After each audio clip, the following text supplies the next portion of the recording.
Chapter 1022, Candlelight's Large-Scale Auction. Hellscythe_Fluffy Goblin Chapter 1022, Candlelight's Large-Scale Auction. 200. She is insane. With that much money, I'd rather buy a level 40 dark gold weapon. Everyone inside the hall looked towards the woman, who had placed the latest bid. What they saw, however, stunned them. The woman who placed the bid was level 41 among the crowd in the hall. There were only a handful of players who had reached level 40.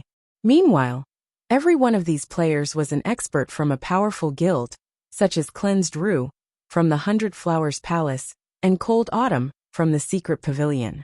Even among their own guilds, these people were top-ranking personnel. Even so, they were relatively far from level 41. Yet this woman had surpassed them. More importantly, such a powerful expert did not wear a guild emblem on her person, which was truly surprising. Alluring Summer. Who is she? When she saw the woman, who was no less attractive than herself, Cleansed Rue was astonished. She had practically memorized all of the well-known experts' names in Starmoon Kingdom.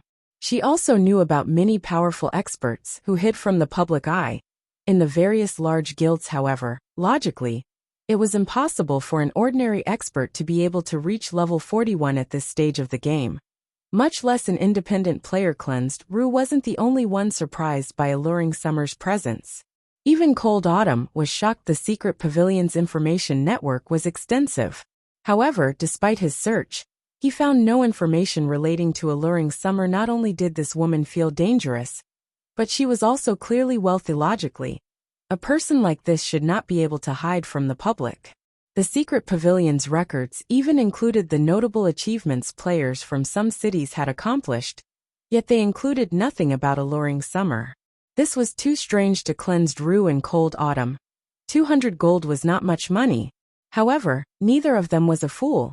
At this point, the advanced mana armor kit's price was already way above its actual value. Hence, in the end, they decided to let Alluring Summer have it, following which, the auction for the advanced mana armor kits became a bidding competition between these three players. In the end, however, Alluring Summer purchased the second and third armor kit for 200 gold each. Astounding everyone who took part. It would have been fine if a guild player had purchased the armor kits for such a high price. After all, large guilds like the 100 Flowers Palace and the Secret Pavilion had many members. Naturally, they could get their hands on a lot of money. To ordinary players, however, 200 gold was undoubtedly astronomical. Even expert players could not produce that much money yet. An independent expert like Alluring Summer had spent 600 gold on just 3 advanced mana armor kits. Her wealth invoked questions about her origins. Moreover, judging by the woman's expression, it did not seem as if she particularly minded spending 600 gold. For a time, everyone was concerned about Alluring Summer's identity. They were very curious about this woman's identity. Some large guild representatives even messaged Alluring Summer secretly, stating that they wished to recruit her into their guilds, and that they were willing to offer any benefits that she wanted. However, without exception, Alluring Summer deleted every message. She showed no interest whatsoever in these guilds. After Alluring Summer bought the first 3 advanced mana armor kits, Cleansed Rue and Cold Autumn split the remaining 7. In the end, the other guilds and players had wasted a trip to the Candlelight trading firm. Just when everyone thought that the auction was over and was about to leave the premise, a voice resounded through the hall once more, arousing everyone's excitement. Our auction for today has officially come to an end. In 4 days, Candlelight will hold its first large-scale auction. This will be the venue for that auction as well. However, the auction will not be limited to the advanced mana armor kits. Many other valuable items will be available. Bronze mounts will be among those items. As for the grand finale, we will be auctioning entrance slots to the holy city of Titan. We hope that you all will spread the news of our upcoming auction. As the announcement faded, everyone in the hall had chills. Although they had no idea what the holy city of Titan was, they knew what bronze mounts were. Many top-tier experts in God's domain had already reached level 40. This hinted that the era of mounts had officially begun. Unfortunately, they weren't easy to obtain. Ordinary players had a hard time obtaining common mounts, not to mention bronze mounts. Any guild that had their own would prioritize their own experts. A guild would never sell their bronze mounts yet. The candlelight trading firm had publicly declared that it would sell bronze mounts in its large-scale auction. How could they not be excited? After the announcement, many independent experts started to consider joining the competition for the bronze mounts. After all, even ordinary experts only found one if they were lucky. However, if it were only a matter coins, then independent experts had a chance. At this moment, some independent experts were even considering to purchase coins with credits. Bronze mounts were different from common mounts. Not only were they faster, but they could also assist players in battle. This small difference might not be much to ordinary players, but to experts, it was extremely important. More often than not, that small difference could decide whether or not they could solo a powerful monster. Moreover, if they had the assistance of a bronze mount, their survivability and hunting capabilities in the fields would increase significantly. Hence, even if they had to spend a lot of credits to get their own bronze mount, they would do so. This was the equivalent of investing into one's business. What? Is Zero Wing that desperate for money? They're even selling the Titan City slots? The announcement surprised Cold Autumn. The majority of the players present might not know what the holy city of Titan was. But he knew. After all, Pantheon had exposed the truth about the holy city to God's domain's various superpowers. So, he understood how valuable the slots to Titan City were. What an interesting guild. Everyone believes that Zero Wing will succumb to Blackwater's attack. It seems that they have underestimated Zero Wing's foundations. Cleansed Rue smiled upon hearing this announcement, her interest in Candlelight's large-scale auction growing. After the auction, players left the Candlelight trading firm, one after another. However, once outside the shop, they found that a group of level 39 expert players radiating killing intent had surrounded the trading firm's entrance. Every one of these players wore Blackwater's guild emblem. Seeing this, ordinary players moved out of these players' way. Afraid of attracting their attention suddenly, a tall, robust man wearing silver battle armor stepped into Alluring Summer's way and asked sternly, "Are you the one who purchased the advanced mana armor kits?" Chapter 1023, Intense Battle at the Entrance. Hellscythe_Fluffy Goblin Chapter 1023, Intense Battle at the Entrance. When Blackwater's members blocked Alluring Summer's path, the people on the street turned to watch what was happening. Setting aside Alluring Summer's great beauty, her level 41 drew everyone's admiration. Between that and Blackwater's menacing players, this group had no difficulty attracting attention. So, he's Laughing Drunkard of Blackwater. Cold Autumn's gaze chilled when he saw the leading silver-armored man. Laughing Drunkard was one of the few experts who had risen to prominence in the Blackwater Guild. Although his battle record was limited, he had single-handedly defeated the Star Alliance's Purple Eye and a dozen or so experts, wounding the first-rate guild. He already ranked within the top 1,000 on the God's Domain experts list. Moreover, it was obvious that Laughing Drunkard had not used his full strength in his last battle. Due to this, the secret pavilion had investigated this man thoroughly. Even now, Cold Autumn could remember Yuan Tiexin's words, warning him that, should he encounter Laughing Drunkard in the fields, caution would be best. His safest option was to step aside and take a long way around now. After observing Laughing Drunkard in detail, Cold Autumn discovered that the man radiated quite a pressure. Laughing Drunkard wore a full set of excellent level 40 dark gold equipment. The man also carried a snow-white spear across his back. Overall, the man looked like a daunting general on a battlefield. However, with his current strength, he shouldn't need to fear Laughing Drunkard to the point of avoiding contact. This left Cold Autumn confused about Yuan Tiexin's warning. While Cold Autumn watched Laughing Drunkard, the man shot the youth a look, revealing a sneer, as if he had sensed Cold Autumn's gaze. He then ignored Cold Autumn and returned his attention to the woman before him. Watching Laughing Drunkard and the others, Alluring Summer nodded and said, "That's right. What business do you have with me?" "Good. We'll give you 150 gold.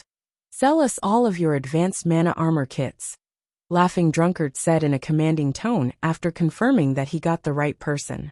"Of course, you can choose not to sell them, but I can't guarantee you will leave White River City with your life."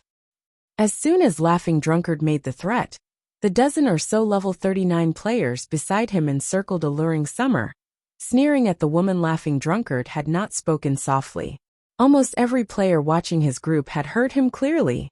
Many players instantly voiced their complaints that woman spent 600 gold to buy those 3 kits.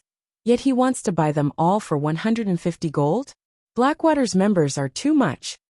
Has Blackwater lost its mind? They dare extort others in broad daylight. Are they not afraid of the guards?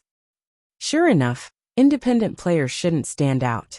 I've heard that Blackwater members even dared to attack Ouroboros's guild leader, Gentle Snow, in the middle of the city.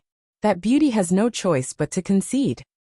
Many players began to pity Alluring Summer. Everyone understood that, rather than targeting Alluring Summer specifically, Blackwater's true intention was to demonstrate its might in White River City. Blackwater was currently engaged in an all-out war against Zero Wing. Now that Zero Wing had declared its large-scale auction in 4 days, Blackwater had to do something to suppress Zero Wing, preventing the guild from making a comeback. An independent player like Alluring Summer, who had purchased the Candlelight trading firm's items and wasn't particularly strong, would undoubtedly be Blackwater's best target for a demonstration. Whether Alluring Summer handed over the items willingly, or they took the items by force, the act would send a message that anyone who purchased items from Candlelight would suffer the consequences. You're going to attack me if I refuse? Narrowing her eyes, Alluring Summer smiled as she said, I want to see if your Blackwater is strong enough to do so then. You must want to die. A level 39 black-robed assassin suddenly appeared behind Alluring Summer, his eyes containing bloodlust. The assassin thrust his dagger towards the back of Alluring Summer's head, giving the woman no room to dodge or counter. Despicable, cleansed Rue, who stood by the side, inwardly cursed this sight while Laughing Drunkard had been talking. He had sent an expert assassin to approach Alluring Summer stealthily and attack her should the negotiations fail. This was truly despicable behavior, as everyone thought that Alluring Summer was done for. They watched the level 39 assassin's dagger pass through the woman's body harmlessly. Rather than finding its target, the assassin's attack struck Alluring Smiles. Afterimage, her reaction time is so fast. Cold Autumn's eyes widened, shocked at Alluring Summer's speed. If he faced such a sneak attack, he would likely lose his life, then and there. Yet Alluring Summer had dodged the attack, as if she had predicted it. However, these players from Blackwater weren't ordinary players either. Everyone was an expert. After realizing that his attack had failed, that assassin turned to where Alluring Summer had aimed her blink. After discovering the woman, he used shadow steps in the blink of an eye. The assassin appeared behind Alluring Smile once more.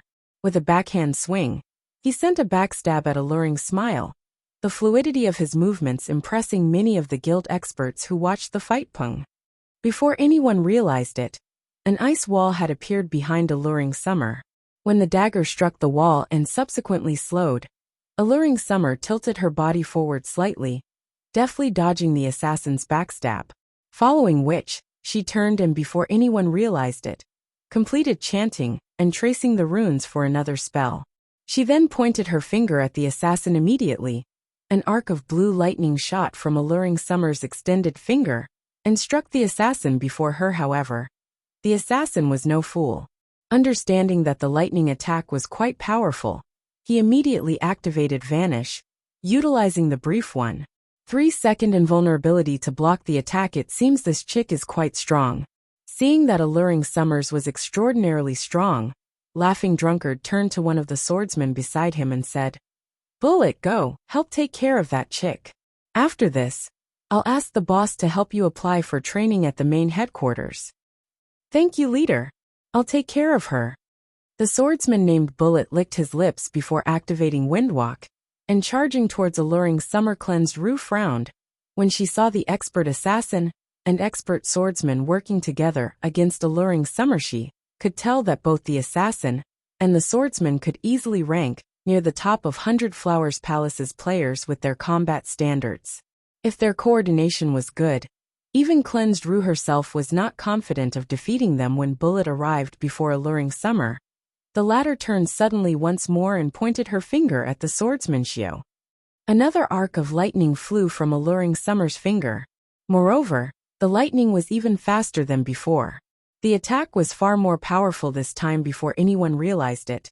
3 ice walls had appeared around Bullet, preventing him from moving sideways or backward, and leaving him with no choice but to defend against the attack pung. Bullet quickly activated parry to block the attack. However, the instant his weapon met lightning, his body was launched like a cannonball, crashing through the ice wall behind him and landing over 20 yards away. The massive power within Alluring Summer's attack made everyone shudder involuntarily. Such skilled double casting. Alluring Summer's performance surprised Cold Autumn. It's no wonder why you dared to challenge us. So you have a few tricks up your sleeves. Ghost, join them. I want to see how long she can hold up. Laughing Drunkard ordered. Understood. At this time, a large, tan berserker named Smoking Ghost stepped forward. Without hesitation, he used charge on the fatigued Alluring Summer. Just when this level 39 berserker's weapon was about to hit Alluring Summer, a 3-meter-tall skeletal claw appeared beside the berserker, without so much as a sound. Catching Smoking Ghost by surprise, the skeletal claw grabbed the berserker before squeezing him, releasing a loud crunch. Smoking Ghost's body transformed into a pile of ash that fell through the skeletal clawed fingers. This is. Every spectator was stupefied. They could not figure out what had happened. Chapter 1024, Mage God. Hellscythe Fluffy Goblin Chapter 1024, Mage God. So strong. As expected of Zero Wings Goddess. Aqua Rose's Tier 1 curse, Soul Annihilation, shocked every player on the street. Many female players were even mesmerized. She's Zero Wings Vice Guild leader? Cleansed Rue's eyes widened in shock as she saw Aqua Rose. Although she had been in White River City for a time, and had seen photos of Aqua Rose, and watched many of the woman's videos, this was the first time she had seen her in person. However, the Aqua Rose she stared at was different from her guild's reports based on the information her guild had provided. Although Aqua Rose was very strong, the woman's combat power was only slightly stronger than the Star Alliance's Red Feather. Although Aqua Rose had improved as time progressed, and had even defeated Thousand Blades, one of the Glorious Lions battle team's apex experts, in the Dark Arena, she was not strong enough to kill a level 39 top-tier expert with a single attack. Ordinary players might not realize how strong that level 39 berserker was. But as the vice guild leader of a first-rate guild, Cleansed Rue did this level 39 berserker's timing was even better than the assassin and swordsman who had attacked first. He was definitely a half-step refinement realm expert. Moreover, based on Laughing Drunkard's tone, it was obvious that he was relatively confident in this berserker's strength. A half-step refinement realm expert was no noob. In a first-rate guild, said expert would rank near the top of the guild. Said expert might even become the guild's strongest player yet. Aqua Rose had killed such an expert instantly. Cleansed Rue began to wonder if Zero Wing had bribed her information department. Had only been a short time since she had received the report on Aqua Rose. How could one person improve so quickly? Suddenly, the masked level 40 female assassin beside Laughing Drunkard asked, "Drunkard, why don't we gang up on Aqua Rose? If we kill her, it will deal quite a blow to Zero Wing, guild leader, and the others will have less resistance when they strike. Forget it. We should save some of our cards for later." Lethal Gale suffered precisely because he grossly underestimated Zero Wing, Laughing Drunkard said, shaking his head as he glanced at Aqua Rose. He then said in the team chat, "Bullet, you two go all out and deal with Aqua Rose. I want to see how strong this vice guild leader is." Laughing Drunkard had planned to put on a dominant show in front of the candlelight trading firm to suppress Zero Wing's recently rising prestige. Now, however, it seemed as if that were no longer possible now that Bullet and the level 39 assassin had actively attacked someone inside the city. The NPC guards would kill and jail them upon arrival. It was also obvious that the two were not capable of killing the woman named Alluring Summer. Rather than lose their lives pointlessly, they might as well use this opportunity to test Aqua Rose's strength. No matter what was said or done, Aqua Rose was Zero Wing's vice guild leader. A VIP. If they could collect some information on Aqua Rose now, it would be easier to deal with the woman in the future. This war between guilds would not be determined with just one or two big battles, or several dozen minor skirmishes. Aside from an economic war, information gathering was extremely important. Information could determine a war's outcome, if used during a crucial moment. Understood. After Bullet and the assassin received their command, they activated their berserk skills before turning and dashing towards Aqua Rose. Like machines, there wasn't a shred of hesitation in their eyes. Both players' attributes rose significantly, and their dangerous auras resembled that of wild beasts. The surrounding players instantly felt death loom over them, and they started to back away from these two players after the two activated their berserk skills. Each temporarily gained the combat power of a lord of the same level, yet, as if the pressure these two players radiated were a spring breeze, Aqua Rose remained unfazed as she stood before the candlelight trading firm's entrance watching the two players charge at her. Aqua Rose simply waved her staff. The ground beneath her feet turned pitch black, and as if this black shadow were contagious, it spread quickly, covering the ground around her. The shadow then enveloped the assassin and swordsman, and they instinctively jumped into the air to avoid the attack. Begone. Aqua Rose did not even bother to look at her assailants as she swiped her right index finger across the air. The pitch-black shadow rose from the ground, transforming into a pillar of black light that shot into the air. Even players several streets away saw the pillar of black light, giving neither of the players a chance. The black pillar devoured them whole.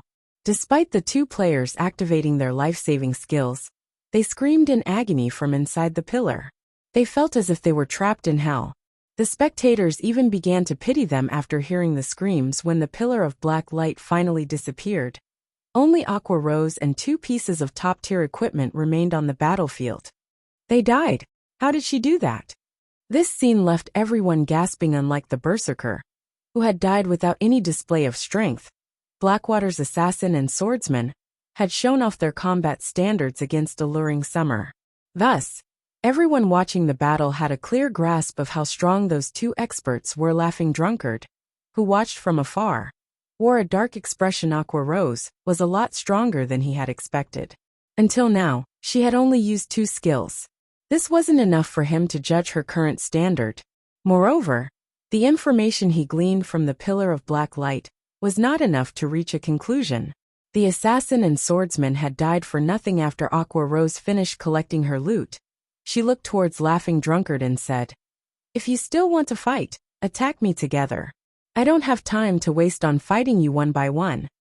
Currently, she was in a relatively good mood. She had only used two skills to earn 2 pieces of level 35 dark gold equipment.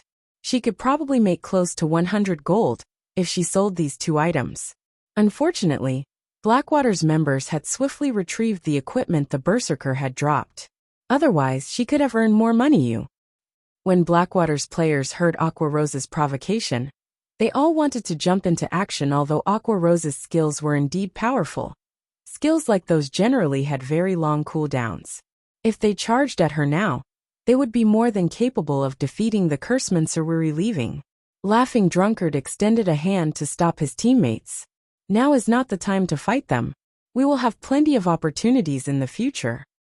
Saying so, Laughing Drunkard led his team away from the candlelight trading firm's entrance, earning jeers and mocking gazes from the surrounding players for his trouble.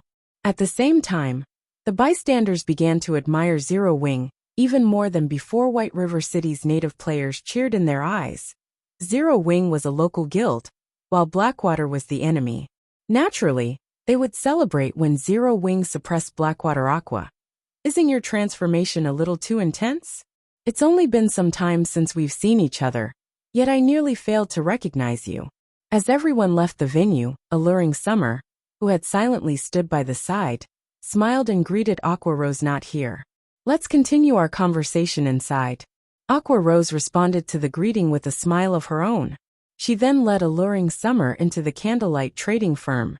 The remaining players on the street were stunned. They had never expected Alluring Summer to be acquainted with Zero Wing's vice guild leader.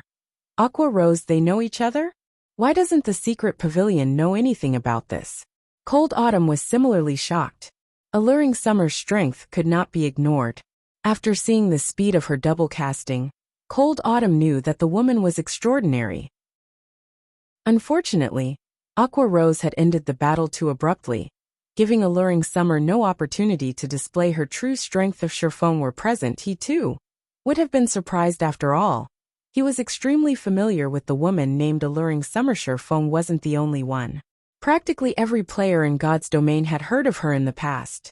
Her fame had all been due Alluring Summer's past nickname, the Lightning Mage God. Chapter 1025. Recruiting the Mage God. Hellscythe_Fluffy Goblin Chapter 1025. Recruiting the Mage God.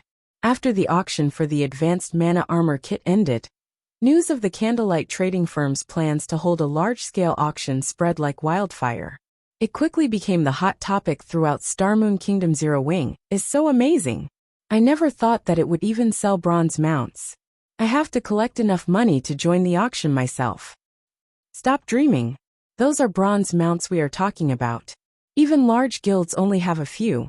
If Zero Wing really intends to sell them, independent players like us won't be able to afford their price. Even if I can't afford it, visiting the auction is still be a good idea.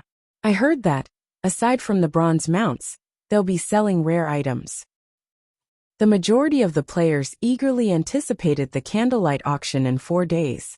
Even if they could not buy themselves a bronze mount, they would be more than satisfied with a good weapon or piece of equipment, as the public disregarded this as just another normal auction.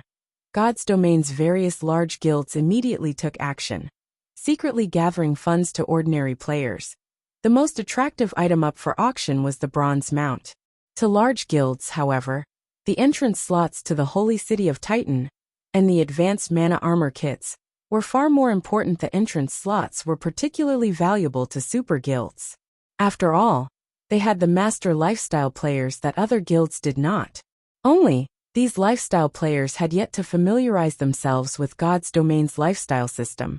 As long as these players had enough resources, they would easily become true master lifestyle players. With Super Guild's expansive network of connections, they could easily earn a ton of coins with these master lifestyle players' advanced products. Hence, when the various Super Guilds and Super First-Rate Guilds heard the news of Zero Wing selling the Holy City's entrance slots, they immediately began to gather funds.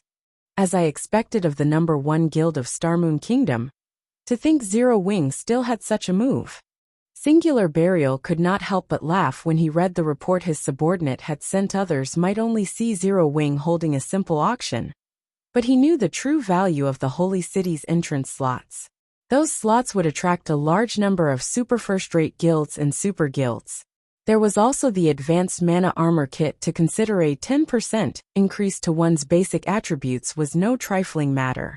If one could equip a 100-man expert team with the Advanced Mana Armor Kits, raiding large-scale team dungeons would be much easier. This was especially true for level 50 large-scale team dungeons, as the saying went, once ahead, always ahead. Level 50 was a major turning point for God's Domain's players. If a guild compiled a stock of level 50 top-tier equipment ahead of its competition, when the time came, the guild's experts could complete their Tier 2 class changes ahead of others as well. Guild leader, what should we do? If we let Zero Wing move unhindered, by the time the auction is over, they will resolve their funding problem. It doesn't matter. We'll proceed as planned. Fog and her group should finish constructing the magic array in less than 4 days. Even if Zero Wing collects enough coins, it will be powerless to change the situation. Collect some money for the auction. We need to join in on the fun as well. Singular Burial was not worried about Zero Wing making a comeback with the candlelight auction. Heaven's Burial and Blackwater had already prepared to take down Stone Forest Town. No matter how hard Zero Wing struggled, nothing would change. Inside the Candlelight Trading Firm's VIP guest room, the 7-story Candlelight Trading Firm was at least the equivalent of a 10-story building in the real world. On the top floor, one could see the beauty of White River City past the French windows and the ant-sized players wandering through the streets in White River City. Aside from the Candlelight Trading Firm's 3-star shop, no building offered such scenery. Most of the high-class restaurants throughout the city were at most 3 stories tall. Even NPC and other player-owned shops were not as tall. Alluring Summer, who currently sat by the French windows, glanced at the city before turning back to Aqua Rose and saying enviously, "Aqua, you really are getting by a lot better than I am. After not seeing each other for some time, your strength has improved so much. What have you been doing recently? You couldn't be training deep in the mountains, right?" Aqua Rose had hidden her level during the scuffle on the street. After entering the VIP lounge, however, she had no reason to level 44. When Alluring Summer saw this, her eyes nearly fell out of their sockets. She had barely reached level 41 after encountering several miracles and spending most of her time cooped up in her home playing God's Domain. Yet Aqua Rose, who was busy as Zero Wing's vice guild leader, had managed to reach level 44.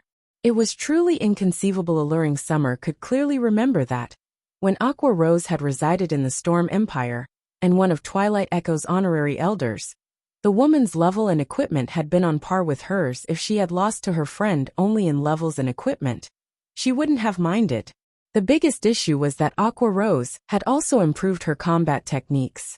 Coupled with the woman's equipment, she was not confident that she could defeat Aqua Rose right now. "What are you talking about?" Aqua Rose covered her mouth and grinned. She had known Alluring Summer since she was young, as their families were friends. However, Alluring Summer was a far more talented gamer than herself. Due to that, this woman had always bullied her. Now that Alluring Summer had said such a thing, the little vanity inside her was quite satisfied. She felt even happier than when she had defeated the Star Alliance. "Who do you think you're trying to fool? Look at that smile on your face." Alluring Summer rolled her eyes at her friend. Eagerly she asked, "Speak. What have you been doing recently? How did you improve so quickly?" All right. I'll talk." Aqua Rose nodded. "To be honest, I've asked you here for a reason. I'm sure that you have heard about Zero Wing, even in the Storm Empire. I invited you here today to ask you to join Zero Wing." "Join a guild?" Alluring Summer shook her head straightforwardly and said, "Forget it. I'm used to moving alone. I hate being bound by guild's restrictions more than anything. Don't even try to persuade me. I refuse to join any guild." "Don't you want to improve your combat techniques?" Aqua Rose had predicted this reply. Smiling, she said, "Hasn't that always been your goal? If you are always alone, I'm afraid that you'll never catch up to that person. I've heard that that person is getting by pretty well in God's Domain. His strength has already reached an unimaginable realm." Chapter 1026 Top 10 Hellscythe_Fluffy Goblin Chapter 1026 Top 10 Alluring Summer fell silent at Aqua Rose's words. Others might not know why she had started playing virtual reality games, but Aqua Rose knew her end goal. "I know how that person is doing. I'm still nowhere near his strength. However, I recently accepted a hidden class quest. If I can complete the quest and obtain a hidden class, I might have a chance of catching up in the future," Alluring Summer said seriously. "I believe that you are familiar with his standards. Can you say with certainty that I can surpass that person by joining Zero Wing?" Before she arrived in Starmoon Kingdom, she had researched Aqua Rose's guild thoroughly. She had to admit that it was miraculous that a small, unknown guild had grown to become Starmoon Kingdom's #1 guild in such a short time. However, Starmoon Kingdom wasn't much when compared to the whole of God's Domain. There were hundreds of kingdoms. Starmoon Kingdom was only slightly above average kingdom. Meanwhile, empires stood far above kingdoms. Based on what she knew, there were other small, unknown guilds that had taken control of entire kingdoms. There was even a third-rate guild that dominated an empire. Though said third-rate guild possessed an extraordinary background, on the other hand, Zero Wing had yet to take control over Starmoon Kingdom fully. Among the many rising small guilds in the game, it merely ranked among the top. It did not rank #1. Furthermore, the recently established Blackwater Guild was an extremely tough opponent for Zero Wing. In the real world, the Blackwater Corporation had begun to gather all sorts of resources. It was clear that the corporation planned a major move in God's Domain to seize some of the shares in God's Domain's market as an international corporation. The amount of resources the Blackwater Corporation wielded was beyond imagination. Even without any tricks, it could easily defeat first-rate guilds. To put it bluntly, Zero Wing was having a hard time staying afloat right now. How could the guild possibly help her improve? When Alluring Summer had expected Aqua Rose to hesitate and fail to answer her question confidently, Aqua Rose revealed a dauntless smile and responded, "If you work hard enough after joining Zero Wing, I assure you that you will achieve your goal." If Alluring Summer had asked this question in the past, she wouldn't have been so certain after all. She knew full well how powerful Alluring Summer's target was. It was not just a matter of being strong. That person was on an entirely different level. Only someone as talented as Alluring Summer could dream of surpassing such a person. As for herself, she had only been able to look up to him. However, things were different now. In the past, she had been barred from that person's world. However, thanks to Shifeng, she was beginning to enter it. With Alluring Summer's frightening talent, it was incredibly likely that she would surpass that person in the future. Hearing Aqua Rose's resolute answer, Alluring Summer was stunned. If Aqua Rose were not her best friend, she would suspect the woman of some trick. Seeing Alluring Summer's hesitation, Aqua Rose took a deep breath and said, "I understand your thoughts. How about this? Join Zero Wing. If you think remaining in Zero Wing won't help you reach your goal, I'll ask the guild leader to let you go personally. How about it?" In reality, she had not asked Alluring Summer here only because she wanted to add her strength to Zero Wing, but also because she wanted to help her friend realize her dream. Firstly, she planned to recruit Alluring Summer as a Zero Wing core member and expose her to the guild's training. This was the greatest concession she could offer right now. After all, Zero Wing was not hers. She could not selfishly offer the guild's resources to an outsider. Really? Alluring Summer asked warily. She knew that as players were given access to more resources in a large guild, they would be bound by more restrictions. It was impossible to up and leave for no reason. Take Aqua Rose for example.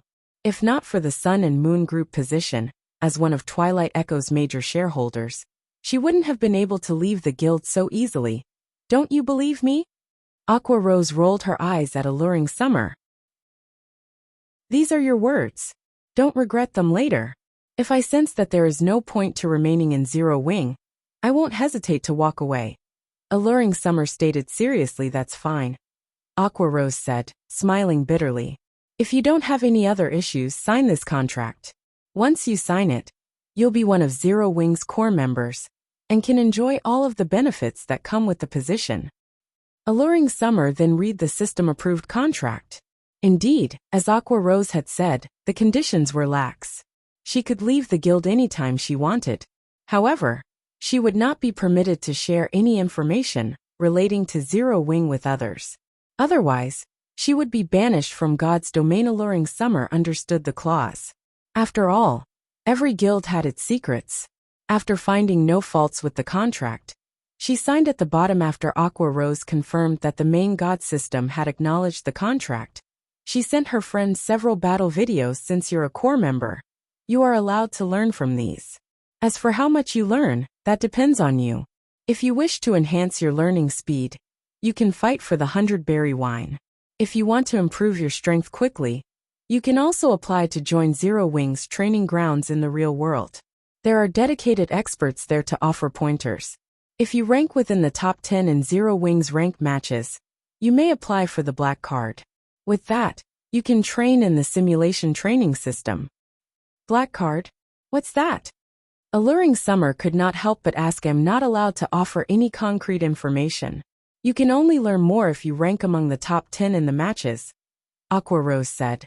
Chuckling, she had been using the black card Shifeng had sent her. She had never dreamed that Shifeng would get his hands on something so valuable. Before this, she had not realized how frightening super guilds were. Despite her previous participation in a super guild's training camp, she felt like she was learning about super guilds for the first time. During the several days she had spent in the secret pavilion's training system, she had improved significantly. Don't be so stingy. Do you think that I can't rank among the top 10 with my strength? Alluring Summer curled up her lips into a sneer. I believe that you can in the future. However, you won't make it in the upcoming ranked matches, Aqua Rose said, shaking her head. Aqua, do you think that I used my full strength against those bastards on the street? I'm not trying to brag, but if I used my full strength, very few people in Zero Wing could stand against me, Alluring Summer said. annoyed she had experienced many hardships in the Storm Empire. She had even disguised herself and defeated many well-known experts. Among them, some were even top-tier experts ranked on the God's Domains experts list.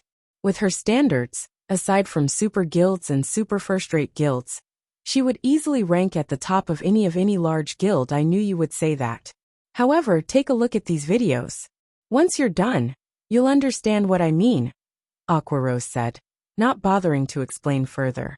If you still think that you're strong enough, I will find someone to spar with you. If you can defeat that person, I'll help you apply for a black card immediately. What do you think? These are your words, not mine. Don't regret them. Seeing Aquarose's resolution, Alluring Summer decided to humor her friend, and she started to watch one of the videos she had been given. She was curious to find out what gave Aquarose such great confidence.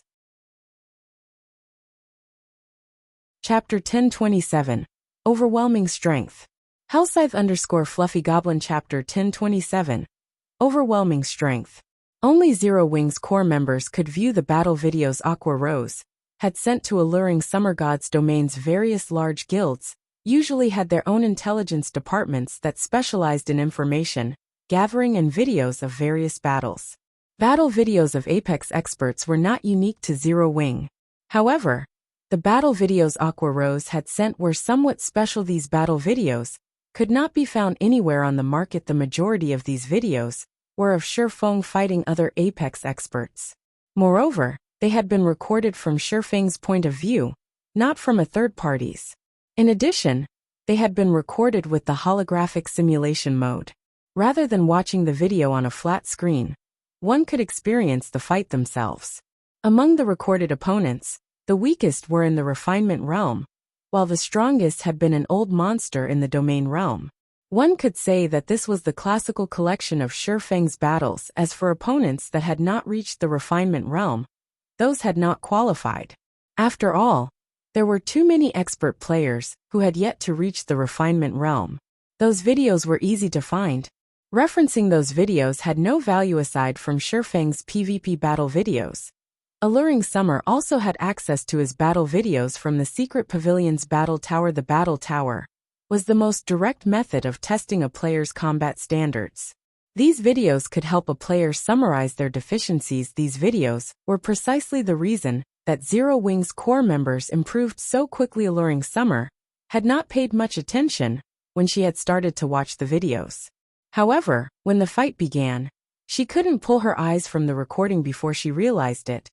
She had already watched all of the videos Aquarose had sent her. After Alluring Summer finished watching the videos, she took a deep breath to calm herself.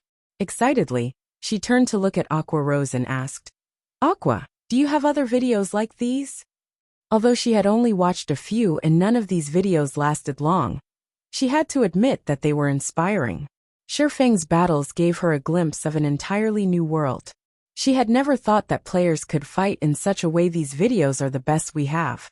There are some others stored in the guild's database. The most exciting of those are the battles between core members. However, regarding combat standards, they are no match for the videos you just watched. Aquarose said they are no match? Alluring Summer was disappointed. Although she had only watched the videos for a short time, she already felt that she had improved in a way. If she could watch more recordings of such high combat standards, she could improve faster than relying on trial and error. Are you disappointed? Aquarose asked, giggling. Of course. I usually collect battle videos of God's Domains experts too. However, compared what you have given me, those experts are no more than children playing house. At this moment, Alluring Summer still couldn't get enough of those videos. To be honest, you don't need to feel so disappointed. If you fight your way into the top 10 in the ranked matches and obtain a black card, you'll develop even faster. Aquarose chuckled. One could fight all sorts of experts in the simulation training system. Experience would help one grow stronger much faster than watching videos. Really? Alluring Summer's excitement was immediate. Didn't you say that, if I defeat a particular person, I can apply for a black card immediately?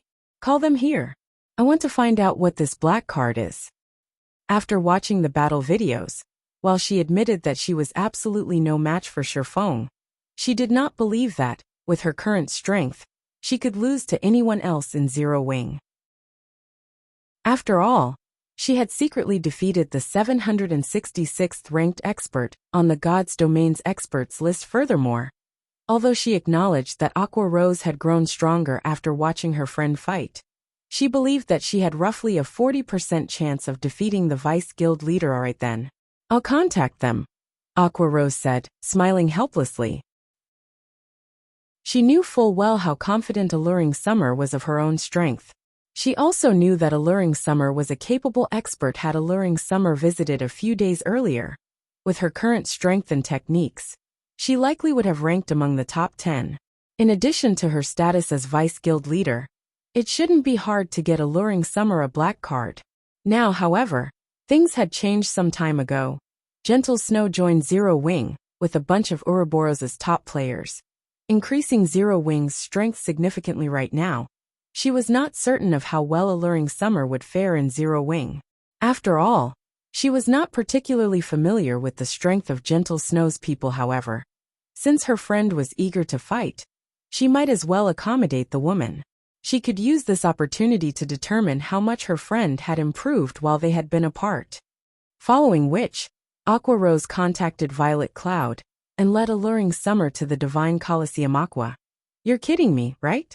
You're having me fight a cleric? Aren't you underestimating me a little too much?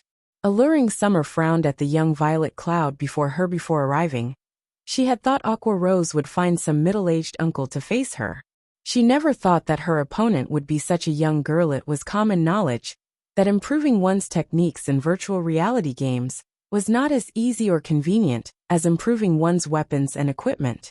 One needed to invest a lot of time to accumulate combat experience. Aside from those extremely talented youths, very few youths became experts. Most of the famous experts in God's domain were over 25 years old. Violet Cloud was also a cleric. Alluring Summer's victory was practically guaranteed. Just fight her. You'll understand soon, Aqua Rose said, smiling meaningfully. She had already promised that, as long as Alluring Summer defeated the person she called upon, she would help her apply for a black card. If she chose someone like Flying Shadow or Cola, her application might not be accepted. However, if Alluring Summer could defeat Violet Cloud, get her access to the simulated training system would easier. Her application would definitely be accepted. After all, defeating Violet Cloud meant that Alluring Summer was already strong enough to rank among the guild's top 10 with no other choice. Alluring Summer helplessly entered the arena. She decided to put an end to this pointless farce quickly as soon as the timer reached 0. Alluring Summer immediately began to double cast. Moreover, both of her chosen spells were Tier 1, Lightning and Chain Fireball. First, she intended to use the numerous fireballs to block her opponent's paths, keeping the girl in one place. Afterward, she planned to attack Violet Cloud's weak point with lightning. Even an expert on her level would struggle to cope with such a combination. Go. As soon as Alluring Summer finished chanting, she hurled 5 fireballs at Violet Cloud. Each fireball was just as powerful as a full-powered attack from a berserker of the same level. Moreover, the fireballs were extremely fast. Even an assassin of the same level would find them difficult to dodge. This spell should kill a cleric instantly. Even if Violet Cloud survived the attack, Alluring Summer still had the more powerful and faster lightning. This was the spell she had used to throw Bullet, the swordsman from Blackwater, over 20 yards away. It was overkill against a magical class. However, just as Alluring Summer thought that the battle was over, dozens of mana balls appeared around Violet Cloud under Violet Cloud's control. These mana balls transformed into a beam of black light that struck the 5 fireballs. How? Alluring Summer was stunned the instant the 5 fireballs encountered those mana balls.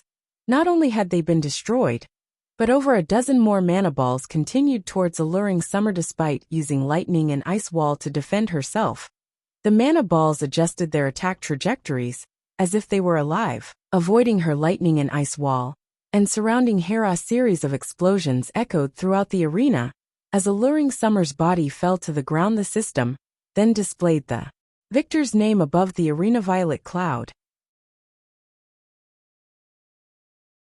Chapter 1028, Royal Guard. Hellscythe_Vampire Cat Chapter 1028, Royal Guard. As soon as Alluring Summer resurrected outside the arena, she turned to look at the young girl walking out of it, her face filled with shock of all the experts she had encountered before. Not one had ever managed to instantly kill her in a single move. She also had not believed that such a person existed. Not to mention, said person was a little girl. Why is there such a huge gap? Alluring Summer was baffled by this outcome, standing to one side. Aqua Rose could not help but reminisce when she saw the stunned look on her friend's face back. When she had seen the strength Sherfong displayed, she had been thoroughly stupefied. Now Alluring Summer was experiencing a similar situation. The outcome of this match came as no surprise whatsoever to Aqua Rose, although they were all playing the same game. The disparity in strength had made her wonder whether they were truly playing the same game. Alluring Summer was most likely pondering this same question at the moment, utterly confused by this situation. However, this was reality, an extremely cruel reality. This was the most unreasonable aspect of games in ordinary virtual reality games. The gradual accumulation of attributes made it very easy for a gap to appear between players. Meanwhile, God's Domain was even more special than the usual virtual reality games. Not only was there the gap of attributes, but there was also the gap of combat experience and techniques, reaction speed, observation power, skill utilization, grasp of timing, and many other aspects. If one was just a tad stronger than their opponent in all these aspects, in a situation where both fighters possessed the same attributes, there would still be a massive difference in the combat power displayed. This battle was undoubtedly the best proof in terms of attributes. Violet Cloud, who was currently level 44, completely surpassed Alluring Summer. In terms of combat techniques, Violet Cloud, who had already entered the refinement realm, was also superior to Alluring Summer, who was only at the half-step refinement realm. The result of this combination of advantages was a one-hit KO after falling into a daze for quite some time. Alluring Summer turned to look at Aqua Rose and asked curiously, "Aqua, tell me honestly, what's her rank within the guild?" This was Alluring Summer's first time encountering such a powerful cleric. Since she started playing God's Domain, she did not believe that Violet Cloud ranked only within the top 10 of Zero Wing. Based on her estimation, the girl should be among the top 3 at the very least if a guild could have 3 of such experts. It was no wonder Zero Wing was considered Starmoon Kingdom's #1 guild, probably within the top 5. Aqua Rose could not say for sure. As far as she knew, Sherfong had not held back in nurturing Gentle Snow and the others after they joined Zero Wing. Moreover, Aqua Rose had heard that Gentle Snow had already entered the refinement realm even before she joined Zero Wing. The weapon she wielded was even a magic weapon. She also had a hidden class that enabled her to use twofold berserk. In addition, there was Thoughtful Rain, who did not participate much in guild activities. The girl was very strong, and was another one who had a special legacy. She's so strong, yet she's only ranked within the top 5. Alluring Summer exclaimed in shock. "You're kidding me, right?" She truly found it hard to imagine what kind of guild Zero Wing was. There were actually 4 more monsters like Violet Cloud in the guild. Just how were other guilds supposed to go up against Zero Wing? What benefit do I get from lying to you? Aqua Rose rolled her eyes at Alluring Summer. Grumpily she added, "Now you know how powerful Zero Wing is, right?" Although Aqua Rose was acting somewhat smug, Alluring Summer was paying no attention to her words whatsoever. Instead, she directly rushed up to Violet Cloud, hoping to continue challenging the young girl. Before this, she had extreme difficulty finding a powerful expert to fight against. Now that this little monster was right before her eyes, how could she possibly let this chance get away? To a battle maniac like Alluring Summer, this situation was equivalent to placing fresh meat before a hungry wolf. At the same time as Alluring Summer had joined Zero Wing, a huge incident had occurred over at the distant Starmoon City. A short while ago, monsters had captured an NPC town belonging to Starmoon City, massacring every player within the town, and reducing a town with a population of nearly 20,000 players to a town of death. In response, Starmoon City had announced that players could launch a crusade against this town. As long as they managed to clear out the monsters from this town, they would obtain generous rewards.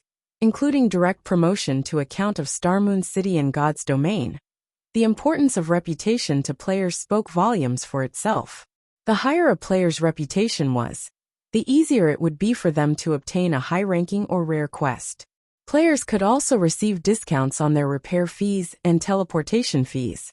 Most importantly, the number of personal guards they could hire would increase. At the Viscount rank, players were only allowed 2 personal guards. At the Count rank, however, players could have 4 even if a player themselves was not strong, if they had 4 high-quality personal guards around them. Even expert players would have to give them a wide berth. Moreover, grinding field bosses would also become a very simple task. Only, it was extremely difficult to find high-quality personal guards currently. Even a mysterious iron guard would go for an astronomical price. Not to mention secret silver and fine gold guards, however. Players were no fools either. Currently, even the various large guilds had managed to find only a few mysterious iron guards, much less secret silver guards. Anyone who obtained one would definitely treat the NPC as their family heirloom. They would not sell the NPC no matter what. Meanwhile, one of the rewards for the town crusade just so happened to be an opportunity to select a personal guard from the King's Royal Guard. The King's Royal Guard. That was the gathering place of Starmoon Kingdom's elites. Only the most outstanding guards could join the Royal Guard. Their growth potential would naturally be significantly better than that of the NPCs players could find on the streets. Even if an ordinary player managed to obtain only a mysterious iron guard, they could immediately resign from their jobs in the real world and rely solely on God's domain to sustain themselves. If one obtained a secret silver guard and directly sold the NPC to a large guild, they would no longer have to worry about living expenses for the rest of their lives. Hence, the moment news of this was released, the entire Starmoon City went into an uproar. Both independent and guild players formed teams one after another and embarked on an expedition to take back the town. Many guilds and workshops even started preparing siege tools. Guild leader, should we send some men over as well? In any case, that town is not very far away from Stone Forest Town, Blackie suggested softly as he looked at Shifeng, who was currently overseeing the construction of the magic tower. No need to hurry. It'll be fine even if we head out after the tower is constructed, Shifeng replied, shaking his head. In reality, though, even he was greatly tempted by this reward. The NPCs in the Royal Guard were dragons among men generally. Only players who had reached the Marquis rank had the opportunity to choose a personal guard from the Royal Guard. Even then, they would be required to complete a quest whose difficulty was no less than an epic quest's. Extremely few players were capable of completing it. Fortunately, this quest belonged to the category of pure reward quests, so players would not incur any punishment even if they failed. At most, they would lose their opportunity to recruit a royal guard. Yet now, players only needed to capture a town in order to receive such a reward. Shifeng was somewhat puzzled by this situation. Chapter 1029, Mythic Monster. Hellscythe_VampireCat. Chapter 1029, Mythic Monster. Upon hearing Shifeng saying so, Blackie had no choice but to give up on taking a look at the monster town. After all, Zero Wing was truly very busy right now. The guild's expansion had driven home to Blackie its dire manpower shortage. Setting aside the ongoing war with Blackwater and Heaven's Burial, just Stone Forest Town itself required a lot of people to manage it. In the past, as he had not been responsible for managing Stone Forest Town, he had not thought that the job was particularly difficult. Recently, however, Shifeng had handed him some of the responsibility for the town, which finally made him realize how wrong he was. While the town had still been in its protection period, the task of maintaining the town's security could be left fully to the NPC guards to handle. After the protection period was over, however, problems started cropping up one after another. The first headache was the matter of patrolling the town, a daily task in player towns. Zero Wing needed to arrange for some players to patrol Stone Forest Town and maintain its security.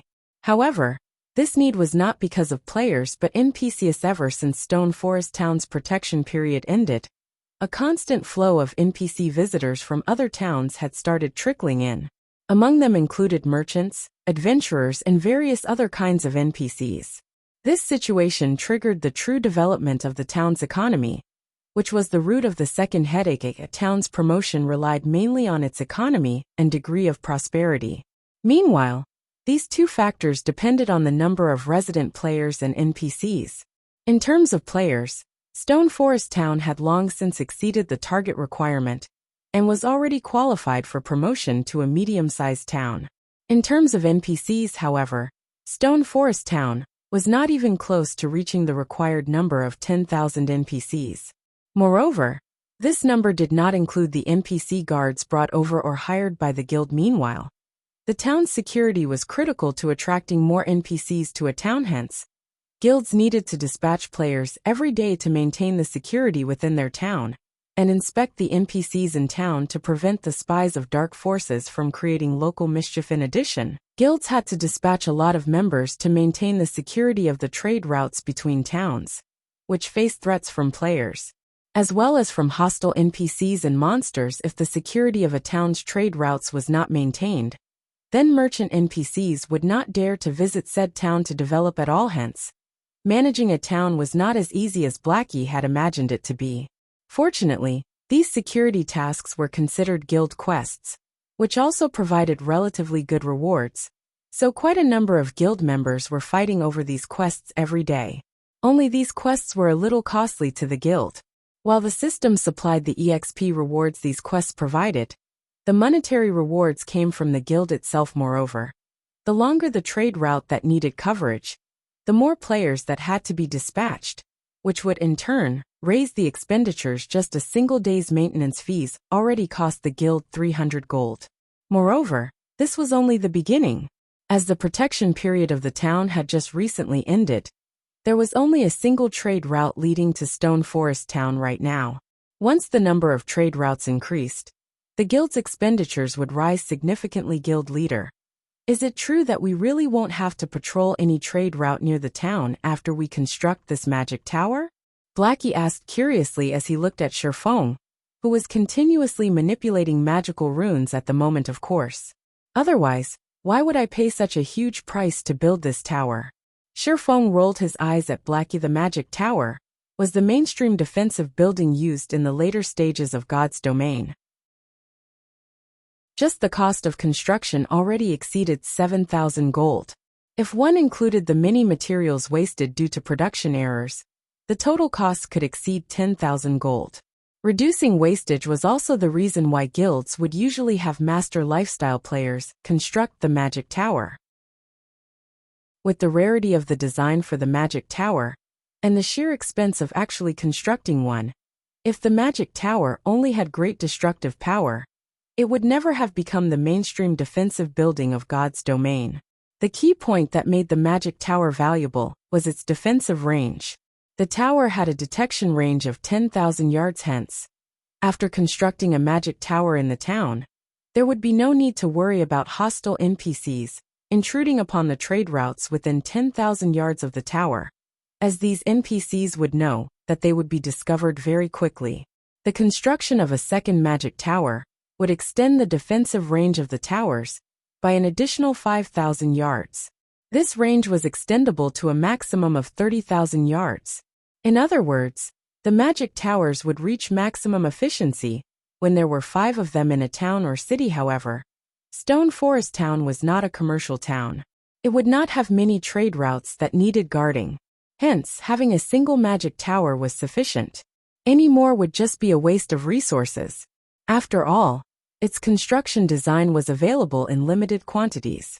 If he weren't limited by the designs, though, Shifeng would not mind building a few more towers and turning Stone Forest Town into an iron fortress. The current Stone Forest Town was no longer the same as it was in the past when the majority of its residents were guild players.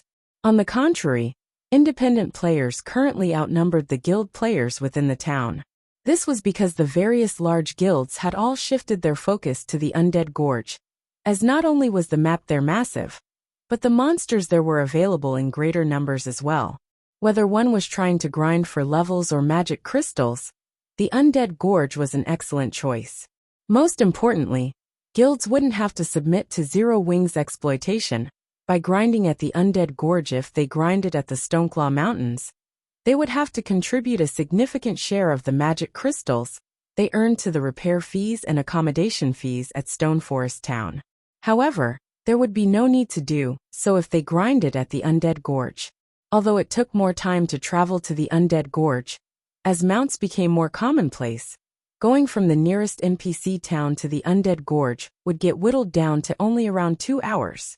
Hence, the various large guilds had placed all their focus on the Undead Gorge. However, independent players were different. Firstly, their levels were not comparable to those of elite members of guilds. Secondly, they would suffer at the hands of the guilds grinding at the Undead Gorge. Hence, the Stoneclaw Mountains had become the best option for them currently.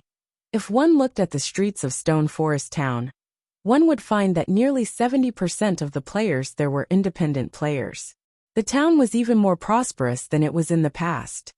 During the time Sherfong was completing the runes for the Magic Tower, news regarding the various large guilds' crusade against the monster town had spread all over the official forums. A level 60 mythic monster had actually appeared in Black Ridge Town. All guilds participating in the crusade were defeated. What? Aren't mythic monsters tier 4 monsters? If only you had seen how powerful that monster was for yourself. With just a single move, it instantly annihilated over 10,000 of the players that had gone to recapture the town. Nobody could defend against that monster's attack. Even magic barriers were useless against it. That's only the tip of the iceberg. I've heard that the monsters in that town all possess extremely high combat standards. Even ordinary players might not be able to defeat the common monsters there, in a one-on-one. Most importantly, I've heard that players killed by those monsters aren't able to log into God's domain for some time. Moreover, those monsters would also grow in strength after killing players. How are we supposed to recapture that town then? The more people that go there, the stronger those monsters become. Plus, there's even a tier 4 boss guarding the town. That's as strong as the strongest NPCs in major NPC cities. Who could possibly do anything about those monsters? I've heard that the monsters inside the town have already begun spreading out into the surroundings. They aren't just staying in Black Ridge Town. They've even ambushed many players grinding in that map. Now no player dares to approach that map anymore.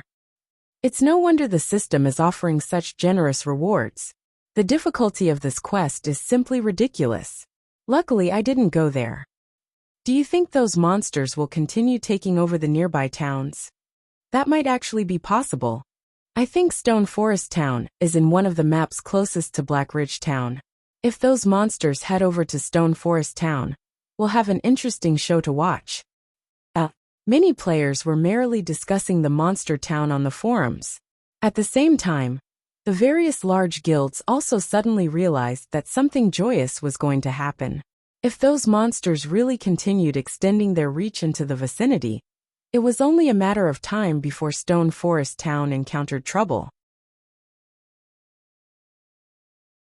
Chapter 1030, Magic Tower completed.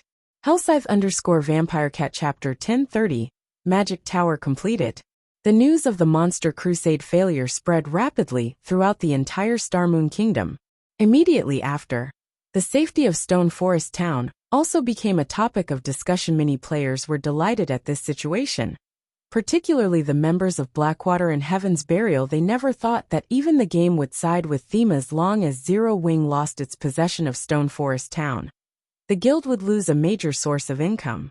Afterwards, with the capital their guilds possessed, they could easily crush Zero Wing. Moreover, to fan the flames, Blackwater and Heaven's Burial started deliberately purchasing the Candlelight trading firm's light stones in bulk, and selling them together with the light stones they produced cheaply, quickly solving their shop's shortage of light stones. Although this would increase the Candlelight trading firm's income in the short term, as well as incur losses for their own guilds, doing so would encourage Candlelight's customers to gradually transition to shopping at the Heavenly Trading Firm and Blackwater Trading Firm in the long run. Due to this sudden development, the elite players originally planning to join Zero Wing started hesitating. After Aqua Rose received word of this development, she immediately conducted her own investigation.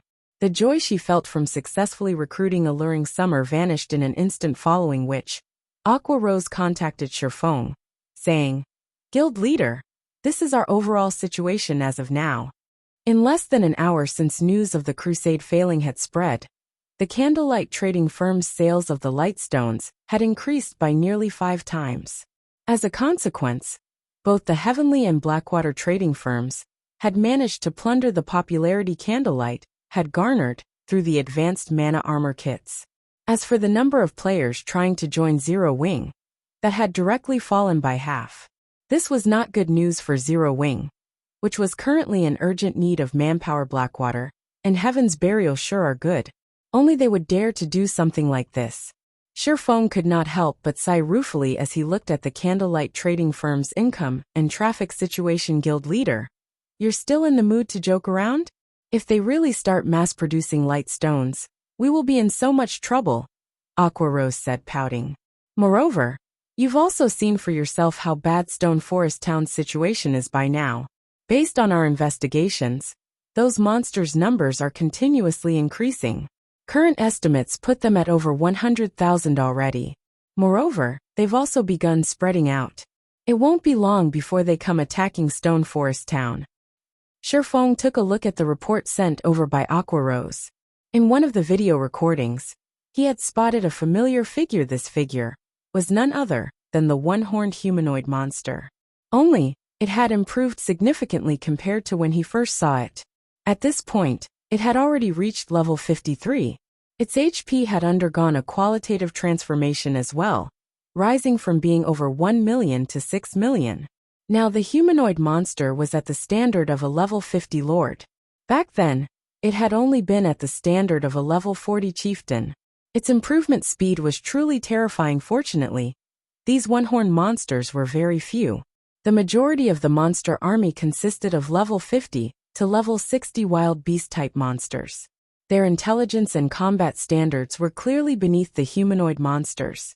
Even so, these wild beasts already possessed the combat standards of ordinary players.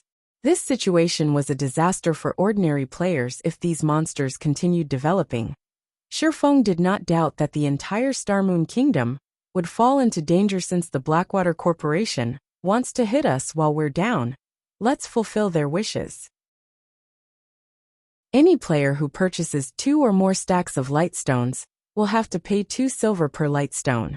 If players only buy 1 stack, they'll receive the normal rate of 80 copper per piece, Shifeng said, chuckling. As for those monsters, just ignore them for now. We'll continue doing what we need to do. It still isn't certain who will have the last laugh. If this situation had happened before he had obtained the magic tower design, he really would have worried about those monsters, which were nurtured by the evil god's temple now. However, things were different. As long as Stone Forest Town's magic tower got constructed, aside from NPC cities and some of the more fortified NPC towns, Stone Forest Town would definitely be the safest place in Starmoon Kingdom if the monsters from the evil god's temple were to spread throughout the entire Starmoon City region. The one crying tears of regret at that time definitely would not be him. Are we really going to ignore them? Aqua Rose was still very worried, although she knew that Zero Wing still had other sources of income. The magic crystal income of Stone Forest Town was very important to them. Without a supply of magic crystals, the guild's development would very quickly come to a standstill. Relax, Shifeng said confidently. The magic tower was no trifling matter. Otherwise, it would have never become the mainstream defensive building in God's domain. Time passed quickly. After spending most of his day working, Shifeng finally completed the construction of the magic tower. The instant the tower was done, Shifeng's EXP rose tremendously. His forging proficiency also increased directly by 500 points. To an advanced forger like Shifeng, raising his proficiency by even a single point was a very difficult task. He needed to make multiple advanced items for that to happen. Normally, an advanced forger would have to spend the entire day working in order to gain 500 proficiency. At the same time as the construction was completed, the magic tower, which he had situated in the center of Stone Forest Town, released a blue pulse that gave everyone within the town the feeling they were under observation. What's this thing? Players throughout the town quickly noticed the lofty magic tower. At the top of the tower sat a gigantic crystal glowing a faint blue. The crystal was like the moon illuminating the night sky. This scene piqued everyone's curiosity about the tower previously. While Shi Feng was building the magic tower, a layer of fog had shrouded the tower itself and the area around it. Others couldn't see what was going on beyond the fog. They only knew that something was under construction after seeing this tall building. Everyone was fascinated by the magic tower's appearance. Meanwhile, Shi Feng himself was currently standing atop the magic tower, one hand resting on the giant crystal. He then started activating the magic tower. The magic tower had a total of 3 functions. The first function was attacking distant targets. The power of the magic tower's attacks rivaled that of the basic mana pulse cannon. However, unlike the latter, the magic tower's attacks had a very short cooldown, roughly similar to that of defense turrets. The second function was reconnaissance.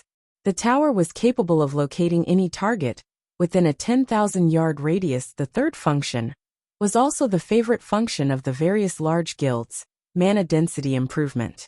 The magic tower's mana density improving capabilities were far from comparable to those of a mana tower, which could be constructed only in cities. The total effectiveness of 5 magic towers was not even 1/3 of that of a mana tower. Even so, this result was already plenty good for a town. After all, the process of promoting a town to a city was a long and arduous one. The magic tower was equivalent to a transitional building system. Do you wish to activate the magic tower? Activating the tower will cost 1,000 magic crystals, while maintaining the tower's mana gathering function for a day will cost 500 magic crystals. Activate. Shi Feng clicked the activate button without hesitation. Chapter 1031. When water rises, the boat rises with it. Hellscythe_VampireCat Chapter 1031. When water rises, the boat rises with it. After Shi Feng tapped on the semi-transparent light blue screen before him, 1,500 magic crystals instantly disappeared from his bag. Immediately, the gigantic crystal atop the magic tower released a dazzling light blue beam that shot 400 yards into the air before bursting apart and spreading over the entire stone forest town like an opened umbrella. This spectacular sight stunned all the players within the town. What's going on? Is Zero Wing setting up a magic barrier? Everyone could not help but start discussing the magic tower. However, while most people were chatting, a few expert players with sharp senses suddenly discovered that the density of the ambient mana was actually rising gradually. Are you guys feeling it? The mana density in the town seems to be rising. Yeah, now that you mention it, my mind does feel a lot clearer than before. Wait, take a look at your status windows. There's an extra buff in mine. As experts voiced their findings in surprise one after another, more and more players also noticed the changes that had occurred to the town. When someone mentioned the appearance of a buff in their status window, everyone promptly called out their status windows. As well, ample mana state stamina and concentration recovery improved significantly. Player will be able to maintain a clear state of mind at all times while in this state. This buff is too amazing. Hooray, Zero Wing. Ha. This is too awesome. My current recovery rate already rivals the recovery rate inside a hotel. With this, I won't have to rest in a hotel anymore. What a fool. I just came out from a hotel. Resting in one is way better. Not only is the recovery rate there faster, but as long as you rest for 5 hours, once you exit from the ample mana state, your EXP acquisition rate will be 30% higher for 2 hours. If you rest for 10 hours, you get 4 hours worth of 30% bonus EXP. What? That amazing? You'll know once you go test it out. I have to work during the day, so I'll definitely have to rest over 10 hours in a hotel. With this, I won't have to worry about falling behind in levels. After the players in the town realized the effects of the magic tower, many of them couldn't hold back their excitement and started cheering loudly in the streets. The majority of the players in Stone Forest Town were independent players. Unlike guild players, who had guild residences, they did not have the opportunity to accumulate the double EXP buff. Hence, independent players generally lagged behind guild players in levels. However, As many independent players disliked the restrictive rules of guilds, they would rather level up at a slower pace than join a guild. That way, they could enjoy a free and comfortable lifestyle, as well as the exciting adventures God's domain had to offer. However, now that they could also enjoy an EXP increase buff by resting in hotels, how could they not get excited? With this, they could have their freedom and level up quickly. At the same time, the originally bustling hotels suddenly became jammed with players. Every independent player in town had rushed to the nearest hotel in the hopes of renting a room for themselves.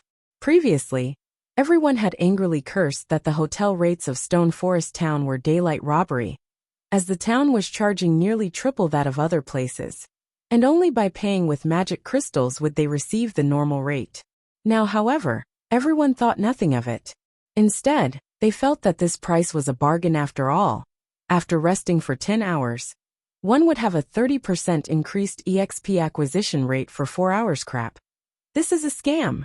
I'm already using magic crystals to pay, so why are the rates still triple the normal hotel rates? If you can't afford it, get lost. Can't you see that there's still a bunch of people waiting to rent a room? Ha ha ha.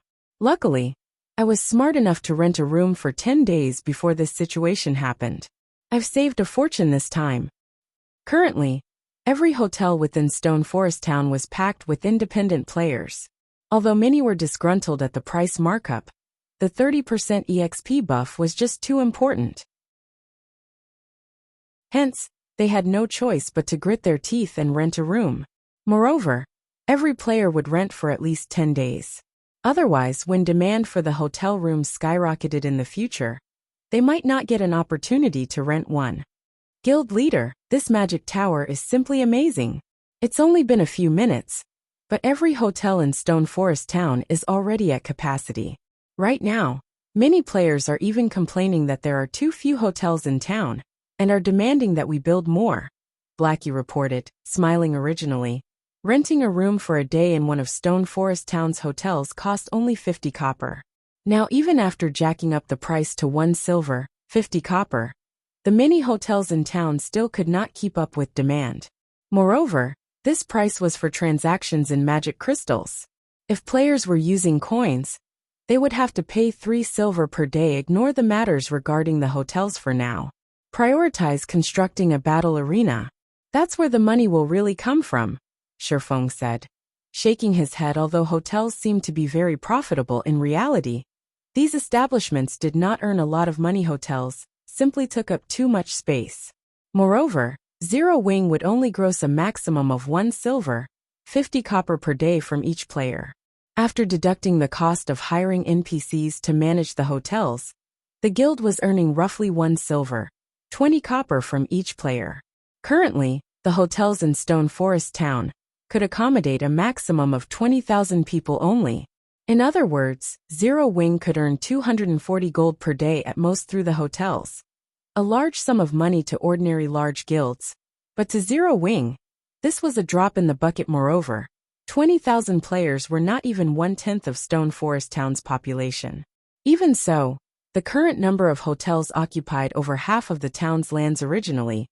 The reason why Shifeng had constructed so many cheap hotels was to earn magic crystals. However, now that he had the magic tower, there was another building that could earn him even more money. The battle arena. The battle arena was a place where players could fight against each other. Due to the magic tower, the mana density in the entire town had increased. This situation would be of great assistance to players, just like in the trial tower of the Divine Colosseum. Under the effects of Stone Forest Town's environment, players could maintain a very clear state of mind. Fighting under such a state would be of great help in improving their strength. However, inside a player-constructed town, PvP was prohibited.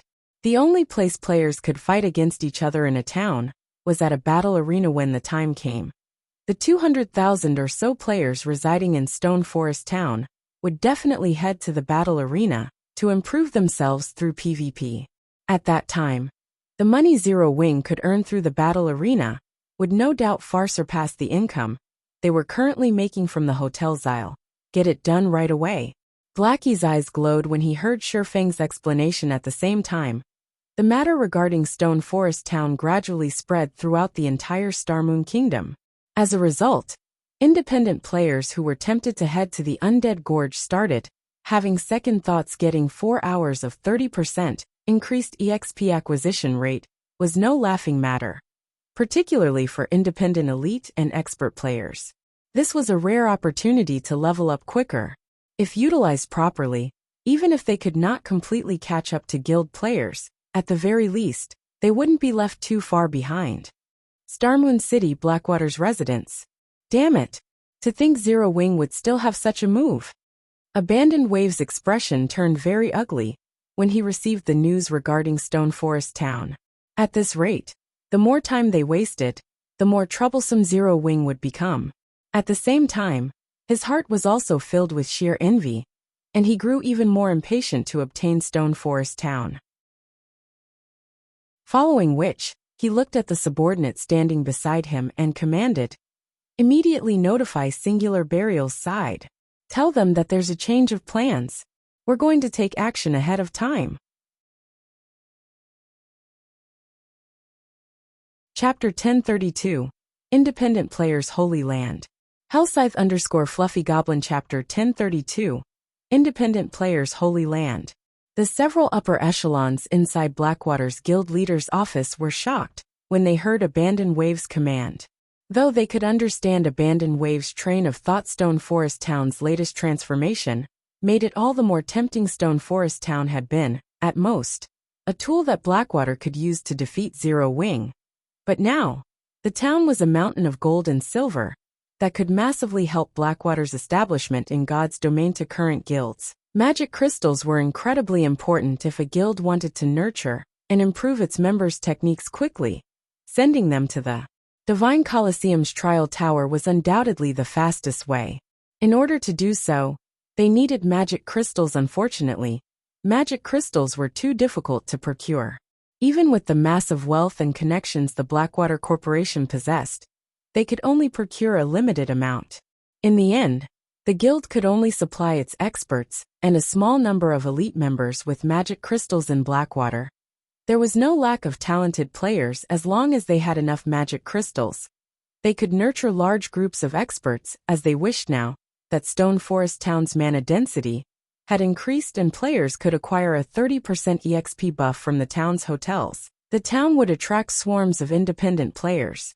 Unlike when these players' choices of leveling areas had been limited, now they could go to Stone Forest Town if they wanted to level quickly. The sooner Blackwater took control of Stone Forest Town, the sooner it could officially start its conquest of God's domain. Boss Wave, we still have a lot of preparation. If we take action now, it might be difficult to take down Stone Forest Town, Laughing Drunkard advised. Moreover, Big Sis Ling has set out to negotiate with Pantheon. If Pantheon agrees to lend us their experts, it will be easy to take the town. We don't need to be in such a hurry. You're right. I was a little impatient, Abandoned Wave admitted as he took in a deep breath. He then laughed and said, I was still angry about Zero Wing's actions. Now, however, it would seem that I should thank them. They've even gone ahead and sent me a gift in their final moments. Let's give them another 2 days to live then. However, you should head to Stone Forest Town and investigate the new building. The town's sudden transformation is definitely related to that tower. I want to know how we can construct one for ourselves as soon as possible. He had been somewhat impatient. The sealing magic array in the Stoneclaw Mountains was still incomplete.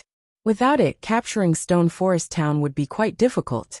However, once the magic array was complete, and they persuaded the Super Guild Pantheon, Zero Wing wouldn't be able to hold the town, regardless of the guild's capabilities. As Blackwater planned to wait for the sealing magic array's completion, the independent players throughout Starmoon Kingdom were in an uproar. As a result, many major companies, which had doubted Zero Wing's future, began to regret their decisions due to the magic tower. Stone Forest Town's potential and value had increased exponentially to companies like theirs. Nothing was more important than sufficient players. Initially, they had been certain that Stone Forest Town's player population would never be high enough. However, things had changed.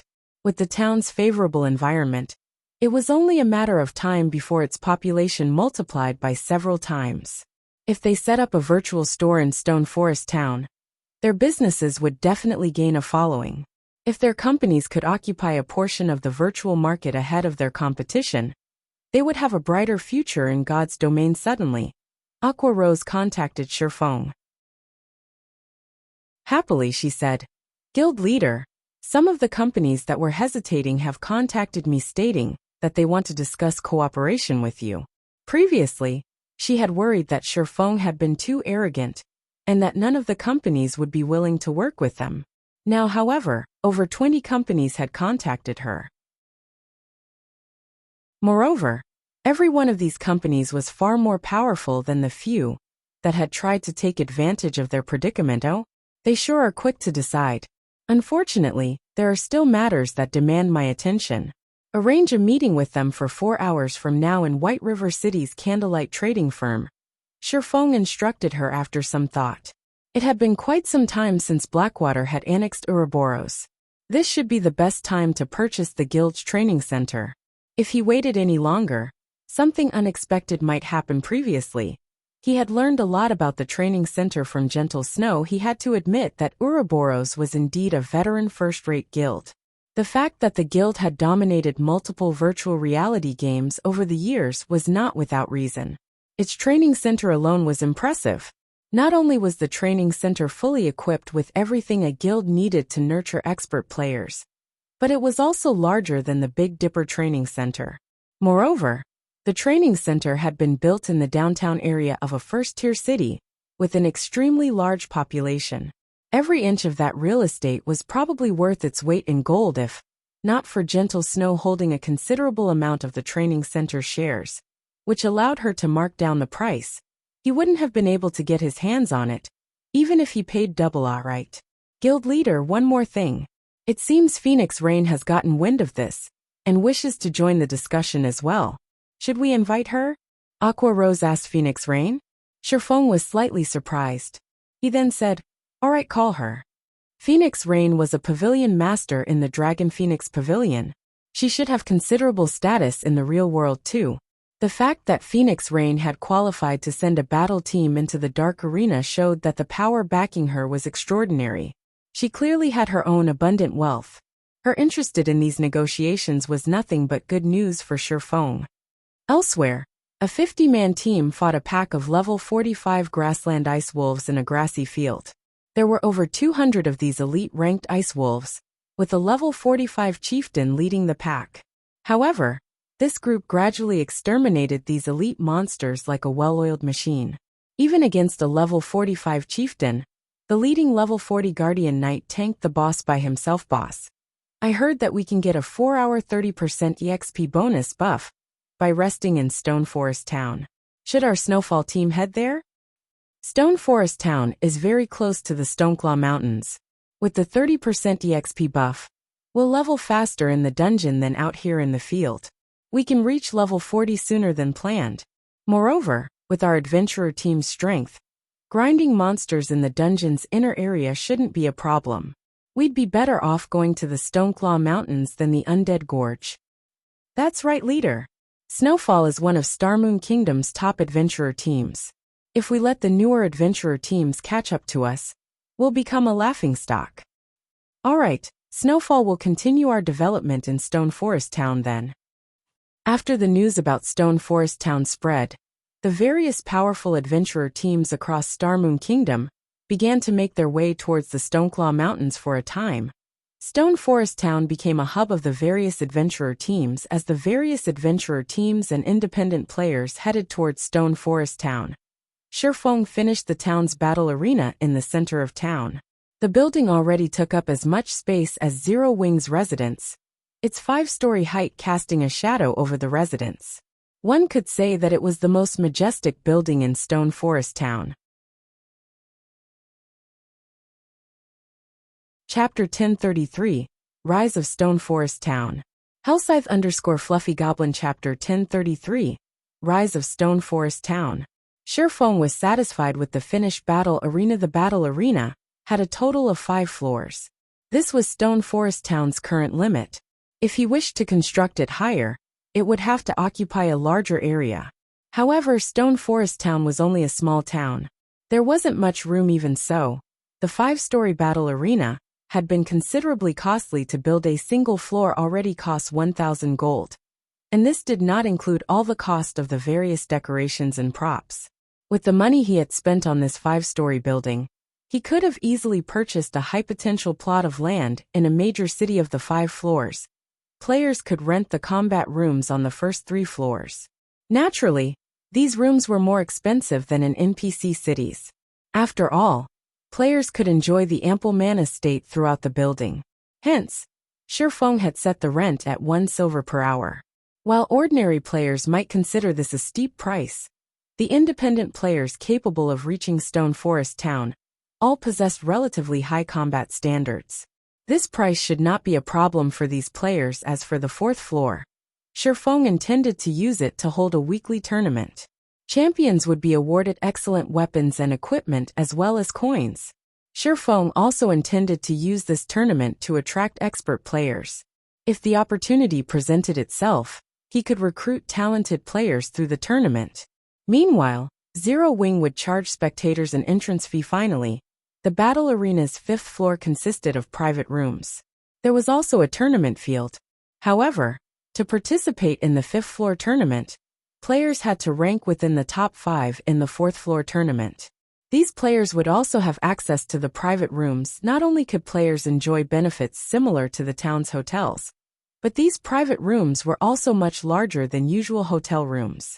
Players could also enjoy the view overlooking Stone Forest Town from their rooms. Meanwhile, unlike the 4th floor tournament, the 5th floor tournament would incorporate an elimination system. The 5th floor could only accommodate a maximum of 30 players. New arrivals could challenge the ranked players. Afterward, based on their weekly ranks, the top 30 players would get to remain on the 5th floor, while the rest were disqualified. Also, the higher ranked a player was, the more benefits they enjoyed. Now that we've finished the construction, it's time to recruit some NPCs to manage this place.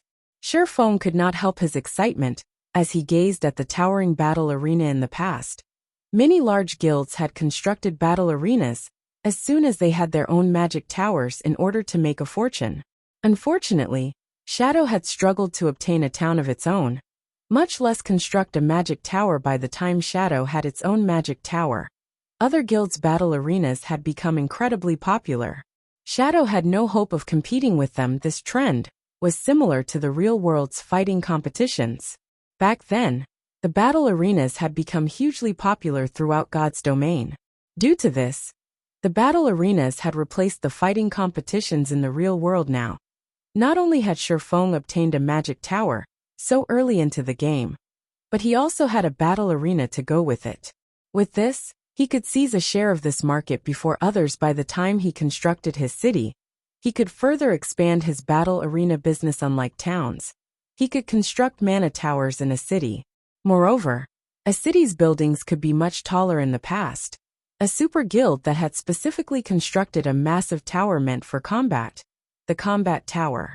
Countless players had gone crazy over the combat tower. Many experts had even made a goal of reaching the tower's peak. If they could reach the top of the combat tower, guilds would instantly target them for recruitment. Even if they did not join a large guild, reaching the top of the combat tower would award them enough to enjoy a life of leisure for the rest of their days, whether it was for fame or wealth. Many players chose to challenge the combat tower. Now that Shifeng had constructed his first battle arena, the first stage of his project was complete. Next, he needed to scale up this project. However, it was particularly difficult to ramp up such a large-scale project. Furthermore, the cost of constructing a building that stood over 100 stories tall was even enough to drive super guilds insane, following which, Shifeng used a return scroll and teleported to White River City, intending to search for management in peace. Meanwhile, shortly after the battle arena was complete, it became the focal point of Stone Forest Town. Isn't this a battle arena? Why has Zero Wing constructed a battle arena here? Are you a fool? Don't you know that PvP is not allowed in player towns? Now that the town's mana density is so high, it would be a waste not to spar. I wonder when the arena will open to the public. I want to try it out. Hopefully, it won't be too expensive. The town's players discussed the battle arena excitedly. To players who had experienced the trial tower, they knew that the denser the environmental mana was, the stronger they would be in a fight. They would be able to improve their techniques faster. After all, not everyone possessed extraordinary concentration. A mana-rich environment could help players maintain a high degree of concentration only. The cost of using the Divine Colosseum's trial tower was too high. Each challenge costs 1 magic crystal. Even elite players could not afford such an expenditure. However, it was a different story for a player-constructed battle arena. As the establishment was intended for public use, the fees wouldn't be as high as the trial tower. Moreover, unlike the trial tower, players could conduct PvP matches with other players in the battle arena. Their development in the battle arena might not be any slower than in the trial tower for a time. News about Stone Forest Town's battle arena gradually spread throughout Starmoon Kingdom. Players who had not been particularly interested in Stone Forest Town began to change their minds. There were all sorts of players in God's domain. Some loved adventuring, some loved fighting, some loved leveling up, and some only had money on their minds. However, all of these players shared one common interest: combat standards. Even expert players found it difficult to endure the Divine Colosseum's prices. Generally, only guild players with the support of their guilds could afford to play there.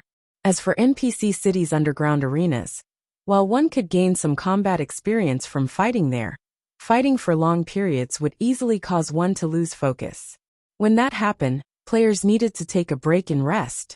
The ample mana state just so happened to make up for this flaw. There is no stopping Zero Wing now. How great would it be if I were a member of Zero Wing? If that were the case, traveling to the battle arena would be more convenient. Suddenly, more and more players wanted to travel to Stone Forest Town. Seeing this, the several major companies that had broken off their discussions with Zero Wing regretted their decision even more when they heard the news. These companies immediately sent new representatives to contact Aqua Rose, claiming that the previous representatives had declined Zero Wing's offer without the company's consent, and had thus been fired. They also expressed their wishes to re-enter negotiations with Zero Wing. These companies had looked down on Zero Wing with contempt, thinking that Blackwater's victory over the guild was certain. However, even now, Blackwater couldn't touch Zero Wing. The most it could do was whittle Zero Wing down. However, now that Zero Wing had a gold mine like Stone Forest Town, it was practically impossible for Blackwater to weaken Zero Wing with its minor harassments. As everyone discussed Stone Forest Town, Shifeng finally returned to White River City. Chapter 1034, Crimson Emperor. Chapter 1034, Crimson Emperor. Upon returning to White River City, Shifeng discovered that the number of players teleporting into the city had increased, particularly the members of other guilds all around. He could see guild players. Moreover, they were extraordinarily high-leveled, with the lowest being level 39, and the team leaders being level 40 experts. At the very least, this situation confused Shifeng slightly. However, he quickly shook the thought out of his head. Right now, hiring NPC managers for the battle arena had utmost importance.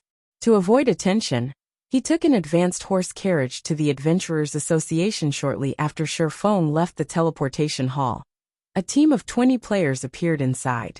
These players each wore an emblem shaped like a crimson flame. The lowest leveled player among them was level 40.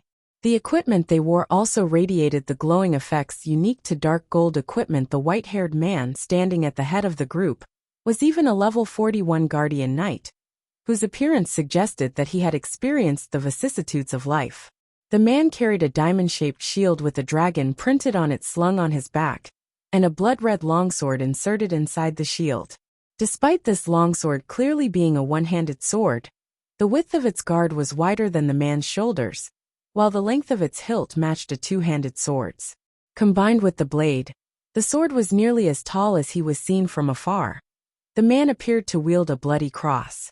As he stood in the spacious teleportation hall, he was extremely conspicuous. Yet, despite the eye-catching composition of this team of 20, Everyone who saw this team would almost immediately shift their gazes away, not daring to take a second look. The reason for such a reaction was these players' emblem, which indicated they belonged to the Dark Knight Empire's veteran super first-rate guild, Crimson Emperor.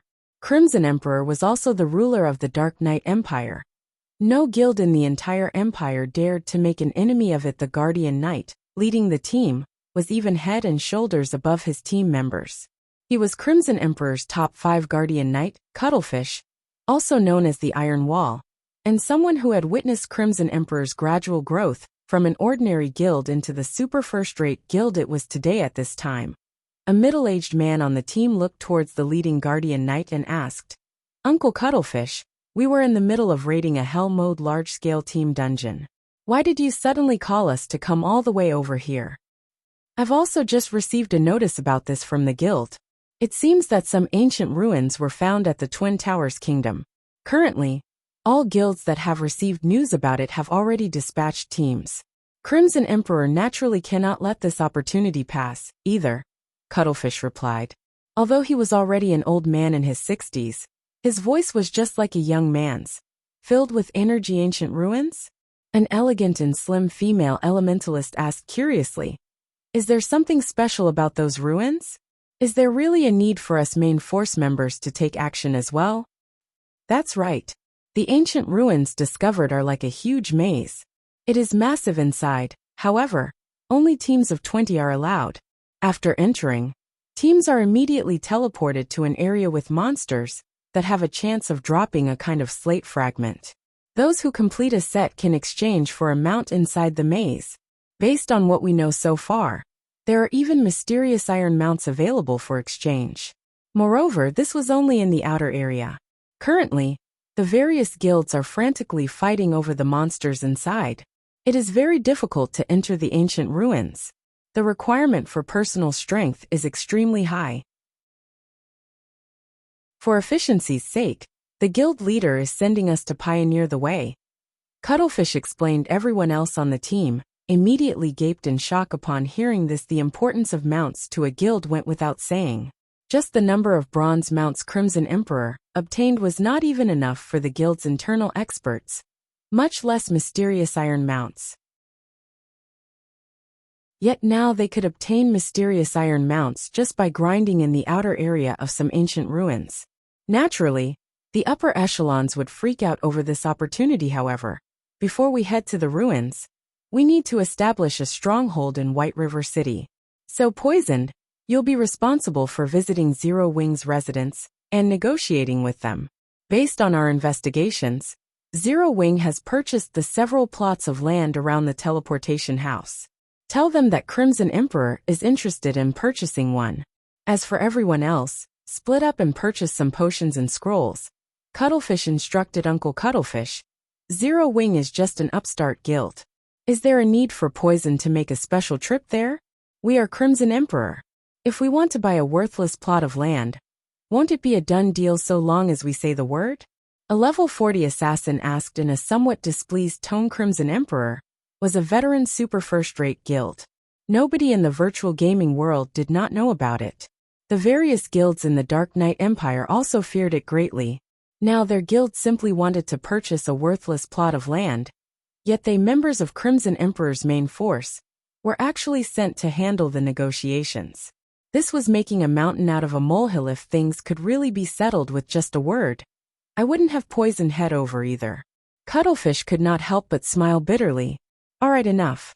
Poison, you head over and negotiate with Zero Wing. Make sure to pay attention to your attitude when negotiating with them. If they really won't sell, then there's no need to force the matter. God's Domain is unlike any other virtual reality game that has existed in the past. I believe that you guys have felt it as well. The waters in this game are much deeper than they appear to be. There is naturally a reason for Zero Wing being able to become Starmoon Kingdom's #1 guild." The female elementalist named Poison Wine silently nodded her head. Inwardly though, she too felt that Cuttlefish was making too much of Zero Wing. Inside the Adventurers Association, Sherfong directly switched to his Spirit Slayer title and walked up to the front counter. Upon seeing Sherfong, The blonde receptionist with green eyes immediately received him with great respect. Lord Spirit Slayer, how may I be of service to you today? The NPC receptionist asked respectfully. I wish to hire some advanced managers. Shifeng replied, all right then. Please follow me to the VIP room on the second floor. We'll bring the related documents over to you right away. The NPC receptionist bowed before leading Shifeng up to the second floor. This scene immediately stupefied the players who had come to the establishment to receive quests. Who is that person? He actually got the receptionist beauty to escort him. Even a viscount of the city doesn't get to enjoy such treatment. That person is surely a top-tier expert. It would be great if I could get to know him. The players inside the main hall watched Shifeng enviously as he walked upstairs. Shortly after Shifeng arrived at the VIP room on the second floor, the NPC receptionist handed a file to him. The 4-star treatment really is fantastic. After taking just a glance at the first page of the file, Shifeng was shocked. In God's domain, players who wanted to hire advanced NPCs could do so only through the Adventurers Association. However, there were differences between advanced NPCs, with some possessing higher intelligence and some lower. The higher the intelligence an NPC possessed, the more human-like they would be. NPC managers with higher intelligence would be able to manage their tasks more effectively. Some NPCs even possessed management skills that were superior to players. They were also more professional. Take Anna, for example. Her intelligence was truly extreme. She could easily manage the entire Starstreak trading firm all by herself. However, NPC managers on Anna's level could be encountered only with luck. Shifeng had chanced upon Anna, due entirely to a quest. Normally, encountering such an NPC was impossible. Generally, NPCs with more than 50 wisdom could already serve as considerably good managers, while NPCs whose wisdom reached 60 points were quite remarkable already. As for NPCs with 70 wisdom, only Tier 2 mages could achieve that standard. In the past, among the managers Shifeng had met, even the one with the highest wisdom had only 73 points in the attribute. Moreover, that NPC had already been considerably advanced in age. Even so, Shifeng had been quite excited when he found that old man. Back then, the old man had been able to manage an auction house single-handedly with perfect order now. However, among the 30 NPCs listed on the first page, Shifeng could see more than 10 with over 60 wisdom. Among them, there was even one with 71 wisdom. And this was only the first page. The file the NPC receptionist had handed him had over 100 pages. Chapter 1035. Times have changed. Chapter 1035. Times have changed. Before Shifeng realized it, he had already spent half an hour inside the serene and elegant lounge, reading through the files. The more he read, the more shocked he felt. High-wisdom NPCs, which were usually difficult to encounter, were now available to him in the thousands. Shifeng had even found an NPC with 80 wisdom. If not for the main god system stipulating that NPCs hired from the Adventurers Association could not be made into players' personal guards, Shifeng would very much have considered taking all these NPCs back with him to form an army of personal guards. I'll choose these 10 then. After Shifeng was done going through the name list, he selected the names of 10 advanced NPCs. 9 had over 70 wisdom, while 1 had 82 wisdom in God's domain. An 82 wisdom NPC's intelligence was already equivalent to that of a Tier 3 NPC. Although Shifeng still wished to hire more, he had already reached his hiring limit. A small-sized town could hire at most 10 advanced NPCs. Moreover, hiring advanced NPCs was not a simple task. Unlike ordinary NPCs, which could be hired without limit and would only cost 2 gold coins a month in wages, one had to satisfy not only the salary demanded by these NPCs, but also their conditions. Just the conditions of the 82 wisdom NPC Shifeng had pointed out could choke an ordinary guild to death. This was because said NPC actually demanded a salary of 10 gold coins per day. Shifeng also needed to pay a 1-month deposit in advance. In addition, the shop the NPC managed had to have at least 500 other workers to an ordinary shop. Having around 20 NPCs managing it would already be more than enough. One could run more than a dozen shops with 500 NPCs. Fulfilling this condition would be impossible for a single, ordinary shop. Fortunately, Shifeng was running a large-scale battle arena. He needed to hire a lot of ordinary NPCs to run the establishment. Otherwise, there would be no way to cope with the large number of players visiting the arena every day. After Shifeng confirmed his choices, the NPC beauty beside him happily tallied the bill and very quickly provided him with a figure, saying, "Lord Spirit Slayer, you have chosen to hire 10 advanced managers and 500 normal managers.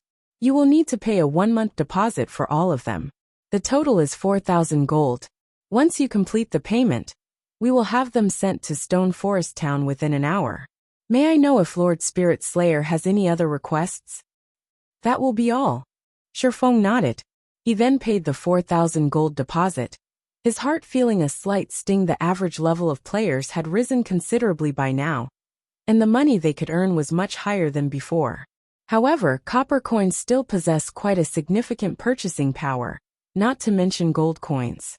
Most likely, there was not a single guild in the entire God's domain that was as generous as himself, directly spending 4,000 gold to hire NPCs to manage just a single establishment. However, Shifeng knew that this was a necessary expenditure.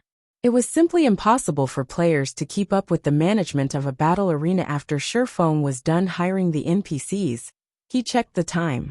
Seeing as there was not much time left before his meeting with the representatives of those major companies, he promptly left the Adventurers Association and took an advanced horse carriage to the Candlelight Trading Firm. Inside the VIP room on the Candlelight Trading Firm's 7th floor, the representatives of the various major companies had already been waiting here for quite some time now. However, none of them showed any signs of indignation. On the contrary, expressions of shock filled their faces at this point. White River City was the most populous city in Starmoon Kingdom. Meanwhile, the Candlelight Trading Firm was situated in the central business district of White River City.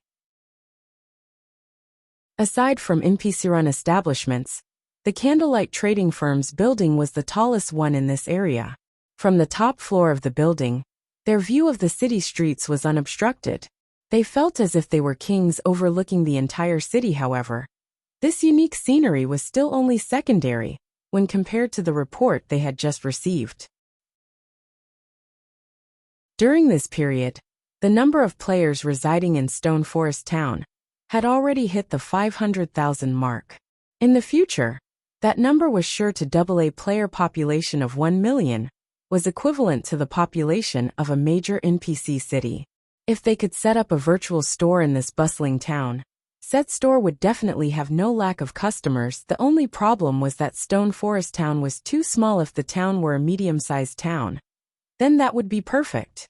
However, Stone Forest Town's protection period had ended just recently. The town was only beginning to attract NPCs. It would still take a considerable amount of time to get promoted. Furthermore, Zero Wing was simply asking for too much money. With 1 billion credits, these major companies could establish a large guild of their own, or invest into a second-rate guild. With the latter option, they could even obtain a considerable number of shares. By cooperating with Zero Wing, however, they would only get priority in investing into a town. They would only receive a guarantee that they could directly rent a golden land in one of the towns Zero Wing captured. The rent of these lands would be gradually deducted from this 1 billion deposit.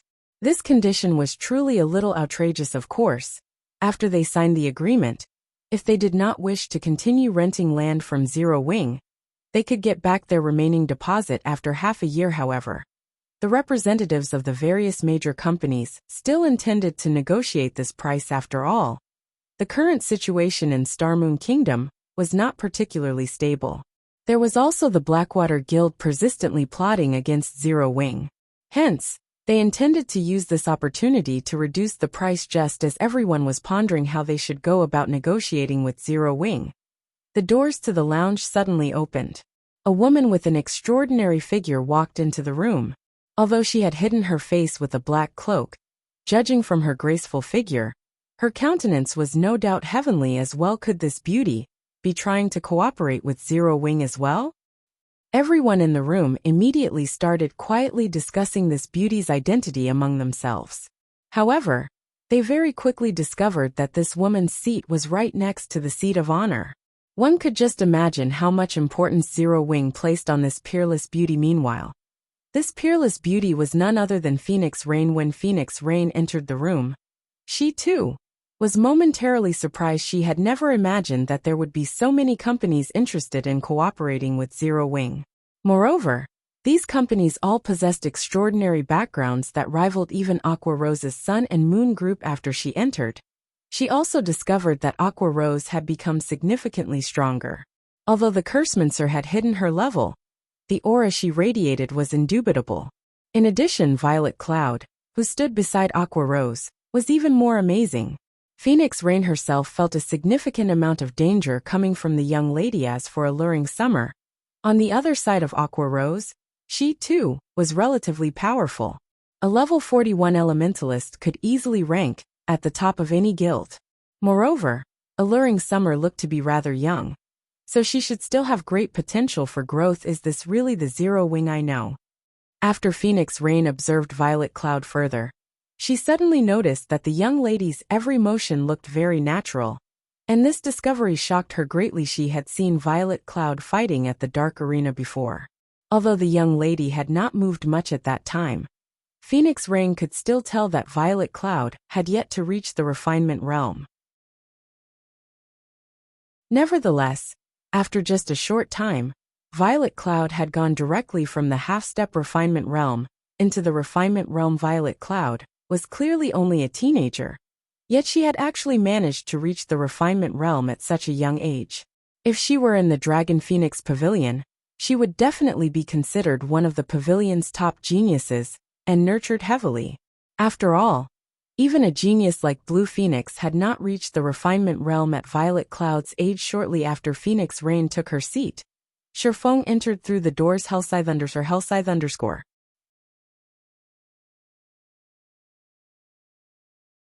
Chapter 1036, Zero Wings Foundations. Chapter 1036, Zero Wings Foundations. As soon as Shifeng set foot inside the room, everyone there automatically shifted their gaze towards him. Currently, Shifeng had already disguised himself as Black Flame, using the demon mask. At this moment, he was dressed in pitch-black armor and wore a black cloak. Two dazzling, blood-red swords hung from his waist, glowing a faint red. The aura his body radiated resembled that of an unsheathed sword, sharp and dangerous. The feeling he gave off was as if it wasn't a human walking into the room, but a demon that had just escaped the abyss. The atmosphere in the lounge instantly grew heavy upon his appearance. When Shifeng's gaze swept over the representatives of the various major companies, they instinctively lowered their heads, due to the mental oppression they felt, none of them daring to make eye contact. Zero Wing's guild leader, Black Flame? Isn't he a little too strong? Alluring Summer could not help but gasp upon seeing Shifeng. He's practically a monster. Haven't I already told you this before? Our guild leader is very strong, Aqua Rose said somewhat pridefully. As long as you develop yourself in Zero Wing, it is only a matter of time before you achieve that dream of yours. At this moment, Phoenix Rain's eyes had also widened in shock, as she looked at Shifeng slowly walking over to her. Just how much has he improved again? During her last encounter with Shifeng, the latter only gave her the feeling of a sheathed sword. Now, however, his aura was entirely different. It was utterly overpowering, impressing on others the presence of a steamroller.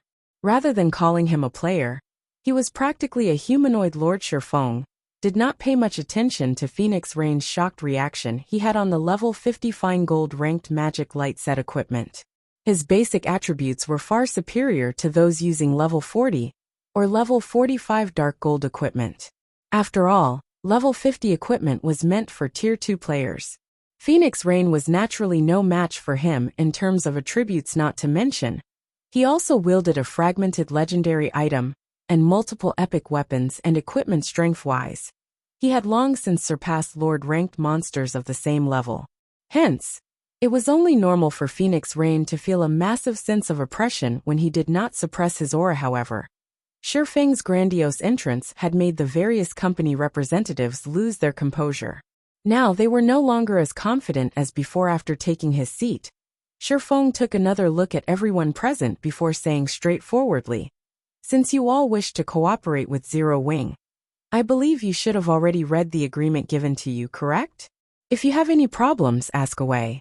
However, take note that Zero Wing will not make any changes to the conditions of cooperation, no matter what." Guild leader Black Flame, although Stone Forest Town indeed has excellent prospects, the conditions you require are simply excessive. You could even say that they are far above Stone Forest Town's potential value. Moreover, 1 billion is no small number. If we invest that kind of money into a second-rate guild, we can take control of a significant portion of said guild shares. Hence, after a discussion among ourselves, we believe that 100 million credits should be a more suitable amount. This way, we'll have a much better time cooperating with each other in the future. After all, the current Stone Forest Town is only that big. Its value is extremely limited. There won't be a single company that will agree to your price of 1 billion. We hope that Guild leader Black Flame can reconsider this matter. Our companies are sincerely trying to cooperate with Zero Wing. The representatives of the 20 major companies all expressed their reluctance to pay such a high deposit. Moreover, they also firmly believed that no company would foolishly agree to this condition. However, in order to get a head start in occupying the virtual market, their companies were still willing to pay a certain price. It seems you all are operating under a misconception. Zero Wing's offer of a 1 billion deposit is only the threshold for cooperation. In addition, Zero Wing is providing only 10 slots. This doesn't mean that anyone with 1 billion credits will qualify for this offer. Shifeng then chuckled and added, "If you are dissatisfied with this offer, Zero Wing won't try to force you into accepting it." Before everyone could refute his words, Shifeng took out an old book from his bag and placed it on the table. Staring at the book on the table, everyone was greatly confused at Shifeng's intentions. They then clicked to check the book's information. Magic Tower design. Could this be? Phoenix Rain immediately thought of the tower in Stone Forest Town upon seeing the name of this book. That's right. Just like you've surmised, the tower constructed in Stone Forest Town is indeed a magic tower. It is also the cause of Stone Forest Town's mana density increase, Shifeng explained, smiling. I believe you all should have already seen for yourselves the effects of the magic tower, correct? Now, do you still think this 1 billion threshold is a little too high? Immediately, everyone in the room fell silent. Shock plastered over their faces as they looked at the magic tower design. A hint of fanaticism gleamed in their eyes. Everyone had attributed the change in Stone Forest Town to the newly constructed tower. Hence, the people from the various large guilds, as well as those from companies and corporations, had immediately launched investigations into the tower. They all sought to obtain a magic tower for themselves. Unfortunately, they could not find any information regarding the magic tower whatsoever. They only knew that Zero Wing had built the tower. There were also rumors floating about that the magic tower might be a one-time use quest reward. Hence, Zero Wing had chosen to set up the tower at Stone Forest Town, using the opportunity to raise the town's value. However, they never imagined that players could actually build this thing. If Zero Wing could truly build as many magic towers as it wished, and only needed to pay the production cost, then the guild's potential was indeed immense in the future. As long as the guild captured a town, it could directly construct a magic tower in it, and use the higher mana density in the town to attract large numbers of players. With this, Zero Wing would have another brand new Stone Forest Town.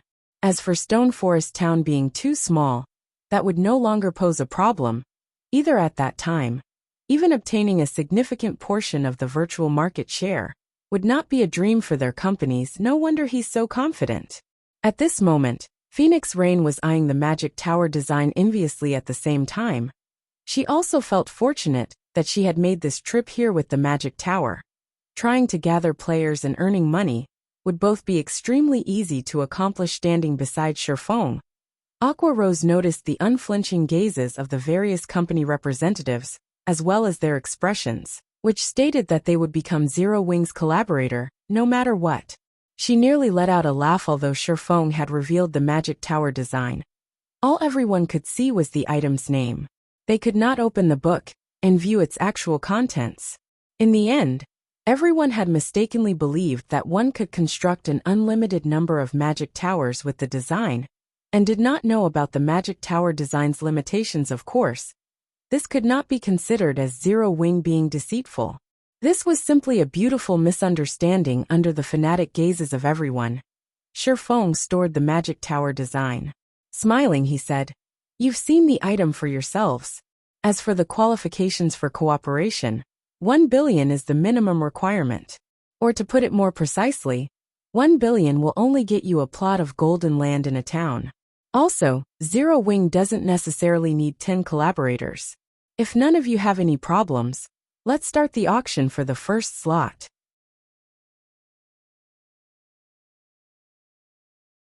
Chapter 1037, Insane Woman. Hellscythe_VampireCat Chapter 1037, Insane Woman.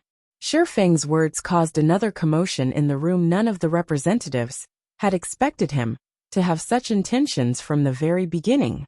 This sudden announcement truly caught them by surprise. The various company representatives, who were originally sitting close together, immediately started eyeing the people next to them, a wary expression appearing on their faces. At the same time, they were also secretly contacting the directors of their companies, hoping to get a quick reply from them. Nobody present was a fool. They knew just how much was at stake here. Just the value of a single town with a magic tower could practically rival that of 8 player-owned towns. Moreover, capturing 8 towns was easier said than done. Even if one managed to seize so many towns, the investments needed to develop these towns were not something an ordinary large guild could support. Most likely, only entities like super guilds would be able to operate 8 towns simultaneously at this stage of the game. However, buying a plot of land in the towns owned by super guilds was nigh impossible for their companies. That was no longer a problem that could be solved with enough money. Super guilds operated differently from ordinary large guilds. They were playing virtual reality games with the intention of monopolizing a large share of the virtual industry, and were more than capable of doing so. Hence, why would they want to split their profits with someone else? On the other hand, Zero Wing only needed to capture 1 town to gain the economic benefits of 8 towns. If their companies could gain priority in investing in Zero Wing's towns, they might be able to establish themselves in God's domain's virtual industry. How could they possibly let this opportunity get away? Seeing Shifeng remaining silent for some time after his announcement, Aqua Rose could not help but ask softly, "Guild leader, are you still not going to start the auction?" "Wait a little. There's no need to rush this matter. We'll let them digest this information first. When the time comes, they'll compete with even greater ferocity," Shifeng replied, smiling as he looked at the company representatives busy contacting their superiors. Originally, this matter of cooperation had been relatively urgent. He had even made plans to risk exposing the city building order, just to gather enough funds to purchase Ouroboros's training center. The existence of a training center was simply too important to a guild. This relevance was akin to that of the current dojos. The experts nurtured in dojos would go on to participate in all sorts of competitions. Training centers were similar in this respect, where the experts nurtured in training centers would go on to participate in all sorts of virtual competitions.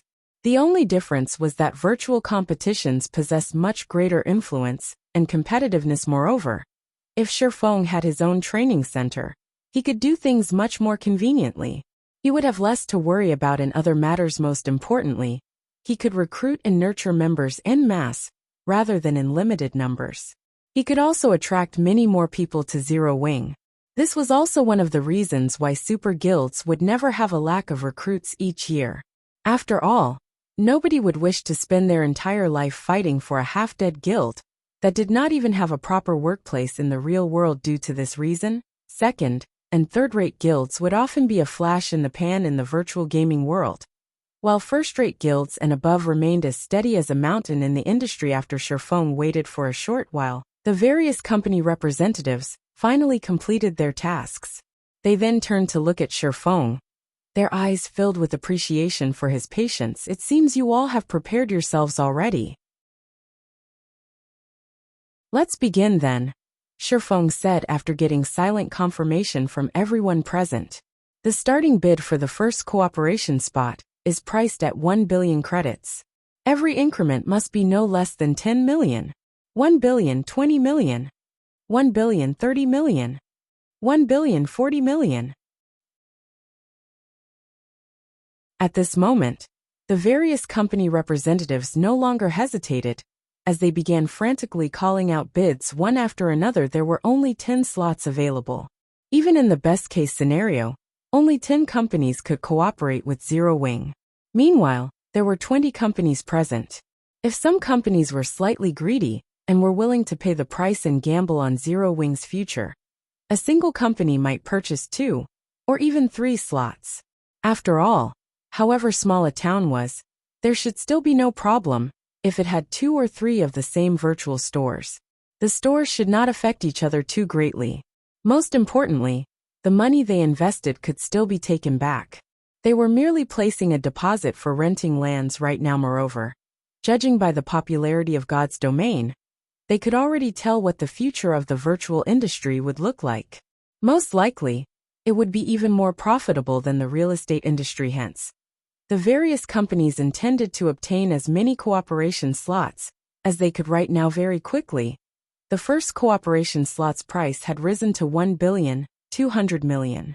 Moreover, the bidders still showed no signs of stopping. Aqua, your guild leader is simply too good at doing business. He's practically robbing them at this point, Alluring Summer said, smacking her lips. This was not her first time seeing such large transactions taking place. After all, just the construction of a single 5-star hotel in the real world cost nearly 10 billion credits. It was even more expensive for 6- and 7-star hotels. However, this was definitely her first time seeing a virtual store selling for such a high price. This is nothing. Those who want to cooperate with us in the future will have to pay an even higher price, Aqua Rose said, unfazed by this situation. Although the towns in God's domain were good, they were a far cry from being comparable to a city, particularly the first player-owned city in God's domain. If not for the fact that they could not publicize the matter of the city building order yet, these companies wouldn't even have the qualifications to negotiate with Zero Wing. During the brief moment Aqua Rose was chatting with Alluring Summer, the price for the cooperation slot had hit 1 billion and 300 million. However, as the bids continued increasing and were approaching 1 billion and 500 million, the number of people calling out offers started dwindling. At this moment, a clear voice resounded throughout the lounge. 2 billion. Everyone instantly turned to look at the bidder in shock. This person was none other than Phoenix Rain. This woman has lost her mind. She actually bid 2 billion. Who is she? Everyone was stunned by Phoenix Rain's bid. Although they also had that kind of money, the more they could save, the better. Is there anyone willing to place a higher bid? Shifeng asked for confirmation as he swept a glance at everyone present. He was not particularly surprised by Phoenix Rain's bid. After all, she was someone capable of obtaining a battle team slot for the Dark Arena. How could her origins be ordinary? After Shifeng sought confirmation 3 times, he sent the first official contract to Phoenix Rain. Afterwards, she simply needed to place her signature on it. When all the representatives present laid eyes on the contract, envy surfaced on their faces. They then made preparations to bid for the second contract. However, as soon as Shifeng announced the bid for the second contract, Phoenix Rain again said softly, 2 billion. Silence fell once more. The representatives all felt hatred and frustration towards Phoenix Rain's actions. What the hell is with this woman? She is simply insane. There are 10 slots available. I refuse to believe she can take down a third one. Everyone initially thought that Phoenix Rain would hit her limit after purchasing a single slot for 2 billion.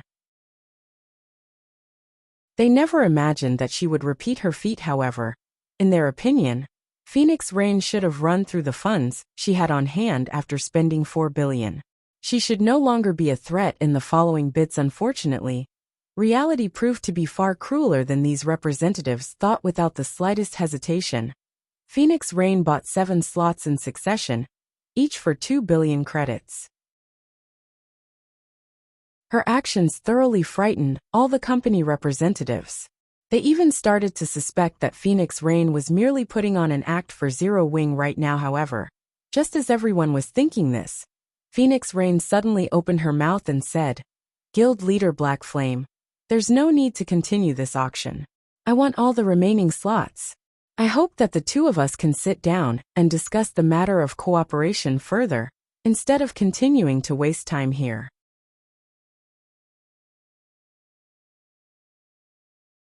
Chapter 1038, Town of Beginnings. Hellscythe_VampireCat Chapter 1038, Town of Beginnings. Although Phoenix Rain did not speak loudly, everyone was still dumbfounded by her words. As for the matter of Phoenix Rain being Zero Wing's puppet, they had long since flung that idea out of their minds. Is this the background of a super first-rate guild? Aqua Rose was greatly shocked as she looked at Phoenix Rain's calm and composed demeanor. Although she had known that a very wide gap separated first-rate guilds and super first-rate guilds in terms of overall strength, number of experts, and financial strength, she never imagined that the disparity was this massive. Phoenix Rain was actually capable of purchasing all 10 slots, as if she was shopping for vegetables at the market, just as the various company representatives were about to refute Phoenix Rain's words. Sherfong got the jump on them, saying, "Since you are going to buy the remaining slots, we can naturally proceed with the discussions. Guild leader Black Flame, you shouldn't make such a hasty decision. That's right. There are still 3 more slots left. How would you know if we can't outcompete this lady?" The other companies immediately grew anxious. Previously, they had intended to wait until Phoenix Rain had exhausted her funds in order to purchase a slot for themselves as cheaply as possible. They never expected something like this to happen halfway through the auction. "I can choose to give up if any of you can offer more than 4 billion for any of the 3 remaining slots," Phoenix Rain said. The entire venue fell silent once more. The various company representatives all gnashed their teeth in anger. As they looked at Phoenix Rain, they could not help but admit that Phoenix Rain was simply too accurate in her calculations. Although the various companies present were willing to pay a huge price to cooperate with Zero Wing, a 4 billion deposit was beyond their budget. Moreover, nobody could tell what kind of future awaited Zero Wing. If things went sour, all that money would be frozen for half a year. It was too great a risk altogether. A lunatic. This woman really is a lunatic. If the Blackwater Guild topples Zero Wing, I'd like to see just how she salvages the situation. At this point, the only thing the various company representatives could do was stand up and leave in a huff. As for Sherfong, he was inwardly ecstatic. He had never imagined that Phoenix Rain was actually this wealthy. With this, Ouroboros's training center was practically in the bag. He could even start the second phase of his plan, which was the construction in other cities of training centers that were open to the public, in the hopes of attracting players to go there and improve themselves. With this, he could earn money and recruit more newcomers with great potential into his guild. This was a business model that many major guilds adopted in the later stages of God's domain. This method had uncovered many top-tier experts in the past. Among them, the most famous one would be the Tier 6 Berserker god, Half Madness. Initially, Half Madness had only been an unknown ordinary player. However, one day, he went to a training center run by the Super Guild Battle Wolves to play around, and the instructors there discovered that he had great potential. In the end, Battle Wolves recruited him, and everything else was history. His strength improved rapidly by leaps and bounds, and he eventually became one of Battle Wolves' mainstays. Of Zero Wing could construct such God's domain training centers in various major cities in the real world early on, it could snatch some high-potential players for itself, rather than let super guilds monopolize all the good stuff. Guild leader Black Flame, I've already signed the contracts.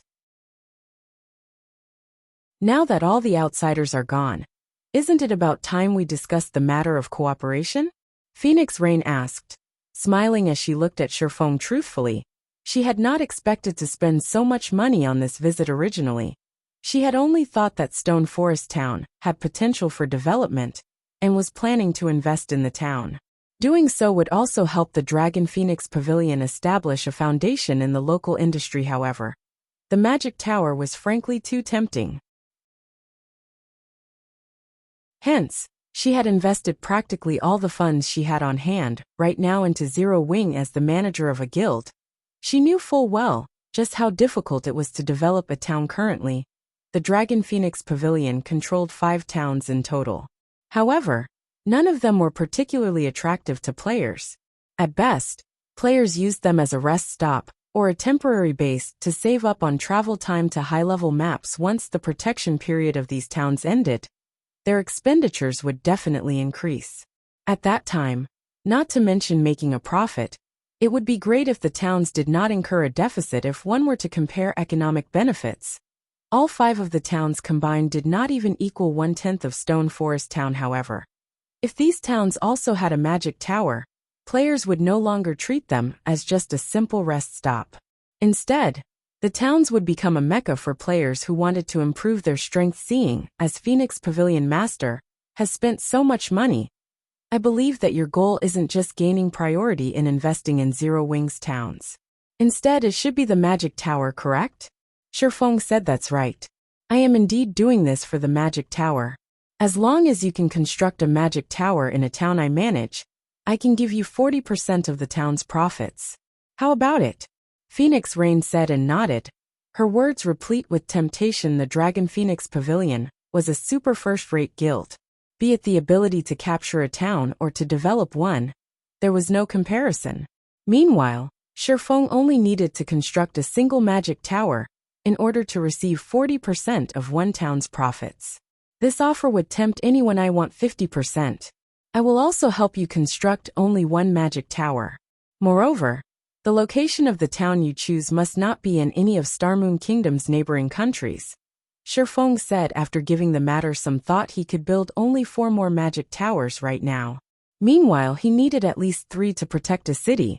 Hence, the most he could spare was 1 magic tower if possible.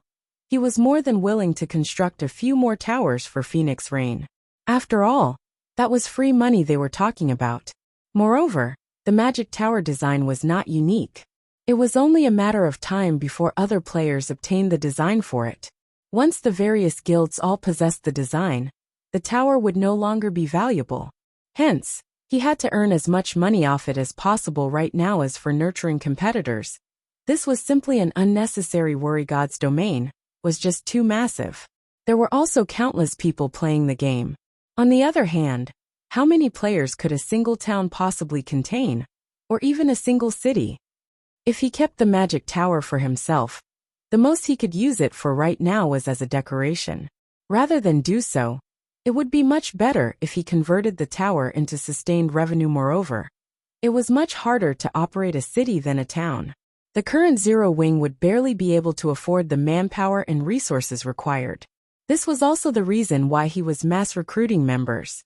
Once he built his city, he would not have any energy to spare for managing any additional towns right then. However, I have another condition. You need to get it done within 3 days. Previously, Phoenix Rain still wanted to renegotiate. However, seeing Shifeng's determined demeanor, she knew that that was not going to happen. However, at the very least, she had secured 1 magic tower for herself, achieving her initial goal. That won't be a problem. Send the town's coordinates to me. When the time comes, I'll send some people over to build it. Shifeng did not mind this condition. Constructing a magic tower took only half a day, after which he would have 1 more source of income. Then, he also would not have to worry about the construction fees for his city. After the 2 of them signed a contract reflecting their agreement, Phoenix Rain sent a set of coordinates to Shifeng. Savage Wildland, Town of Beginnings. What? You've actually discovered the Savage Wildland? Shifeng was momentarily surprised upon seeing the coordinates.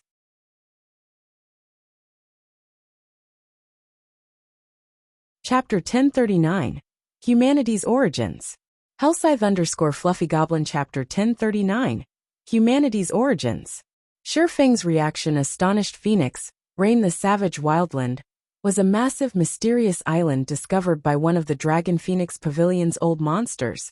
While he had been working on an epic quest, the pavilion had investigated the island in depth, and they only uncovered part of the island's secrets. After much difficulty, she hadn't expected Shifeng to react as if he knew the Savage Wildland's secrets when she had sent him the location. Do you know about the Savage Wildland? Phoenix Rain asked curiously only after browsing the library in the Apocalypse Empire's imperial capital, had the Dragon Phoenix Pavilion found some information about the Savage Wildland. However, the information was very vague. The only thing it mentioned was that the Savage Wildland was the birthplace of humans, which is why the town on that massive island had been named the Town of Beginnings. Even the weakest monsters on the island were level 40. Moreover, the monsters exhibited considerably high combat standards. Even guild elite players could not solo the area's elite monsters of the same level. They needed to form groups of 3 to take one down. Furthermore, it was very easy to come across special elite and chieftain-ranked monsters. These monsters mostly moved in groups, making it considerably difficult to level up.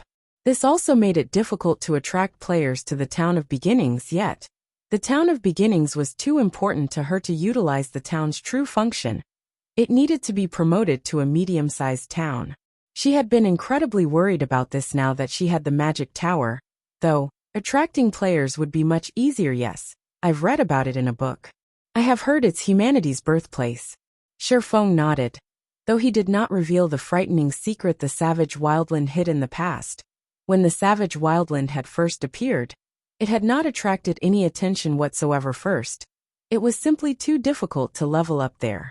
Rather than relying on the monsters, one would be better off grinding the useless monsters in low-resource areas. Moreover, the Savage Wildland's monsters were quite stingy. How stingy? Even after killing over 100 monsters, they wouldn't drop garbage or a single material item. One could only obtain a handful of copper coins or cheap materials by killing chieftain-ranked monsters or above.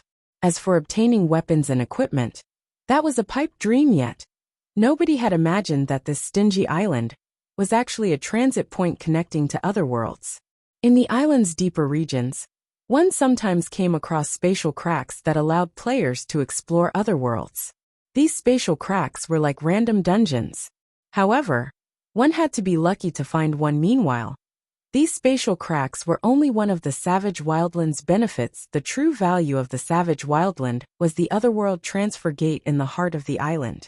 Players were only required to pay some magic crystals to utilize this gate. Unfortunately, players could only use the gate once per week. Due to this, a large number of players had swarmed the Savage Wildland in the past. However, back then, the Savage Wildland had already fallen under the Super Guild Pantheon's control. Anyone who wished to utilize the transfer gate had been required to pay an exorbitant fee. Despite the many other Super Guilds' complaints, none of them had been able to do anything about it, as the Pantheon ruled over the Town of Beginnings. The other Super Guilds could only watch as Pantheon regulated the area and collected massive amounts of money. Hence, the fact that the Dragon Phoenix Pavilion had taken the Town of Beginnings had truly surprised Shifeng initially. Shifeng had thought of searching for the Savage Wildland in this life. However, activating the island had many conditions. He also did not know which conditions he would need to trigger. Hence, he had no choice but to leave the island alone for now. He had never expected this opportunity to present itself. In Otherworld could effectively train players and help them improve their techniques. Clearing an Otherworld also granted bountiful rewards. This was the reason why transfer tools to Otherworlds were so precious and expensive. If he could take control of the transfer gate to an Otherworld, it would undoubtedly provide a special training location. For Zero Wings members, Guild leader Blackflame is quite knowledgeable. The pavilion has searched high and low for this information. If I had known earlier, I could have just asked you. Phoenix Rain could not help but sigh. She had mobilized all of the guild's power to learn about the Savage Wildland.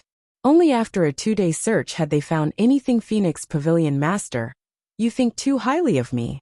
I just like to read books about God's domain's history in my free time, Shifeng said. Laughing, it seems I'll have to read about God's domain's history more often, then, Phoenix Rain replied, smiling.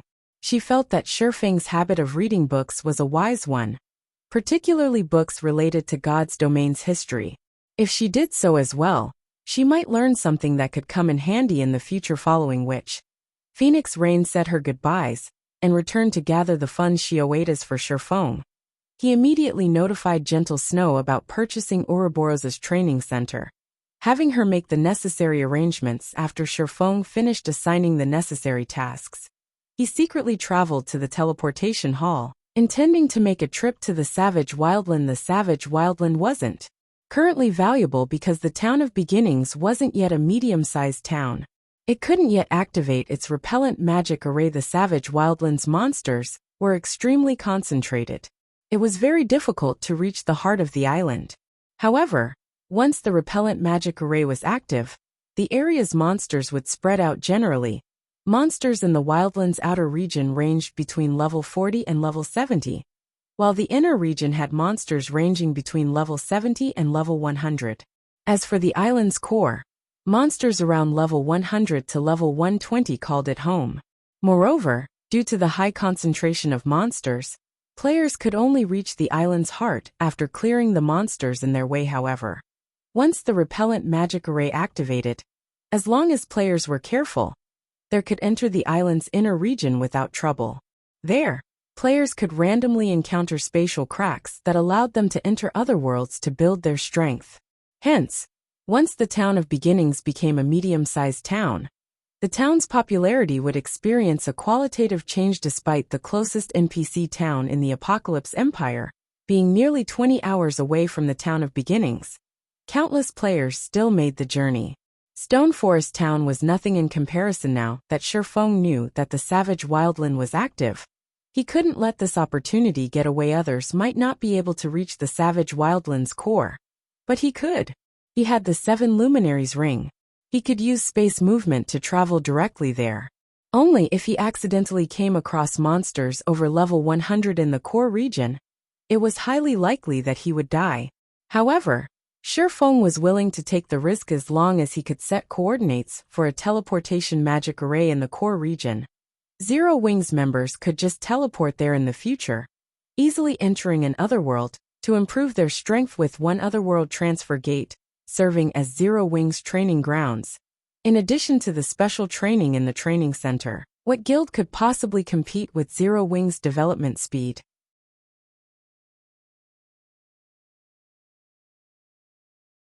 Chapter 1040 Maritime Business. Hellscythe_Fluffy Goblin Chapter 1040 Maritime Business. Starmoon City, Blackwater's guild residence. Currently 3 people, 2 men and 1 woman, sat inside the guild leader's luxurious office. Among them, 1 man was Blackwater's guild leader, Abandoned Wave, while the woman was Qin Muyan, who had been tasked with managing Blackwater's affairs in the Black Dragon Empire. However, these 2 VIPs of the Blackwater Guild had their eyes locked on the man before them. The man wore a black cloak and had tightly wrapped bandages around most of his face, preventing others from seeing his appearance or level.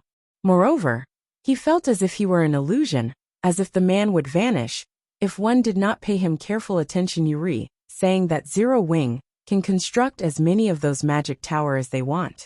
Abandoned Wave asked, his brows raised in suspicion.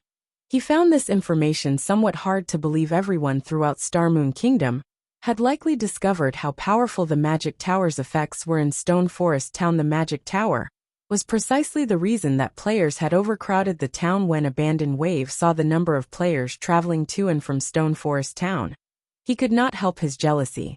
After all these players were walking sacks of coins. Although the Blackwater Corporation was wealthy, its coin income was very limited. With just the income of Stone Forest Town, it was no impossible for Blackwater to wear down Zero Wing. If what the bandaged man had said was indeed true, once Zero Wing captured another 1 or 2 towns, Blackwater would not be able to compete with the guild's financial strength. I can assure you that this news is true. Moreover, Zero Wing has found a powerful financial backer. I'm afraid that within this short period, Zero Wing's strength will rise explosively once more, the bandaged man declared confidently. If we don't get rid of Zero Wing soon, we will have endless trouble in the future. I understand. I'll send some men to help Heaven's Burial with the sealing magic array's construction immediately. But how are preparations coming along? Abandoned Wave understood that this matter could no longer be delayed. If they did not remove Zero Wing soon, it would become increasingly harder to defeat the guild in the future. Moreover, Young Master Jing had grown somewhat impatient and instructed him to conclude the matter swiftly. Otherwise, Blackwater would soon have another guild leader. It won't take too long. A day at most. Even if the guild dispatches every player it has, nothing will save Zero Wing when the time comes. The bandaged man laughed coldly. However, once this matter has been resolved, don't forget about our agreement.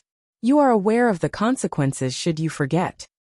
Rest assured, I am always a man of my word. When it is time, I'll give you what we agreed upon, Abandoned Wave said. Hearing the bandaged man's tone, Abandoned Wave's confidence grew. The main force attacking Stone Forest Town this time would not be from Blackwater or Heaven's Burial at all. Rather, it would be this bandaged man before him. Guild leader, Big Sister Ling, just sent a message stating that the situation with Pantheon is a done deal. Now we only need to decide a date for the operation. Qin Muyan suddenly reported. Abandoned Wave grew ecstatic upon hearing this. Good. Muyan, lead a team to assist Heaven's Burial right away. Once the magic array is complete, we'll attack Stone Forest Town. Although capturing Stone Forest Town was already in the bag, Pantheon's help would be icing on the cake, depriving Zero Wing of every last shred of hope. Apocalypse Empire, Imperial Capital's Teleportation Hall. As soon as Shifeng arrived in the Apocalypse Empire's capital, he discovered a crowd of players filling the teleportation hall as they lined up to use the teleportation arrays. It was even more crowded than Stone Forest Town. There sure are a lot of people here. Shifeng could not help but sigh as he surveyed his surroundings. As one of the most ancient empires still in existence in God's domain, the Apocalypse Empire had a lot of players. Ordinary empires simply could not compete. The quality of the players in the teleportation hall made this clear. Among the players lining up, many were high-level independent players. Currently, God's domain's mainstream players were only level 35. However, most of the independent players here were level 37 or above, with some already at level 40. Even the Black Dragon Empire paled in comparison to the Apocalypse Empire's prosperity. However, this was also the reason that three major powers contested over the Apocalypse Empire, with two being super first-rate guilds, while the third was a super guild. Of the two super first-rate guilds, one was the Dragon Phoenix Pavilion, and the other was the Miracle Guild. Battle Wolves was the super guild. Due to these three major powers, even first-rate guilds were forced to watch from the sidelines. With the Apocalypse Empire's massive population, whichever guild managed to take control of the empire would enjoy an explosive development speed. After all, only with more people could a guild easily recruit talented players. Even now, the three major powers fought each other constantly, dispatching many of their elite and expert members to the Apocalypse Empire to develop. The Dragon Phoenix Pavilion's choice representative to preside over the struggle for the Empire was none other than Phoenix Rain this time. Phoenix Rain had resolved to bet all of her cards on Zero Wing's cooperation. Shifeng had to admit that Phoenix Rain had bet correctly. If the Town of Beginnings had a magic tower, not only could she rake in a fortune, but she could also hasten the town's promotion to a medium-sized town. The Town of Beginnings would become the cornerstone that would allow the Dragon Phoenix Pavilion to take over the Apocalypse Empire. Compared to the potential profits, the initial cost was nothing. Unfortunately, while focusing on a narrow goal, Phoenix Rain had neglected an even greater opportunity. Even without taking control of the Town of Beginnings, there was a way to access the Savage Wildlands benefits, following which Shifeng teleported to Ocean Viewing Town. Ocean Viewing Town was the closest coastal town to the Savage Wildland. However, due to the Wildland's location in the middle of the sea, players generally rented boats for the journey. The sea was far more dangerous than land. Players had to be extremely careful when venturing across the sea. If a player carelessly allowed their boat to be destroyed, they would have to rely on their own strength to swim the rest of the way. Compared to walking, swimming in the ocean was much more taxing on a player's stamina. It was also much slower. After running out of stamina, players would ultimately drown due to this.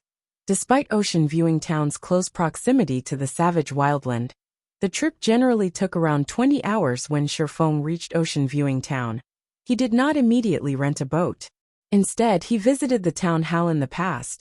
Due to the many players rushing to the savage wildland, ocean-viewing town had also prospered. Eventually, it had even been promoted from a town to a city. The value of the town's lands had risen like crazy, however. Trading these lands had not been the most profitable business. The true profits were from boat rentals. Boats were different from ordinary mounts. Although they were another mode of transportation, and engineering players could construct them, their designs were exceedingly rare. Generally, players who wanted a boat of their own would use the designs that came with a shipyard. A shipyard also increased the speed of crafting boats. There were a total of 5 shipyards for sale in Ocean Viewing Town in the past. Those who had purchased these shipyards early had made a fortune. When the savage wildland became popular, this was because the boats shipyards crafted were unlike the fishing boats that NPCs rented out.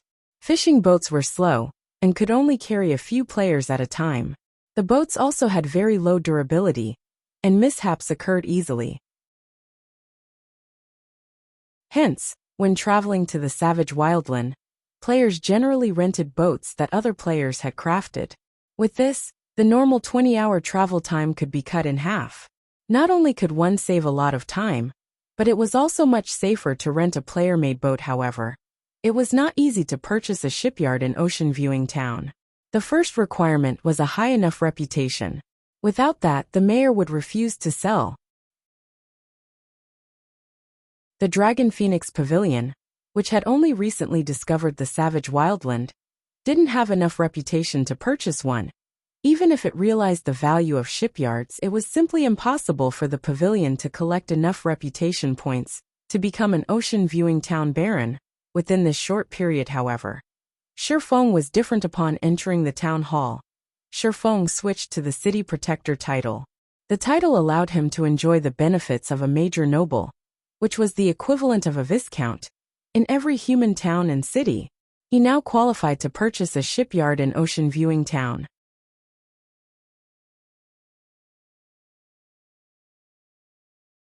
Chapter 1041, Medium Shipyard. Hellscythe_Fluffy Goblin. Chapter 1041, Medium Shipyard. When Shifeng entered the town hall, there were only a few other players in the building. They were all independent players, not guild players. The lands in God's Domain's NPC cities were very expensive. Generally, only guilds could afford them. It was practically impossible to find a lone player who could afford these lands as well. However, it was a different story for NPC towns. The lands here were many times cheaper. Take Ocean Viewing Town for example. Its normal lands only cost 200 to 300 gold, while the lands around the town center cost 500 to 600 gold.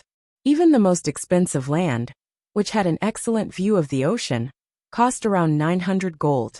Generally, expert players of considerable skill could afford these lands after their Tier 2 promotion in the past.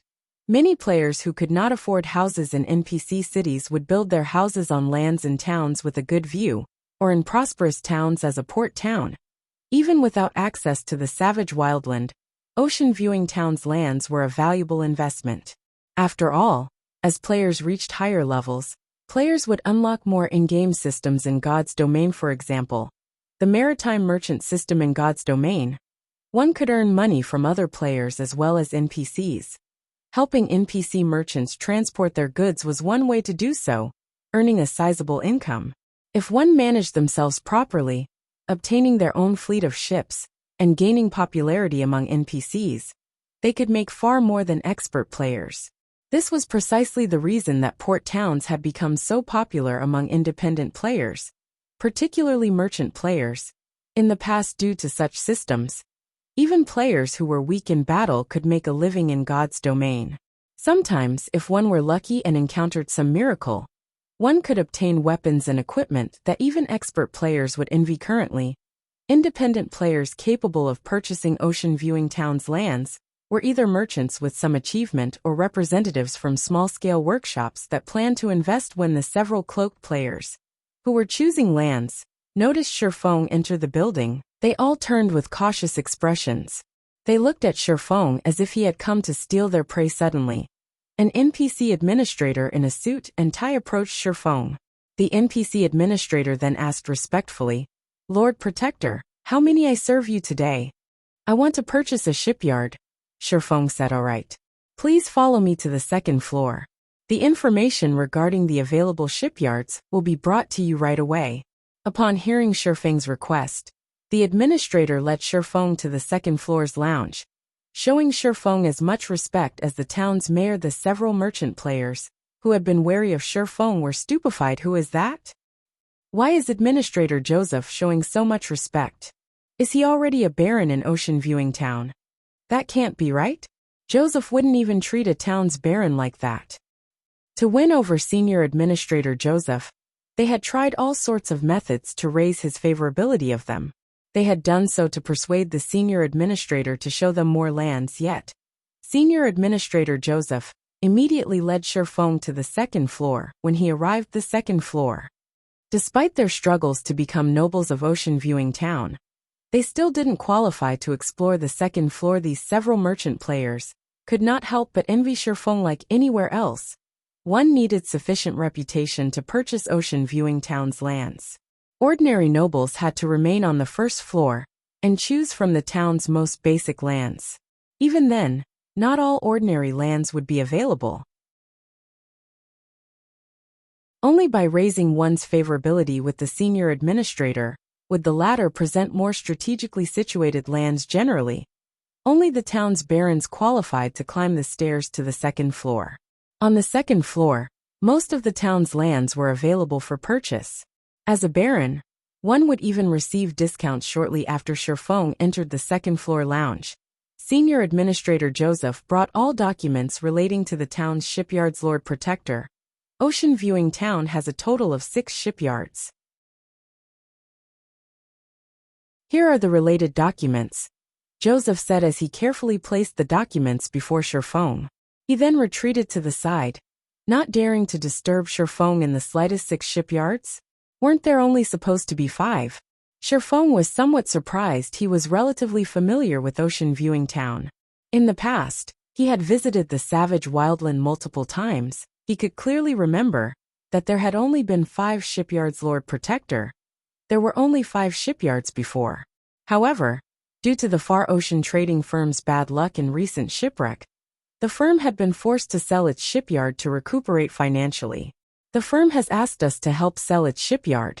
The mayor has stated that if this shipyard has not sold after a month, he will take the shipyard as collateral and issue the Far Ocean trading firm a loan. I have heard that the trading firm recently built this shipyard to produce its new cargo ship. Joseph explained in detail. New cargo ship?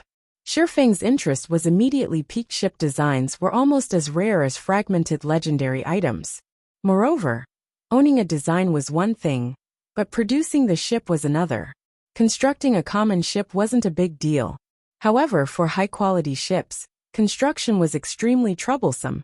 Finding the raw materials alone was costly in both time and money. Most importantly, ship designs were similar to the Magic Tower design, in which both were limited-use items. Usually, one could construct 10 ships from one design even after 10 years. High-quality ships had still been considerably rare. God's domain's ocean was expansive. Moreover, many miraculous encounters and treasures were available on the ocean's islands and secret areas. Without a ship of considerable quality, death was likely when exploring the sea. Due to these 2 reasons, players in the past had been very willing to rent, even purchase high-quality ships, even for an absurd cost. Following which, Shifeng began to browse the documents. Shifeng took 10 minutes to look through all of the information. As Joseph had said, the Far Ocean trading firm had researched a new cargo ship. Although the ship was only common rank, it was 15% faster than the other 5 shipyards' cargo ships. Moreover, its carrying capacity and durability were 20% higher. Aside from bronze or higher-ranked cargo ships, this was the best choice for merchant players. The only problem was the price. Although this was a town, a shipyard was different from lands. Even a small shipyard could sell for 10,000 gold, not to mention a recently built medium shipyard in God's domain. The size of a shipyard determined the types of ship it could construct. Not only could a medium shipyard produce small ships, but it could also construct medium ships. For example, a cargo ship was a medium ship. The Far Ocean trading firm's asking price was 30,000 gold. At this price, Shifeng could purchase 3 plots of golden land in a major city.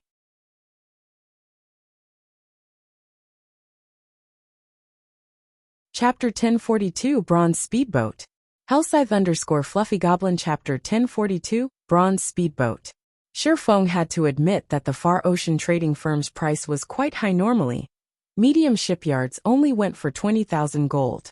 He could purchase another small shipyard with the additional 10,000 gold. 30,000 gold was almost everything Shifeng had on him. Previously, he had spent quite a bit to deal with the dark guilds.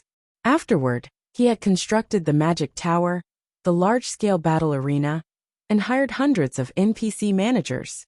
The money he earned in the past several days had vanished in an instant. Shifeng had only planned to spend 20,000 gold to buy a medium shipyard, while leaving the remaining 10,000 gold to start the magic tower's construction in the town of beginnings. Now, his plans had been disrupted.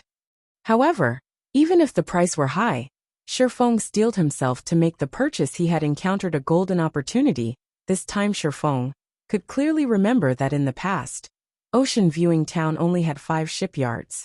A 6th hadn't existed. Moreover, based on Joseph's explanation, this shipyard would be available for 1 month.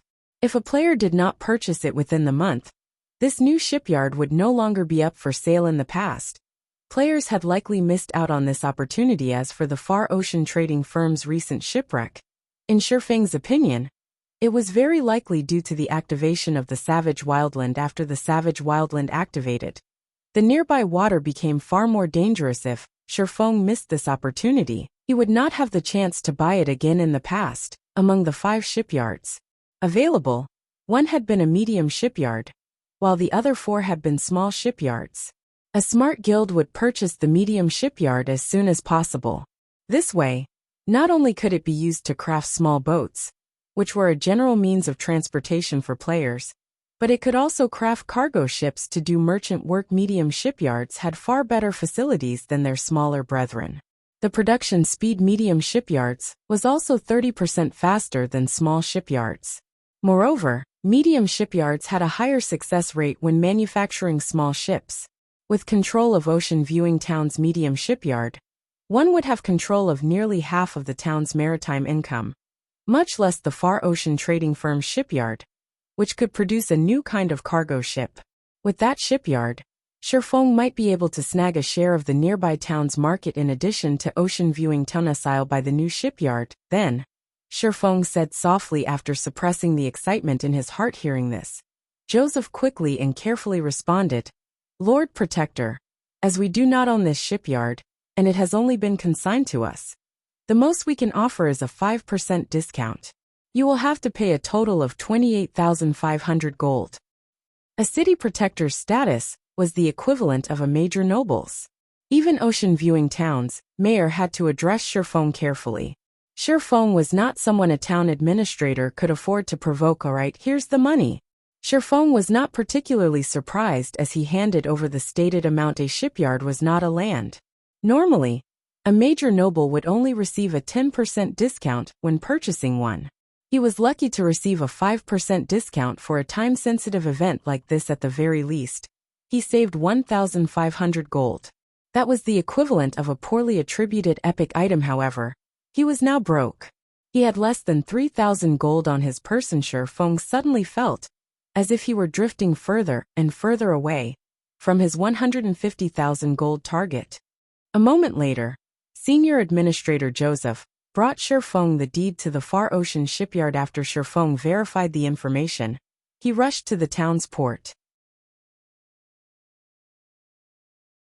He decided to set aside the Far Ocean shipyard's operations until Melancholic Smiles Group returned. Unlike producing weapons and equipment, which only required 1 player, the construction of even a small speedboat required 10 engineers.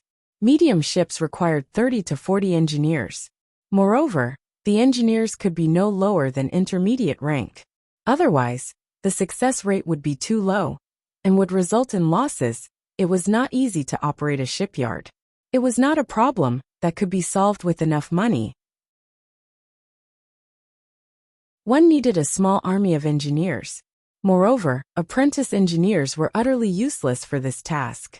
To run a medium shipyard smoothly, one needed at least 100 intermediate engineers.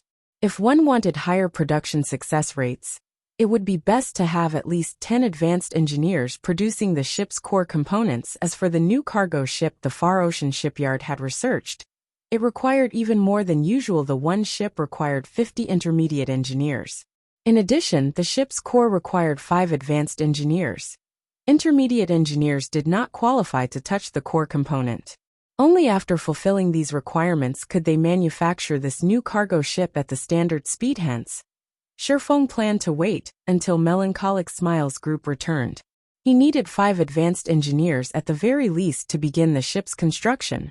Otherwise, he would have to rely on small speedboats to earn money, wasting away the advantage of the new cargo ship.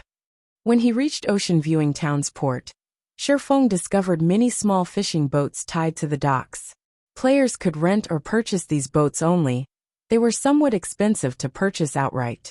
Ordinary players couldn't afford them. Even the crappiest fishing boat, which could only accommodate a maximum of 4 people at a time, sold for 3 gold. A fishing boat that could hold up to 6 players cost 5 gold. As for fishing boats with a small sail, their prices were even more absurd, with the most common selling for 10 gold. However, one had to admit that it was worth every coin. Fishing boats with sails were 10% faster than those without. Moreover, they possessed the passive skill sail along the wind. Players could increase their speed by another 20% with the wind in their sails. This way, players could escape sea monsters easily, avoiding the risk of losing both their lives and their ship. Renting a boat was far cheaper than purchasing one. One was only required to pay a deposit of half the value of the boat's selling price, and a 5% rental fee of once every 3 days. If the boat were damaged, players were only required to cover the repair fees. In the event that the boat was destroyed completely, however, one was required to compensate the owner in full within a fixed time. If one failed to do so, the owner would place a bounty on their head.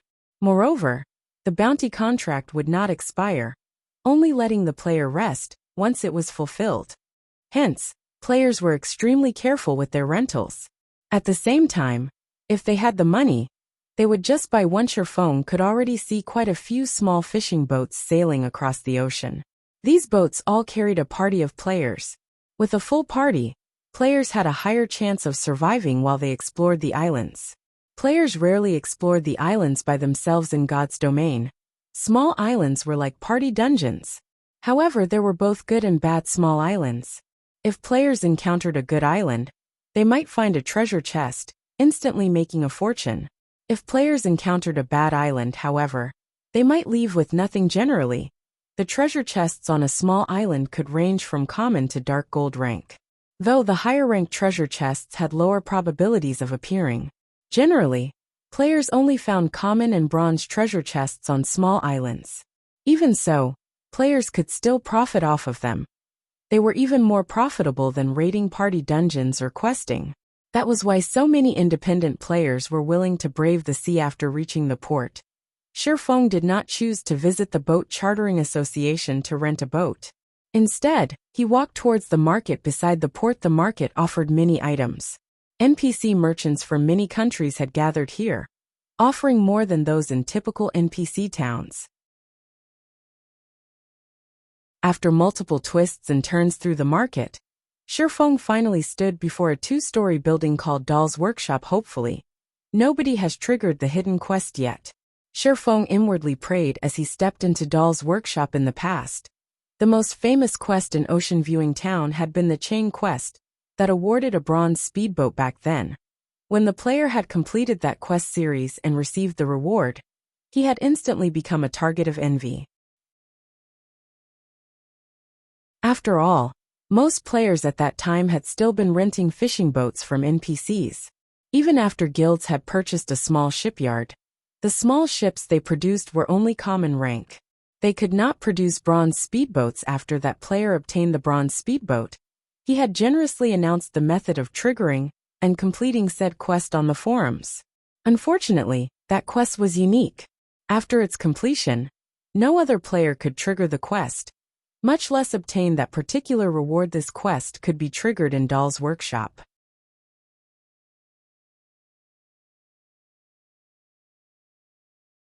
Chapter 1043, Godly Player. Among the many workshops in the port market, Dahl's workshop was not particularly eye-catching. However, it was the oldest workshop in Ocean Viewing Town, and had been created by a Grandmaster engineer. The workshop had existed for over 300 years logically, even if it were not famous throughout the Apocalypse Empire.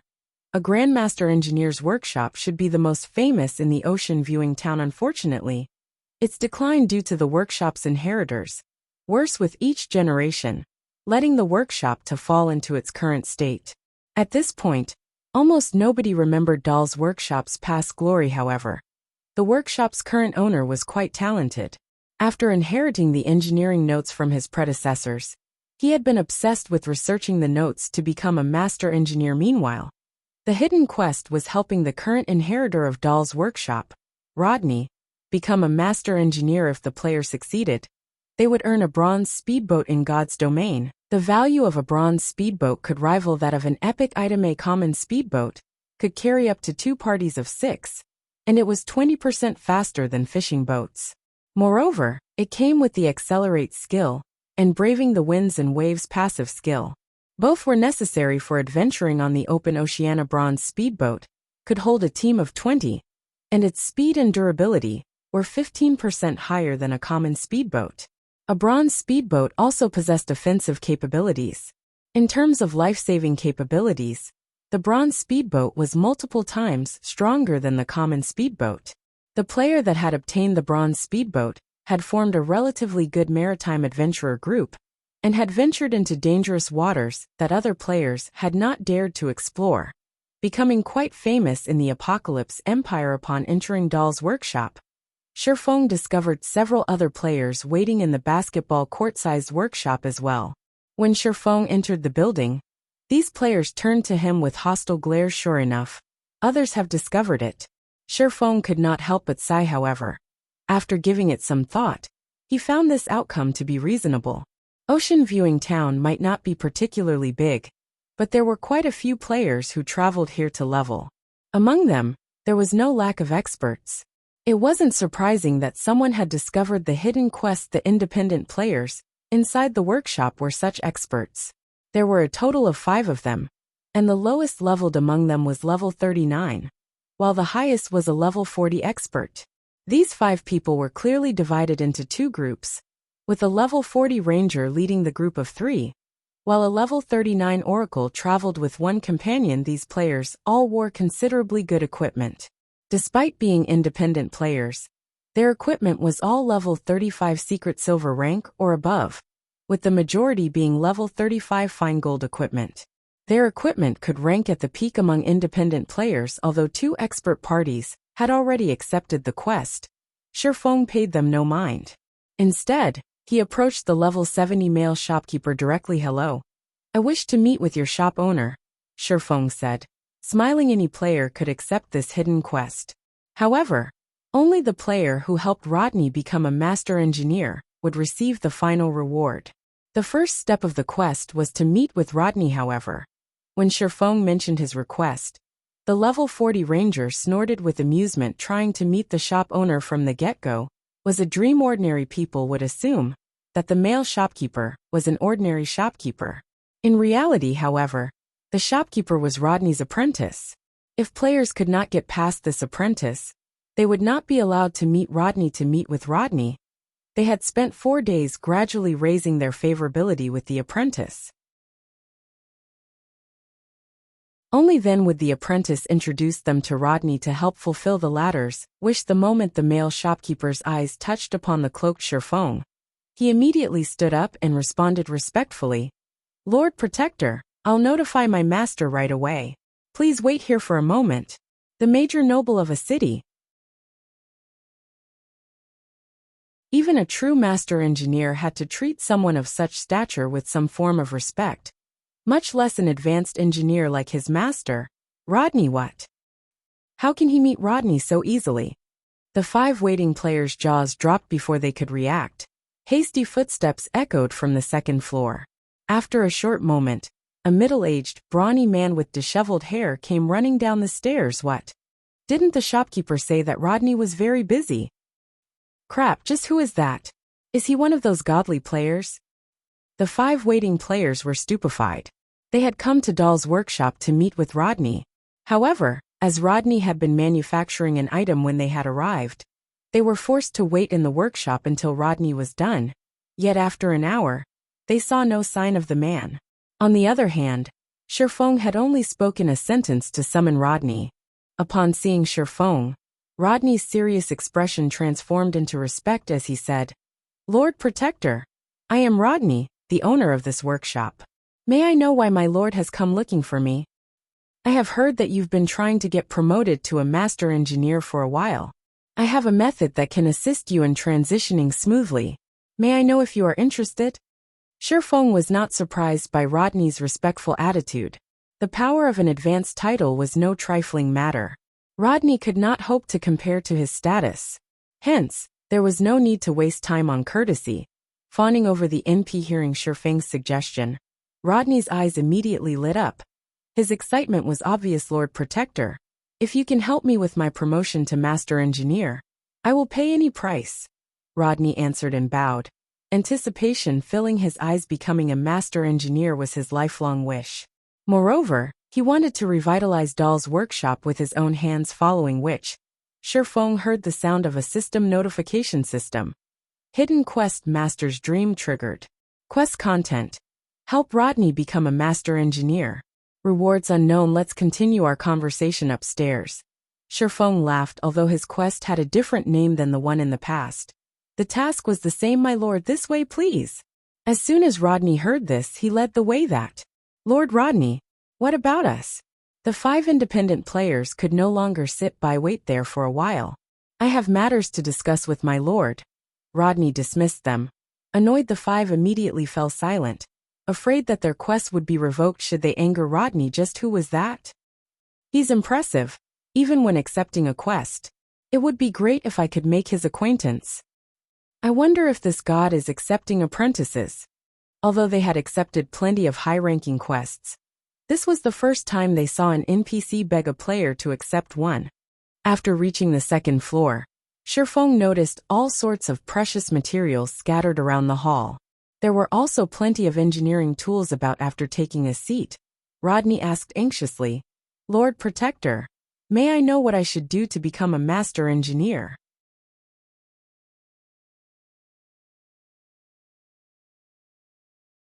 Chapter 1044, Promotion Condition. Despite Rodney's excitement, Shifeng did not hurry to answer the brawny man's question. Rather, he observed the 2nd floor quietly while there were various precious materials present. The place was considerably shabby. The room's mana density was too low. The environment was nothing like that of a proper workshop. Take Silura's smithy, for example. Although the woman's smithy looked shabby on the outside, numerous magic arrays coated the building's interior, constantly gathering large amounts of mana and keeping the workplace's mana density high. Yet, the 2nd floor hall of Dahl's workshop did not have any magic arrays.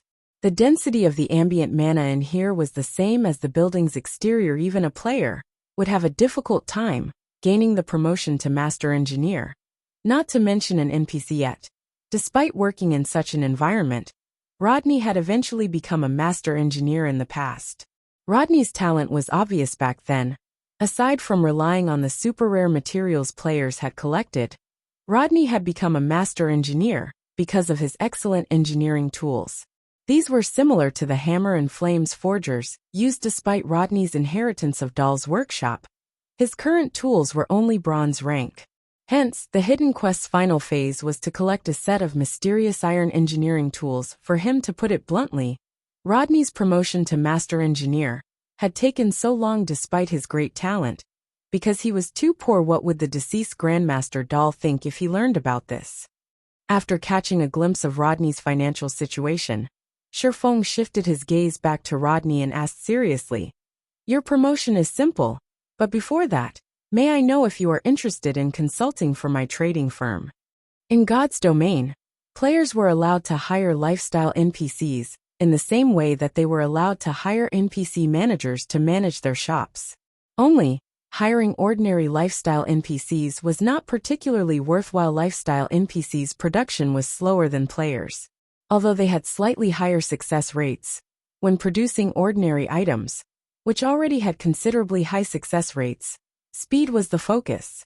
With the few items an ordinary lifestyle NPC could produce in a day, the profits wouldn't even come close to covering the employment costs. Hence, when players hired lifestyle NPCs, they usually only hired NPC masters, as they could craft rare and valuable products. The income from these products was enough to make up for the NPC's slow production speed. Unfortunately, it was extremely difficult to employ an NPC master.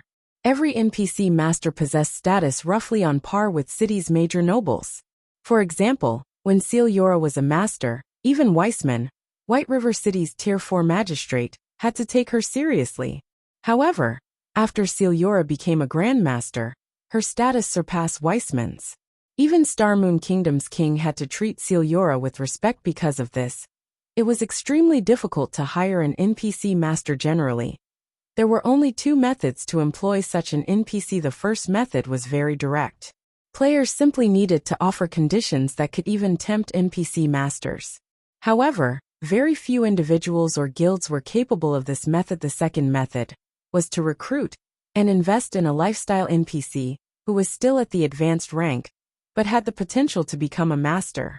While this method was much cheaper than the first, luck would determine whether or not the NPC reached the master rank. Since Sherfong already knew Rodney's potential, he could not let this chance slip away. Whether it was manufacturing boats or the bronze engineering locomotive, a master engineer could achieve them with ease.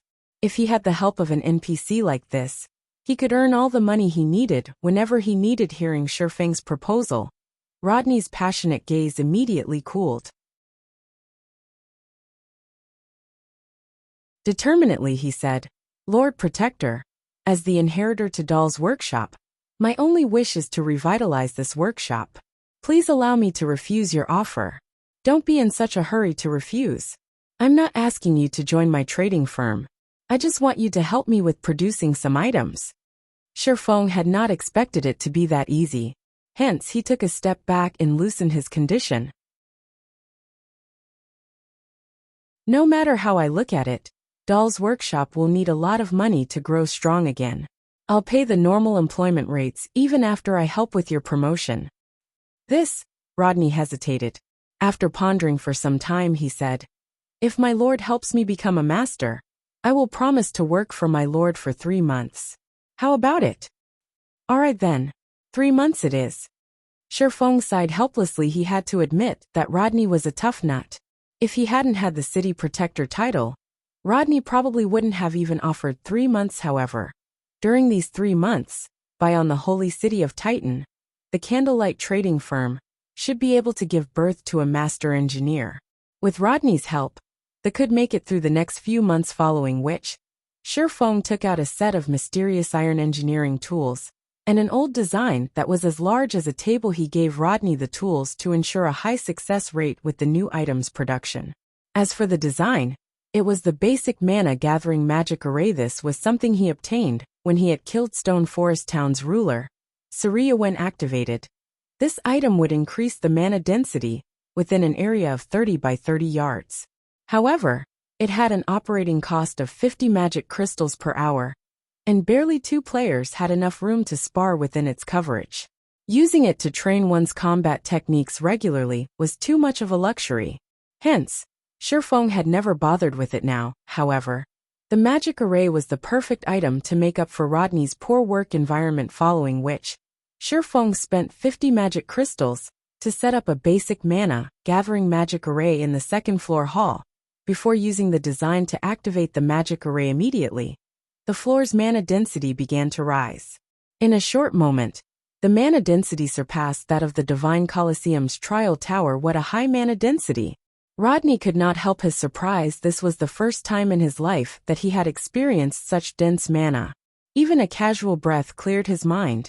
He could maintain his calm and focus like never before. "Try creating something now," Sherfong said as he pointed towards the workstation a short distance away. Before this, Rodney lacked both good tools and a good environment.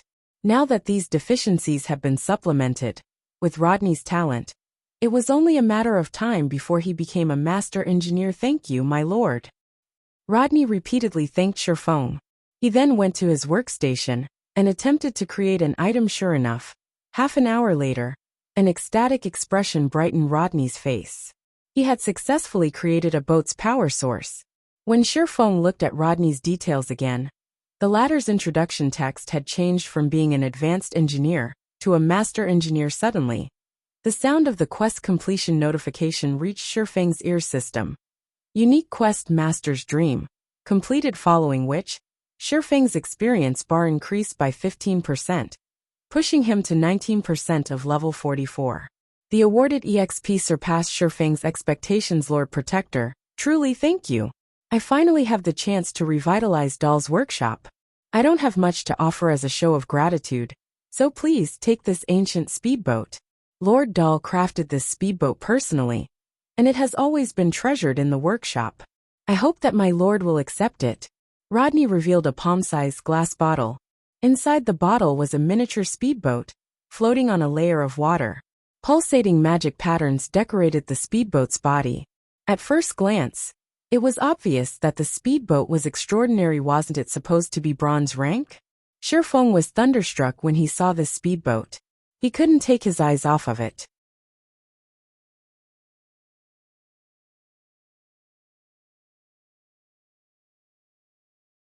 Chapter 1045, Tyrant of the Seas. What rank is it? Shifeng had seen the awarded bronze speedboat in the past. The speedboat back then had not possessed any magic patterns. Yet this one did in Shifeng's memories. Any ship that possessed magic patterns had been at least mysterious iron rank, following which, Shifeng accepted the glass bottle and checked the speedboat's attribute. Swift Dragon Speedboat, Secret Silver rank. An item created by a Grandmaster Engineer. Maximum capacity, 30 people. Durability 500/500. Additional active skill 1. Dragon Cannon, range 1000 yards. Deals a devastating blow to a radius of 15 yards. Cooldown 15 seconds. Additional active skill 2. Energy Pulse, paralyzes all enemies within a 50 yards. Cooldown 1 minute. Additional active skill 3. Accelerate, instantly increases movement speed by 100% for 20 seconds. Cooldown 2 minutes. Additional active skill 4. Magic Barrier, envelopes the ship in a magic barrier, granting immunity to all spells and reduces physical damage received by 60% for 10 seconds. Cooldown 30 minutes. Additional passive skill, Braving the Winds and Waves. When sailing with the wind, movement speed increased by 50%. When sailing against the wind, movement speed is unaffected, as expected of a Grandmaster's creation. Shifeng was shocked. He had seen many high-ranking speedboats before. He had even seen fine gold speedboats. However, speedboats of such rank were impossible for ordinary guilds to obtain. Only super guilds had any hope of owning their own. Meanwhile, the Swift Dragon Speedboat's skills was in no way inferior to fine gold speedboats in the past. The best speedboat Shadow had obtained had only been mysterious iron rank. Compared to the Swift Dragon Speedboat, that speedboat was garbage. With this speedboat, even delving into dangerous sea zones could be possible. As Shifeng held the Swift Dragon Speedboat, he recalled numerous islands that had been famous in the past. These islands had offered extremely abundant resources. God's Domain's sea was vast. Its islands were like secret locations or super large-scale dungeons that contained countless treasures, such as ancient secret lands, treasure chests, super rare materials, and various kinds of ore. Hence, maritime exploration was no less important to the various large guilds than land exploration. However, maritime exploration was different from land exploration. Not only did maritime exploration test players' strength, but it also had stringent hardware requirements.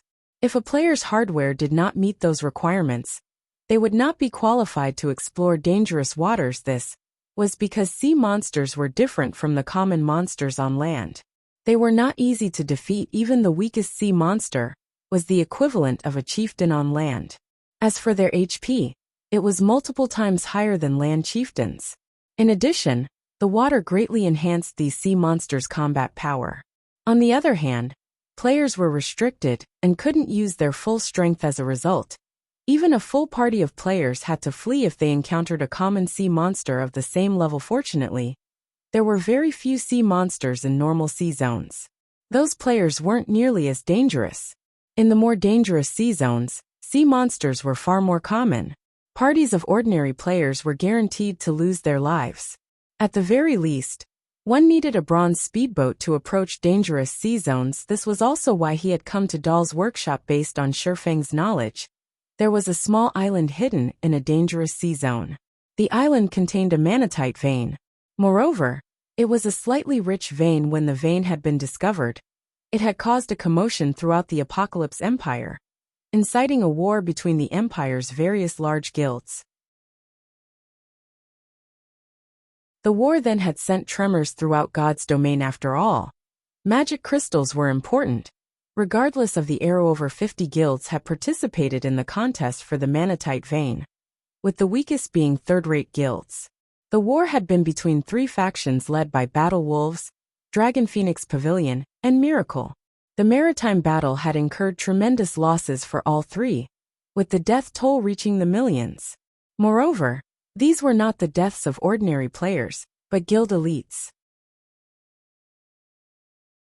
Currently, God's domain had only launched a short time ago. It was still impossible for current players to reach that island. Hence, before completing the hidden quest, Shifeng had planned to try traveling there if he succeeded and claimed the manatite vein. The development issues that would plague his future city would vanish. One could not complete a city by simply constructing an empty shell. The money and resources involved in a city's operation were astronomical. Even super guilds could barely afford to run a city, much less the current Zero Wing. The most important resource, of course, was the mana crystal. Unlike the magic tower, whose daily operation only cost 500 magic crystals, the mana tower cost 4,000 magic crystals each day. There were also many other establishments that required magic crystals as a power source. Now that the town's safety had been dealt with, he had to deal with the city's construction and developmental problems. He needed to claim a manatite vein. Originally, Shifeng had not been particularly confident of reaching the island. Now that he had the Swift Dragon speedboat, however, his confidence grew, following which, Shifeng signed a contract with Rodney, stipulating that Rodney would work for Shifeng for 3 months. The first task he assigned the master engineer was to construct the power source of his shipyard's new cargo ship. After settling his affairs with Rodney, Shifeng left Dahl's workshop and prepared to make a trip to the savage wildland. As soon as Shifeng reached the docks, he discovered many players shouting to form parties. Waiting for two. We already have a boat ready. The route is guaranteed to be safe. We'll set off once we have 2 powerful level 39 DPS. Requesting companions to rent a boat together. Level 37 cleric looking for a party. Level 39 powerful MT looking for a strong party. Hundreds of players were trying to form parties. The scene was quite lively. Moreover, their requirements were high. This was nothing like White River City's party forming area. Most of these parties were looking for players level 39 or above. Moreover, members must have secret silver rank equipment or above. Fellow brother, are you looking to sail? Since you are alone, why don't you join our party? Once we reach an island, we'll split the items equally. As Shifeng was walking towards the sea, a level 40 male elementalist suddenly approached and sent him an invitation. Although Shifeng wore a black cloak, he had used the demon mask to adjust his appearance and displayed himself as a level 40 swordsman. Even among this crowd, players who had reached this level were rare. Originally, Shifeng had thought of rejecting the invitation. However, when his eyes landed upon this male elementalist's name, a surprised expression briefly appeared on his face. Hovering feather. In the past, everyone in the Apocalypse Empire had known this name. He had been known as the Tyrant of the Seas. Although he had only been a Tier 5 Grand Wizard during his peak, even Tier 6 God-ranked players tried not to provoke him. It had all been due to this man's ownership of 2 legendary items. Tier 6 God-ranked players had been no match for him, particularly out at sea.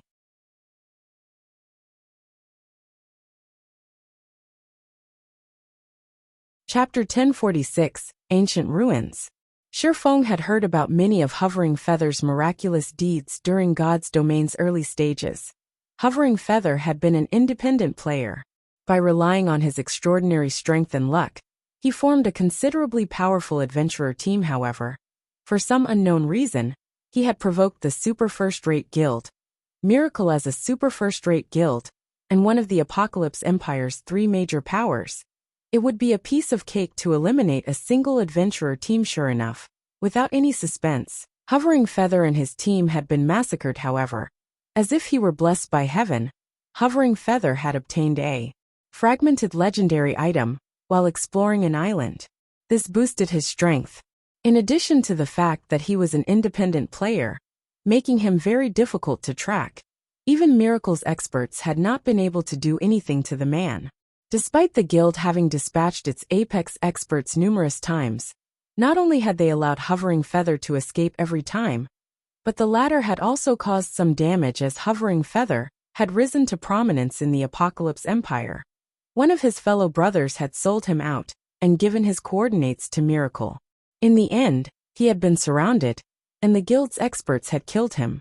Not only had he lost his fragmented legendary item, but he had also lost nearly half of his equipment, decreasing his strength sharply. He lost the strength to contend with Miracle. As for the brother that had betrayed him, he had joined Miracle officially and became one of its core members. On the other hand, Hovering Feather's life in God's domain had hit rock bottom. Everyone had assumed that Hovering Feather had been finished. However, sometime later, the Elementalist had appeared in the public eye once again. Moreover, his strength had undergone an earth-shattering transformation as he managed to defeat over a dozen apex experts from Miracle in a row, instantly becoming famous throughout God's domain. This incident had enraged Miracle. In response, the guild had dispatched a party led personally by an old monster to annihilate Hovering Feather. Yet no one had expected Hovering Feather to survive and escape from the old monster's pursuit. However, this incident was precisely the reason that everyone had learned about Hovering Feather's secret. It turned out that, while the Elementalist had hidden from the public eye, he had come across a legendary item. It was this legendary item that had allowed Hovering Feather to escape the old monster afterward. Hovering Feather had learned how to play wisely. He would not ashore unless absolutely necessary, practically living out his time in God's domain out at sea. The sea was both vast and extremely dangerous. Even Miracle could not reach the Elementalist sometime later. The Battle Wolves took a fancy on Hovering Feather's potential and extended an olive branch. To exact his revenge on Miracle, Hovering Feather agreed to join Battle Wolves and became one of the Super Guild's mainstays. In the end, he had harassed and caused Miracle plenty of trouble. During the guild's maritime exploration, many independent players had lauded Hovering Feather's exploits as classics in God's domain. Sherfong then glanced at the 4 players watching Hovering Feather from a distance. Among these 4 players, the lowest leveled was a level 38 Oracle, while the other 3 were all level 39 players, including a level 40 Elementalist like Hovering Feather. The party was quite strong. Which island are you guys heading to? Sherfong asked. Based on the previous timeline, Hovering Feather should only be starting to form his adventurer team right about now. Although it was somewhat difficult to rope him into Zero Wing, there was no harm in getting acquainted. If his route happened to pass by Hovering Feather's destination, he could let the Elementalist's party tag along. Our destination is the distant Golden Sands archipelago. Although the way there is somewhat dangerous, very few players have headed that way. The resources are still abundant. Even if we don't find treasure chests or special party dungeons, we can harvest quite a lot of materials for money. As for the route to the archipelago, our party already has a safe route from the secret pavilion. As long as we are careful, nothing will happen on our way, Hovering Feather explained quickly when he noticed Sherfeng's interest. The Golden Sands archipelago. Surprise flashed in Sherfeng's eyes as he looked at Hovering Feather. Sherfeng had visited the Golden Sands archipelago in the past.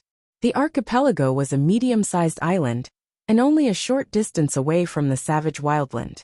The archipelago was also very close to a dangerous sea zone. With players' current standards, the trip was very risky. However, Hovering Feather's achievements in the past had most likely been closely related to this risk-taking behavior had he played God's domain like other ordinary players, and only operated around the islands close to Ocean Viewing Town. He'd have to be absurdly lucky to achieve any notable feats. Risk and opportunity came hand in hand when exploring the sea. Meanwhile, the Golden Sands archipelago included considerably resource-rich islands. The most famous were the ancient ruins in the archipelago's core. There was a mysterious merchant inside these ancient ruins. Every week, this merchant would sell rare items. If one were lucky, they might even find the merchant while he had epic items for sale. However, the only form of currency this merchant accepted was magic crystals. Moreover, the conversion rate was not even half of the market price, making the exchange not worthwhile.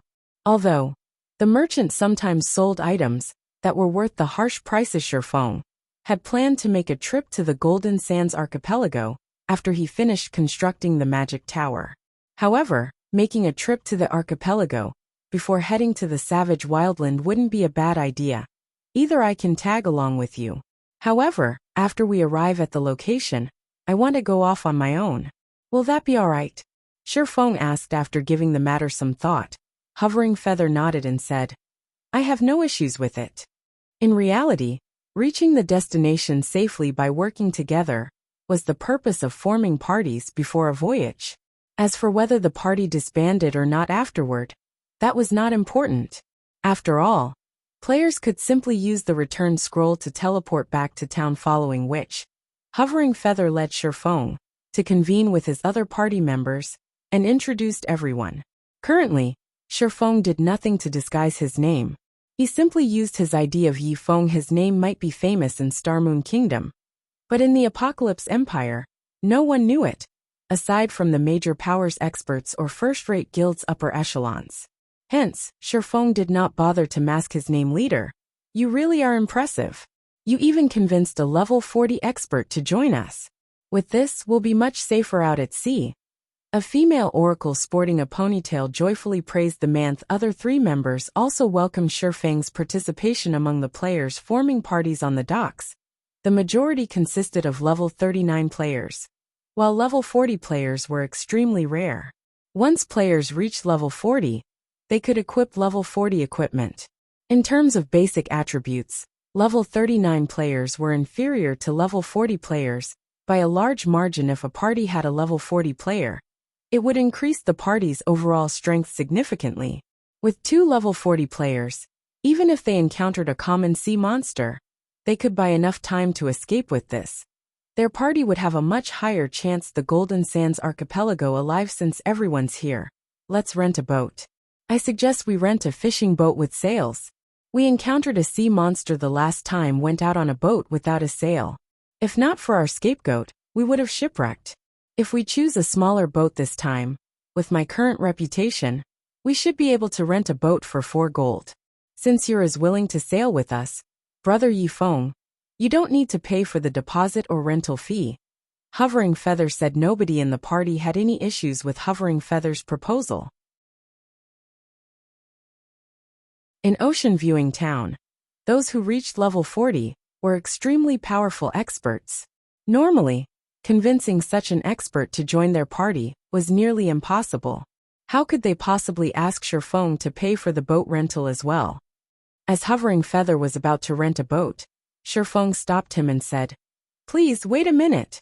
I have a boat, so we don't need to waste money renting one.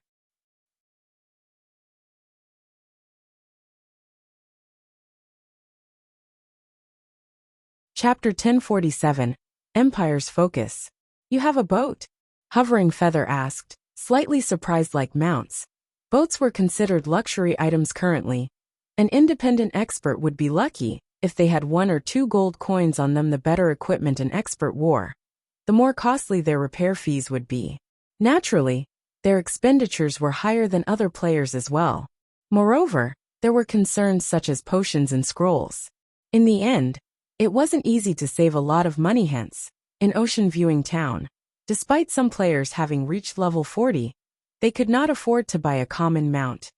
Hovering Feather had wanted to form an adventurer team for a while now.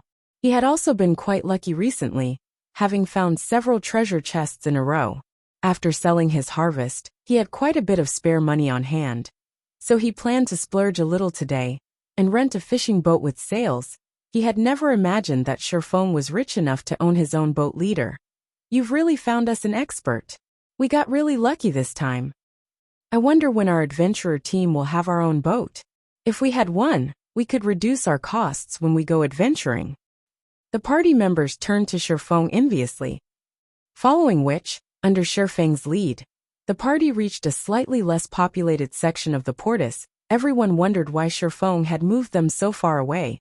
Shifeng retrieved the glass bottle containing the Swift Dragon speedboat from his bag. He then began to chant an incantation to release the speedboat. A dark mist began to flow out of the glass bottle. Hovering Feather and the others' eyes nearly fell from their sockets as they watched. Generally, the mist from glass bottles holding ordinary fishing boats only expanded to about 10 yards. Even if it were a slightly larger fishing boat, the mist would, at most, expand 20 yards. Yet the mist from Shifeng's bottle stretched out over a full 40 yards. That was double the size of Ocean Viewing Town's best fishing boat. I'm not seeing things right? This is a speedboat. It looks so cool. Look at the ship's bow. It even has a cannon. Crap, the entire ship's covered in magic patterns. That's not right. Even the high-ranking speedboats I saw NPCs use didn't have magic patterns. Hovering Feather and the others were captivated by the Swift Dragon speedboat's elegance. Let's go. Shifeng was quite satisfied with his speedboat. The Swift Dragon speedboat had a streamlined appearance. Faint lights also circled its hull. It was the most elegant speedboat Shifeng had ever seen. Moreover, its engine was made of two parts. Without the engine, it relied on the wind in its sails. If he were not satisfied with the boat's speed, he could use magic crystals as a power source to gain more speed. However, this mode cost 1 magic crystal per 10 minutes, which was the equivalent of 25 silver every 10 minutes. That was practically a day's income for an ordinary expert. When Shifeng finished admiring his speedboat, he led the party to the boat's deck. As Shifeng released the Swift Dragon speedboat, the distant passers-by were stupefied. What kind of boat is that? Could some Super Guild's expert team have come to our Ocean Viewing Town? That boat looks amazing. I wonder which Apex Adventurer team that is. I have to join them. Swiftly, word of the Swift Dragon speedboat caused a commotion throughout Ocean Viewing Town. Upon hearing this news, members of the various adventurer teams and guilds began to ask around for information on the speedboat. When players began to approach to take a closer look, Shifeng activated the vessel. The magic patterns around the boat's hull emitted a light blue glow. As if a sharp sword had pierced the seawater, it parted away from the speedboat. Following which, the Swift Dragon speedboat began to move as a gust of wind blew. By compared to the Swift Dragon speedboat's movement speed, the fishing boats with sails looked like snails. In the blink of an eye, the secret silver speedboat passed these fishing boats, no slower than bronze mounts on land. Rapidly, the Swift Dragon speedboat grew smaller in everyone's view, before disappearing, as if it had never graced Ocean Viewing Town. I sent it a little too fast. My eyes aren't playing tricks on me, right? How can a boat be that fast? Don't tell me we've encountered the legendary ghost ship? That shouldn't be it. I saw a few players boarding the ship a moment ago. It must be a speedboat that some god-ranked experts own. I wish I had a speedboat. I'd buy one even if I had to go bankrupt. With your pocket change, you can't afford that boat's rudder, much less the entire thing. The players on the docks gaped as they watched the Swift Dragon speedboat disappear, shuddering with an indescribable excitement at the same time. News of the Swift Dragon speedboat had spread to the ears of the various large guilds' upper echelons in the Apocalypse Empire. A high-ranking speedboat?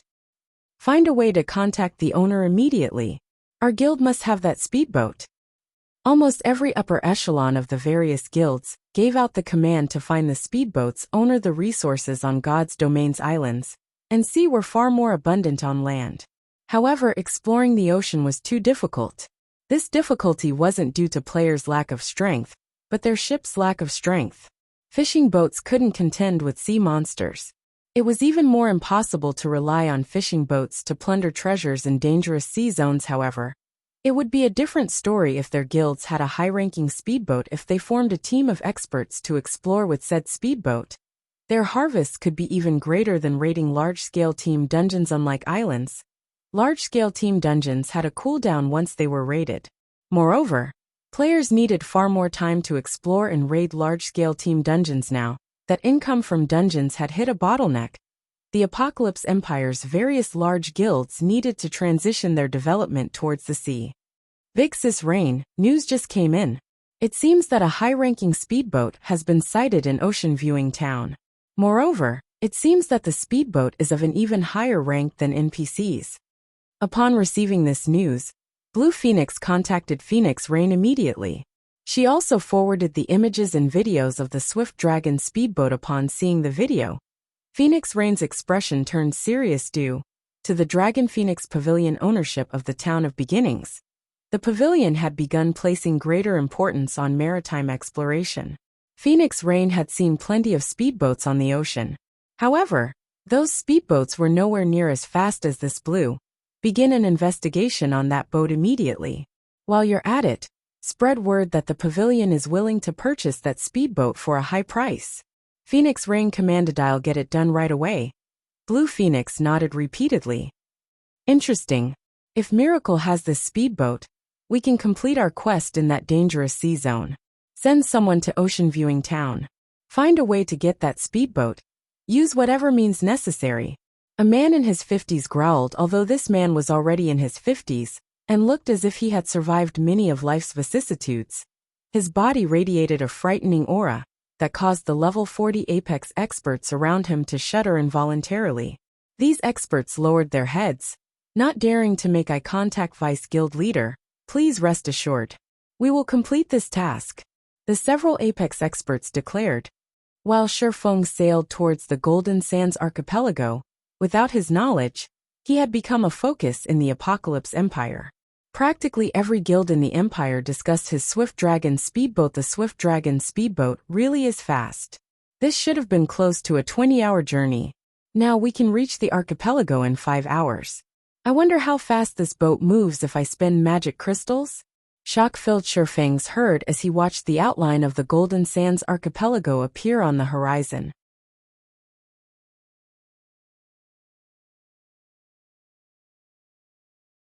Chapter 1048. Expanding into the Apocalypse Empire. Hellscythe_Vampire Cat Chapter 1048. Expanding into the Apocalypse Empire. So fast.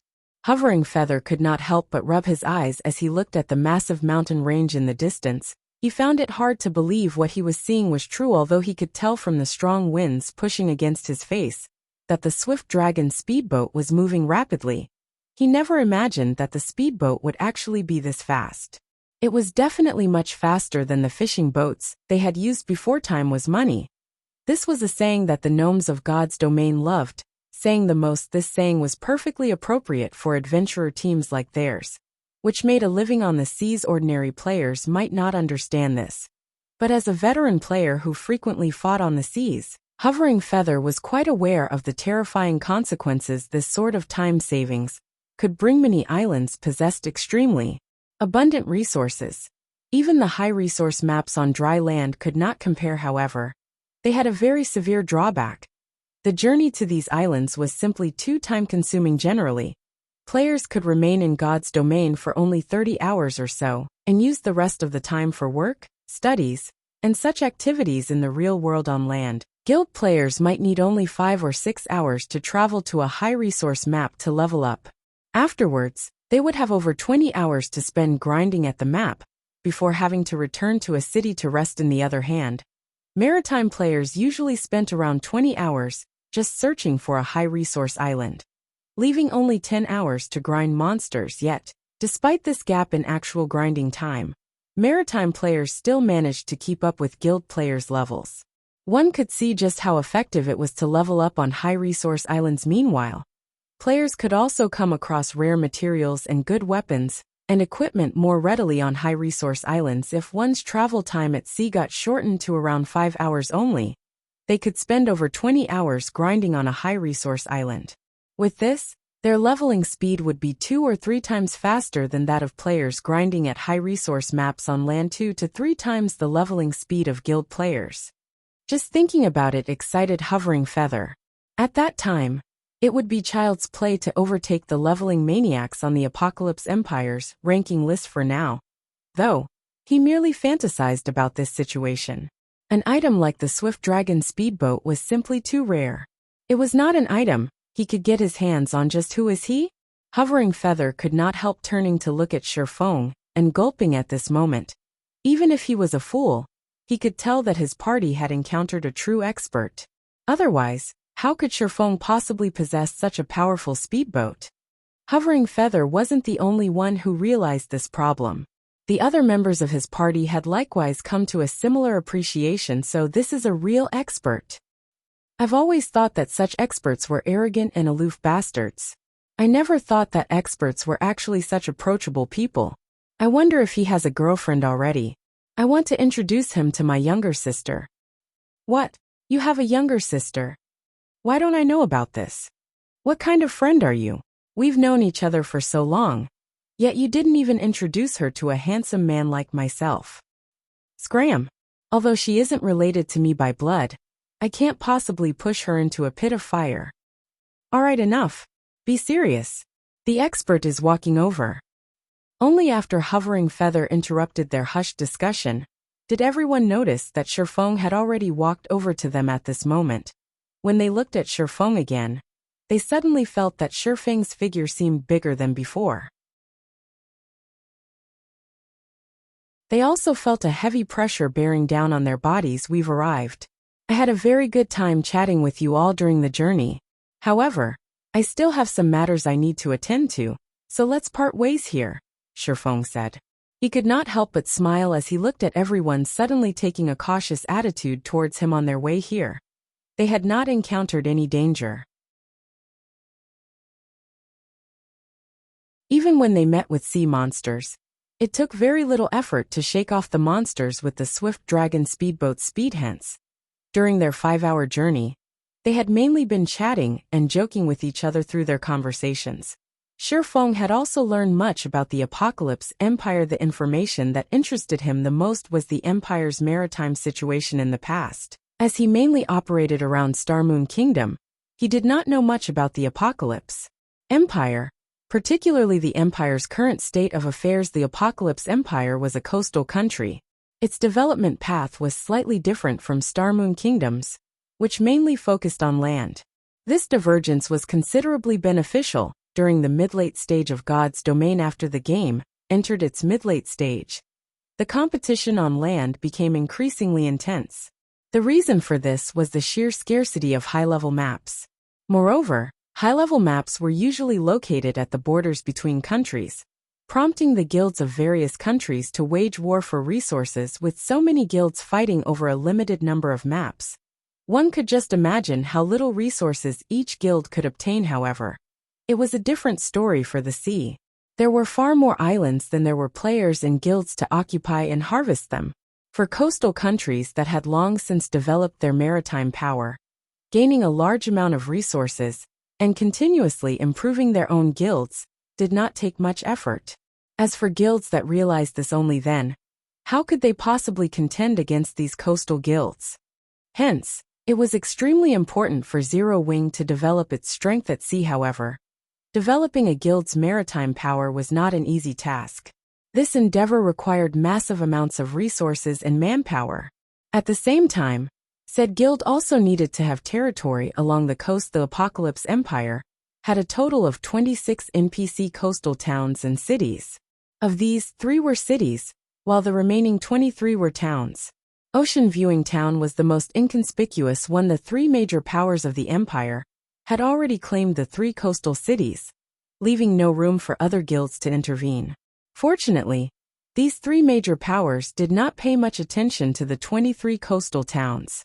Although other large guilds were contesting for control over these towns, it was not entirely impossible for Zero Wing to try and get a share of the pie. From Hovering Feather and his party members' conversations, Shifeng had found out that 6 of the 23 towns remained ownerless. Hence, he decided to have Immortal Light, Zero Wing's subordinate guild, come and develop at these towns. In any case, Sin Heart, the guild leader of Immortal Light, had yet to decide where he would develop his guild next. Hence, he might as well serve as Zero Wing's spearhead if Zero Wing abruptly expanded its influence into these towns. It would no doubt attract the attention of the three major powers. In that case, even before Zero Wing could start developing, it would have already been squeezed to death. However, Immortal Light was different.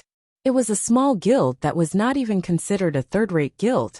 None of the local large guilds would pay attention to it if it expanded into these towns. As for the three major powers, Immortal Light's existence was no different from heir to them with Zero Wing's current foundations. It was definitely possible to let Immortal Light take advantage of the situation if Immortal Light could establish its roots at these coastal towns. Its presence would be of great help to Zero Wing's development in the future afterwards. Shifeng added Hovering Feather and the others as friends. He also mentioned to them that he was willing to purchase any rare materials the party found for a high price. He was even willing to exchange using high-quality weapons and equipment. This offer fanned Hovering Feather's gratitude towards him. To independent players like them, the most difficult things to obtain were high-quality weapons and equipment. If they had these things, their adventurer team would have a much easier time developing in the future after parting ways with Hovering Feather's party. Shifeng found a deserted location and used the Seven Luminaries Ring's space movement. In the blink of an eye, he arrived before a small cabin beside a lake. This mundane cabin was none other than the most famous Golden Sands exchange shop. Located in ancient ruins in the Golden Sands archipelago's core area in the past, this place had been crowded with players. Practically every large guild in the Apocalypse Empire would send people over daily to snatch up any rare items in the exchange shop as soon as they appeared now. However, there was nobody here to compete with Shifeng over these rare items. He could take his sweet time making his picks just as Shifeng's hand grasped the handlebar and was about to push the cabin's door open. The sound of a system notification entered his ear system. Congratulations! You are the first person to have discovered the Golden Sands exchange shop. Do you wish to pay 10,000 magic crystals to become a member of the exchange shop?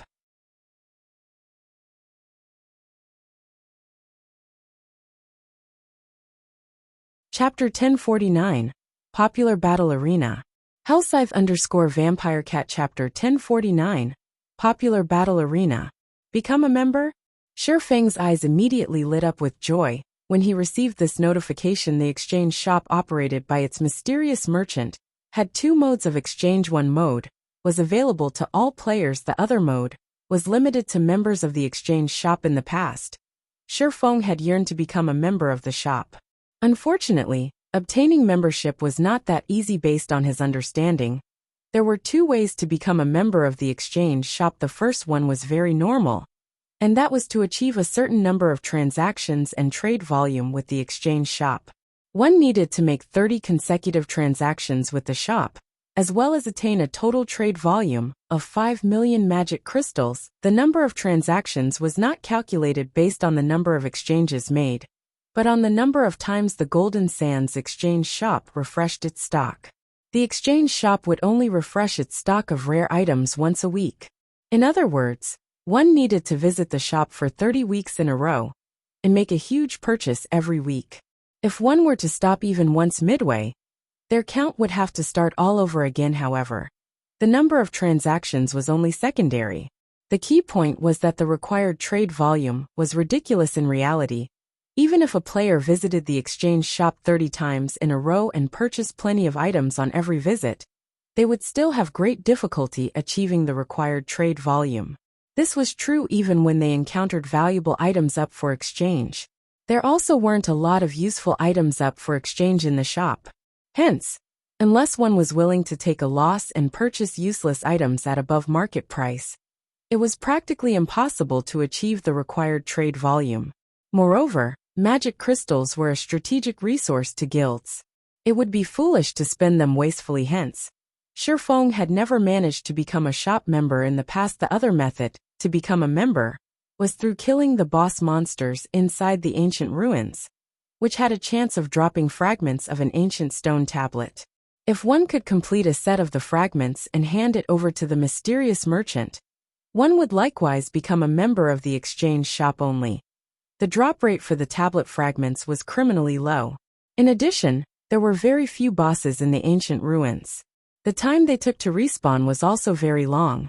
It was practically impossible for an ordinary large guild to gather enough fragments to complete a set. Sherfeng could still clearly remember that in the past, a single tablet fragment had been worth at least 1,000 gold. Even so, the supply was far from enough to meet the demand. As long as a tablet fragment went up for sale, the various large guilds would buy it almost instantly. So, there's also such a benefit for the first person to discover the exchange shop. Luckily, I came here before anyone else did. Sherfeng inwardly celebrated. Players who became a member of the Golden Sands exchange shop would enjoy very excellent benefits. The first benefit was that members were allowed to enter the second floor of the exchange shop and exchange for the items. Therefore, the second benefit, members would receive a 20% discount on all items on the first floor. For the third benefit, members would receive a teleportation crystal. In the future, they would no longer need to waste time traveling to the shop. Instead, they could teleport directly to it. Though the crystal had a cooldown of 12 hours, it would still provide great convenience. It could also help players travel quickly to the Golden Sands archipelago, allowing much more time for players to spend on leveling up, following which, Sherfeng clicked agree to become a member of the exchange shop system. You do not have the required number of magic crystals. You have 48 hours to collect 10,000 magic crystals. If you are unable to collect them in time, it will be considered as you forfeiting this opportunity. What a short time limit. Sherfeng smiled bitterly. Currently, Zero Wing's income for magic crystals was indeed considerable. However, its expenditure of the precious resource was also very high. He had prepared only 3,000 magic crystals for the trip this time. Having no other choice, Sherfeng took out the Abyss pendant and set a teleportation marker in front of the small cabin. He then took out a guild transfer scroll and activated it. Along with a white flash, Sherfeng disappeared from the Golden Sands archipelago. Starmoon Kingdom, Stone Forest Town, Zero Wing's residence. Why are there so many players here? Sherfeng was surprised by the crowd of members in the main hall. Currently, Zero Wing's residence was extraordinarily lively. Normally, there would only be several hundred guild members lurking around the first floor hall. Now, however, Sherfeng could see more than 1,000 present. Today's PvP match was awesome. Since coming into the game, this is the first time I've managed to achieve such a high standard with my techniques. I know, right? If I could spar at the battle arena for a few more hours every day, it won't be long before I can give the Trial Tower's 4th floor a try. At that time, I'll become an elite member of the guild and receive a 20% discount when I visit the battle arena. Forget about it. Didn't you see how many players were crowding into the battle arena today? If not for us being Zero Wing members, we wouldn't get a turn even after queuing up for a day. And you want to fight several times a day. Didn't you notice the looks those independent players were giving us when we entered the combat room? If looks could kill, we would have died multiple times back there. I was just thinking about it. I wonder when our guild will occupy another town. It'd be fine even if the town's surrounding environment is poor. As long as the guild sets up another battle arena there, we would be able to have some fun there, too, every day. Guild members were chatting merrily in the main hall. When they spoke about the battle arena, their eyes sparkled with excitement. They could not help but wish they could spend more time training there. Unfortunately, there were simply too many players trying to get into the establishment. Hence, the battle arena had limited every player's usage of its combat rooms to no more than 1 hour per day. Moreover, the original price of 1 silver per hour had also risen to 2 silver per hour. Even so, an endless number of players still waited to enter the battle arena.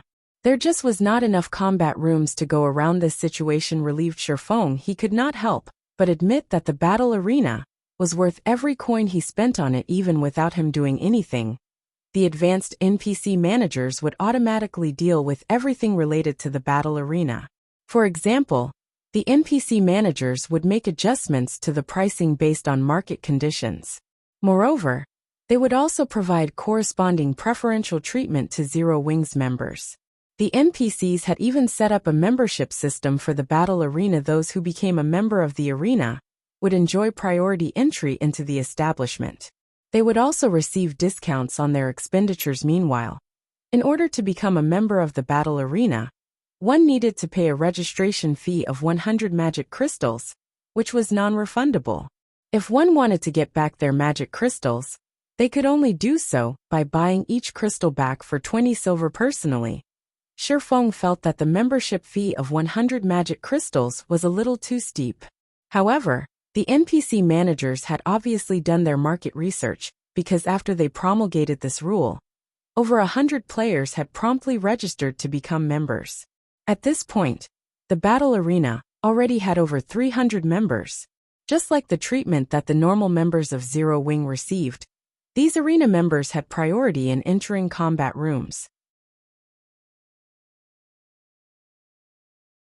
At the same time, they also enjoyed a 10% discount when using the establishment's services. Due to this benefit, the number of players trying to join Zero Wing had also exploded. Currently, word had already gone around that becoming a member of Zero Wing was equivalent to gaining 100 magic crystals. No other guild could offer this treatment. If one managed to become an elite member, the treatment they received was even more amazing. Not only did they receive a 20% discount, but they also received even greater priority in entering combat rooms. Just as Shifeng stepped out of the residence's main entrance to take a look at today's magic crystal income, a notification came from the system informing him that he had received a message. It seems they're finally unable to continue sitting still. Shifeng's lips curled up into a smile as he read the message.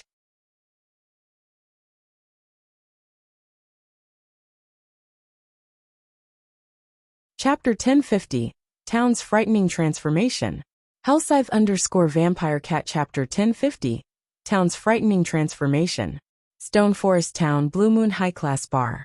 As the only high-class bar in Stone Forest Town, the Blue Moon High-Class Bar hardly had any ordinary players patronizing it for entertainment, as the prices here were extremely high.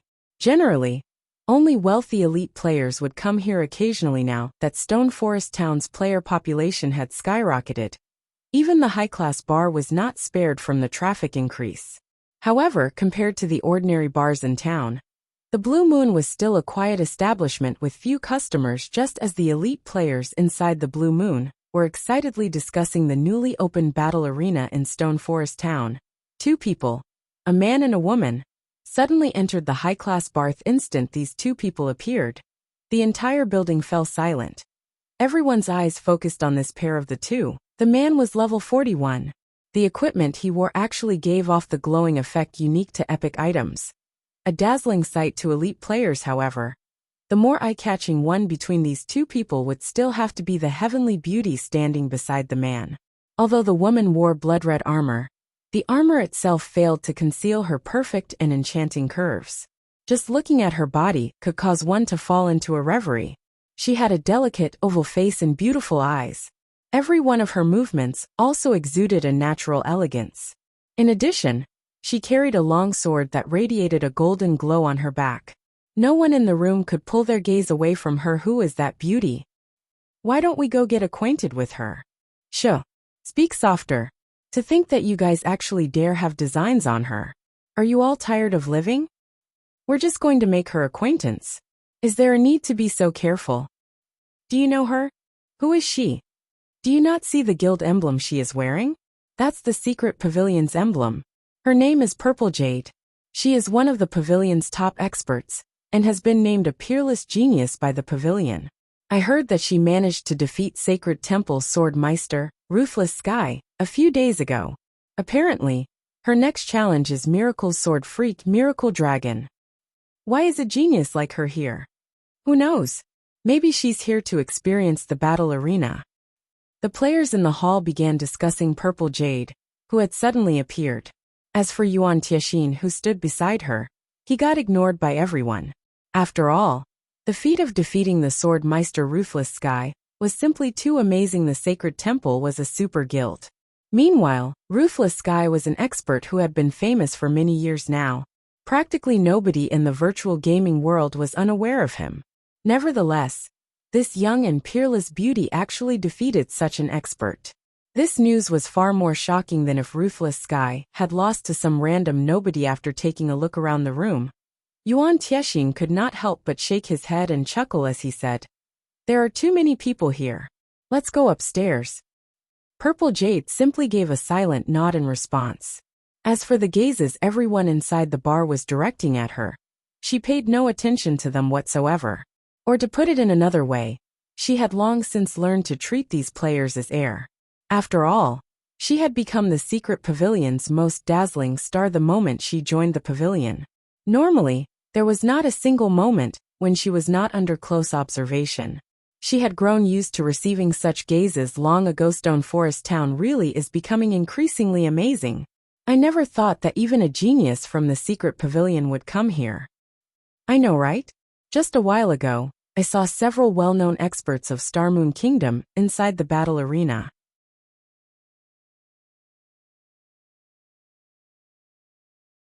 I'm betting that it won't be long before Stone Forest Town becomes the gathering place of expert players. I've decided. From now on, Stone Forest Town will be my main base of operations. I wonder when Stone Forest Town will sell personal houses? Even if I have to bankrupt myself, I must buy one. Stop dreaming. If Stone Forest Town really starts selling houses right now, those experts would buy them up in an instant. I heard that if you want to obtain a personal house in Stone Forest Town, there is currently only one way to do so, and that is by participating in the Battle Arenas tournament. As long as you rank within the top 5 of the 4th floor tournament, you'll get to enter the 5th floor and receive a personal room. Also, I heard that if you rank within the top 10 on the 5th floor, you'll even receive a personal advanced combat room. You don't need to tell me that. I've long since signed up for that tournament. Only the registration fee is somewhat steep. It actually costs me half a magic crystal. If I can't survive 3 rounds, I won't even get to earn back my registration fee. Hehe, I'm not aiming high. I'll be happy as long as I can survive 5 rounds and earn some money. As for reaching the top 5, I don't even dare think about it. Most likely, only those famous experts in the kingdom will be able to fight for those positions. Players like us have no chance at all. While everyone was raving about the battle arena, Yuan Tiexin, who walked by them, could not help but sigh inwardly when he overheard their conversation. A somber expression on his face compared to ordinary players. He was much more informed about Stone Forest Town's situation currently. Even ordinary players were optimistic about Stone Forest Town's prospects. One could just imagine how much development potential the town had some time ago. Stone Forest Town's value was nothing to the secret pavilion. However, due to the construction of the Magic Tower, as well as the increasingly popular battle arena, the town now had an immeasurable future. Even Yuan Tiexin had to admit that. Hence, he and Purple Jade had also come to Stone Forest Town despite their having been gone for only a few days. Stone Forest Town had undergone an earth-shaking transformation. Even he had received a fright when he arrived in town. Just now practically all the players roaming the streets were at the standard of elite players. Among them were many level 38 and level 39 experts. At this stage of the game, this was a scene that could only be found in the imperial capitals of empires. Yet such a scene had now appeared in a player-owned town. Yuan Tiexin found this situation utterly inconceivable. Yuan Tiexin could already tell that a lot of experts would definitely be gathering at Stone Forest Town in the future. He had to admit that Zero Wing was truly wise to construct the battle arena. Not only could the guild earn magic crystals this way, but this method also allowed the guild to recruit expert players more easily. In addition, the battle arena had attracted many elite players to join Zero Wing. This was practically killing 3 birds with 1 stone. Right now, even the secret pavilion was incapable of such a feat. Uncle Yuan, do you think Zero Wing will really agree to the guild leader's conditions? Purple Jade asked curiously, as she looked at Yuan Tiexin relax. Since the guild leader has already said so, he naturally is confident, Yuan Tiexin said, chuckling. Moreover, I don't think Zero Wing will refuse the offer either. It is indeed true that Zero Wing has grown a lot stronger. However, its foundations are still too poor. Not to mention, the Blackwater Corporation is fully intent on getting a share of God's domain. It is simply impossible for Zero Wing to continue developing in Star Moon Kingdom. But there are also quite a number of experts in Zero Wing. Previously, I watched Zero Wing's members training at the Battle Tower. Those people have very good potential and strength. As long as they are given some time, it won't be impossible for Zero Wing to make a comeback, Purple Jade said.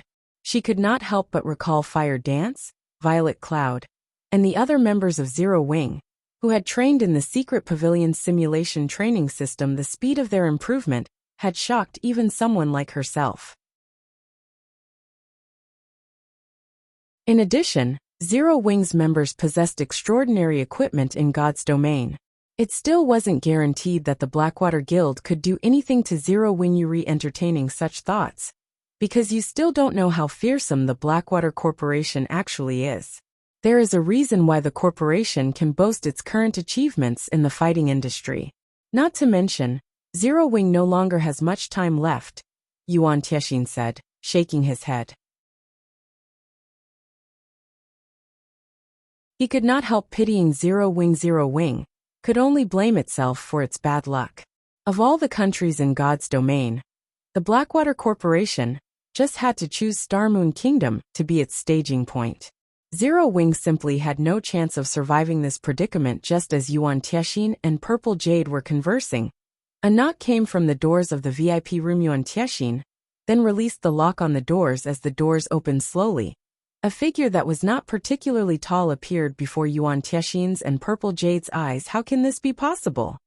Yuan Tiexin's eyes widened in shock upon seeing this figure, his expression turning very grim. This figure belonged to none other than Shifeng, whom Yuan Tiexin was familiar with.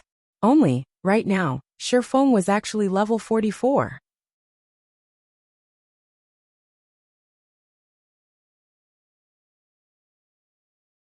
Chapter 1051 Monster Army. Hellscythe_VampireCat Chapter 1051 Monster Army. How is he so high-leveled? Purple Jade's eyes flashed with shock as she stared at Shifeng slowly walking over to them. Currently, even the highest-leveled player in the secret pavilion was only level 42. Moreover, that person was the pavilion's famous leveling maniac, who was also the #1 player on the Fire Wing Empire's ranking list.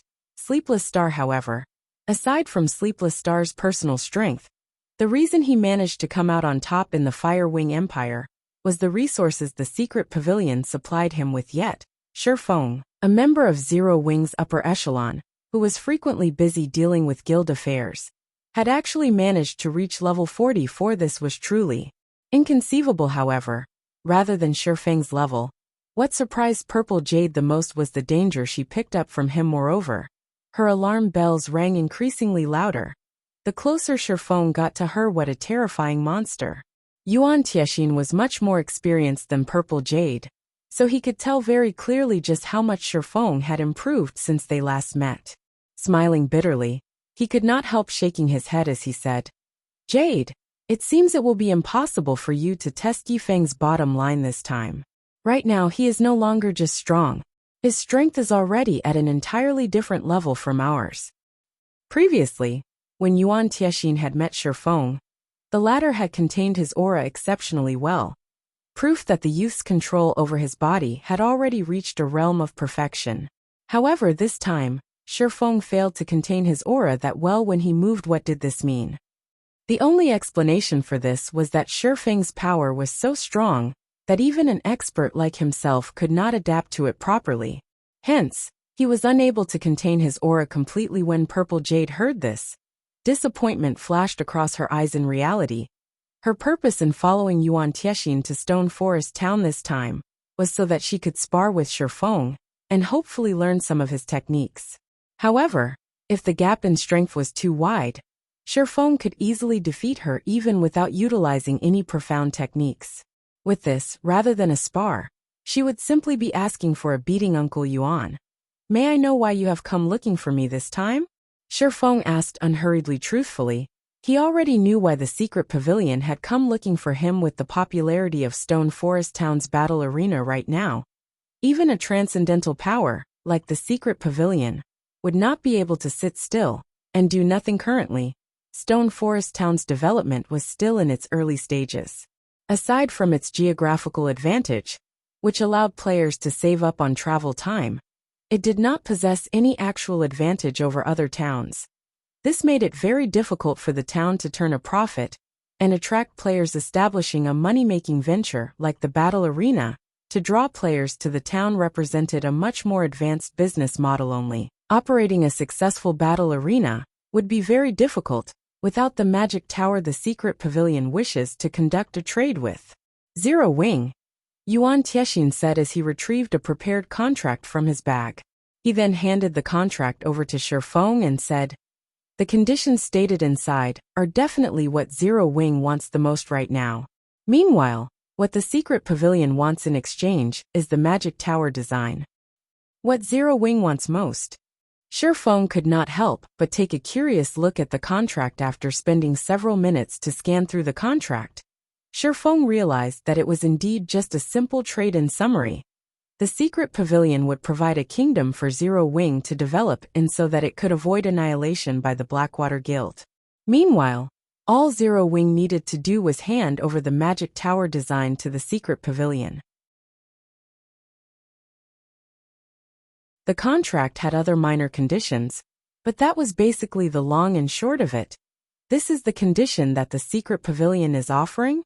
Shifeng asked strangely after he was done reading the contract. Although Zero Wing's foundation was not comparable to the Blackwater Guild's, the current Zero Wing was no trifling opponent. It would not be so easy for Blackwater to remove Zero Wing from Starmoon Kingdom. It was especially true now that Stone Forest Town had the magic tower. Shifeng truly could not understand why the secret pavilion held such an optimistic view of Blackwater's prospects. However, the secret pavilion's information gathering was matchless in the virtual gaming world. Since the pavilion was so assured of Blackwater's victory, it definitely had reasons to believe so. Shifeng just did not know what those reasons were. That's right. This is the condition the secret pavilion is offering. This is a trade that will bring only good and no harm to Zero Wing, Yuan Tiexin said determinedly. I understand what you are thinking. It is impossible for Zero Wing to lose. But what will you think after looking at this? Saying so, Yuan Tiexin sent a few video recordings to Shifeng. Shifeng promptly clicked to view the videos and he was stunned when the first video started playing. The video had been recorded from the top of a mountain using a magic mirror. Meanwhile, the location displayed was none other than Black Ridge Town, which the video showed as being infested with monsters that were level 50 and above. There were even level 60 and above lords and great lords among them, as well as the one-horned humanoid monsters that Shifeng was extremely familiar with. Only, there was a huge disparity between the numbers of these humanoid monsters shown in the video and the report he received from his subordinates previously. There had only been several hundred humanoid monsters residing in the town. Now, however, there were over 4,000 of them. Moreover, a few of these humanoid monsters had even reached level 60 already, their HPs breaching 30 million, equivalent to a level 60 Great Lord. And there were actually 5 of them. The development speed of these monsters made even Shifeng shudder. Aside from these monsters, Shifeng could also vaguely make out a figure wearing a black cloak. Meanwhile, the next few videos showed a mysterious cloaked person conversing with Blackwater's guild leader, Abandoned Wave. Unfortunately, as the person recording these videos had been too far away, the video did not include the contents of their conversation. However, the appearance of this mysterious person was somewhat similar to the figure wearing a black cloak in Black Ridge Town. Are you trying to say that these monsters are under the Blackwater Guild's control? Shifeng asked Yuan Tiexin. That's right. Although we're not sure what kind of relationship the two possess, those monsters should support Blackwater's overall direction. Moreover, just recently, we've also received news that Blackwater has secretly joined hands with Pantheon. Knowing this, how long do you think Zero Wing will be able to hold on? Moreover, The longer this stalemate lasts, the more disadvantageous it will be for Zero Wing. After all, those monsters are simply developing too quickly, Yuan Tiexin said earnestly, not to mention Zero Wing. Even the secret pavilion might not be able to hold off all those monsters. The common beast-type monsters might be manageable, but those one-horned humanoid monsters were a different story. They possessed not only very high combat standards, but also similarly high intelligence. It would already be very troublesome dealing with one of those humanoid monsters at the level 50 Lord standard, let alone a level 60 Great Lord with 5 of these Great Lords leading them. The 4,000+ humanoid monsters could easily flatten a player town. What was more, there was still the endless horde of beast-type monsters. This was a force that current players simply could not contend with. In addition, the Blackwater Guild had its own forces.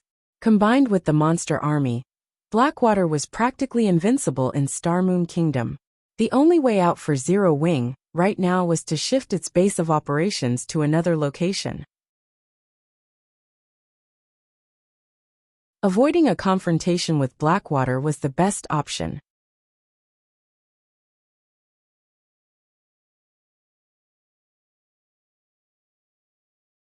Chapter 1052, War Approaches.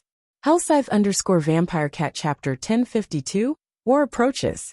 Yuan Tiexin had anticipated seeing an expression of fear on Shifeng's face after his explanation. However, even after some time had passed, Shifeng's expression remained unchanged. Aren't you worried about Stone Forest Town's safety? Yuan Tiexin asked. You should know that Black Ridge Town is only a short distance away from Stone Forest Town. If those monsters take action, they need only 10 hours or so to gather at Stone Forest Town's entrance. With the strength of those monsters in addition to Blackwater's various experts, it is impossible for you to hold them off without level 150 guards, using just the defense turrets you've built. I believe you also know that the attacks of those turrets are very easy to see through, and are short range. At long distances, elite players will be able to avoid their attacks. Not to mention, even the most inferior of those monsters possesses the standards of elite players. The turrets will pose practically no danger to those monsters whatsoever. You should understand what those monsters are capable of. If Blackwater takes action now, Stone Forest Town has no chance of winning. If Zero Wing sells the magic tower design to our secret pavilion, we can provide you with a kingdom with a very safe environment to develop in. It will be enough to let Zero Wing recover back to its peak within a short time. Right now, the longer you delay your decision, the greater the losses you will suffer. Hopefully, Zero Wing makes a decision soon. If you wish to negotiate the conditions, contact us at any time. Following which, Yuan Tiexin left the VIP room together with Purple Jade. In Yuan Tiexin's opinion, Shifeng could not make a decision on such an important matter. The youth definitely needed to discuss things with that mysterious guild leader of Zero Wing, Black Flame Uncle Yuan. Has Pantheon really joined hands with Blackwater? Purple Jade could not help but ask. Pantheon was a bona fide super guild.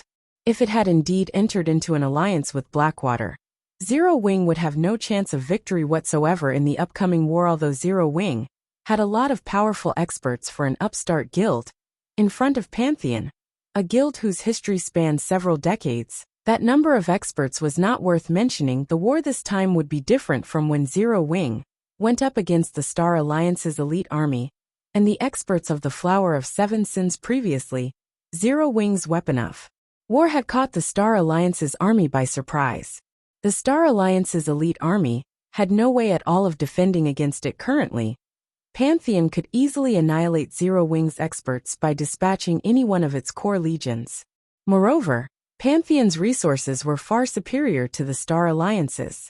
The Super Guild would have no problem taking out a few weapons of war. In fact, just recently, Pantheon had relied on weapons of war to take down a town heavily protected by the dark forces, instantly establishing its position in an empire. Right now, Zero Wing's future was like a mirage that could disappear at any time. This information has already been confirmed.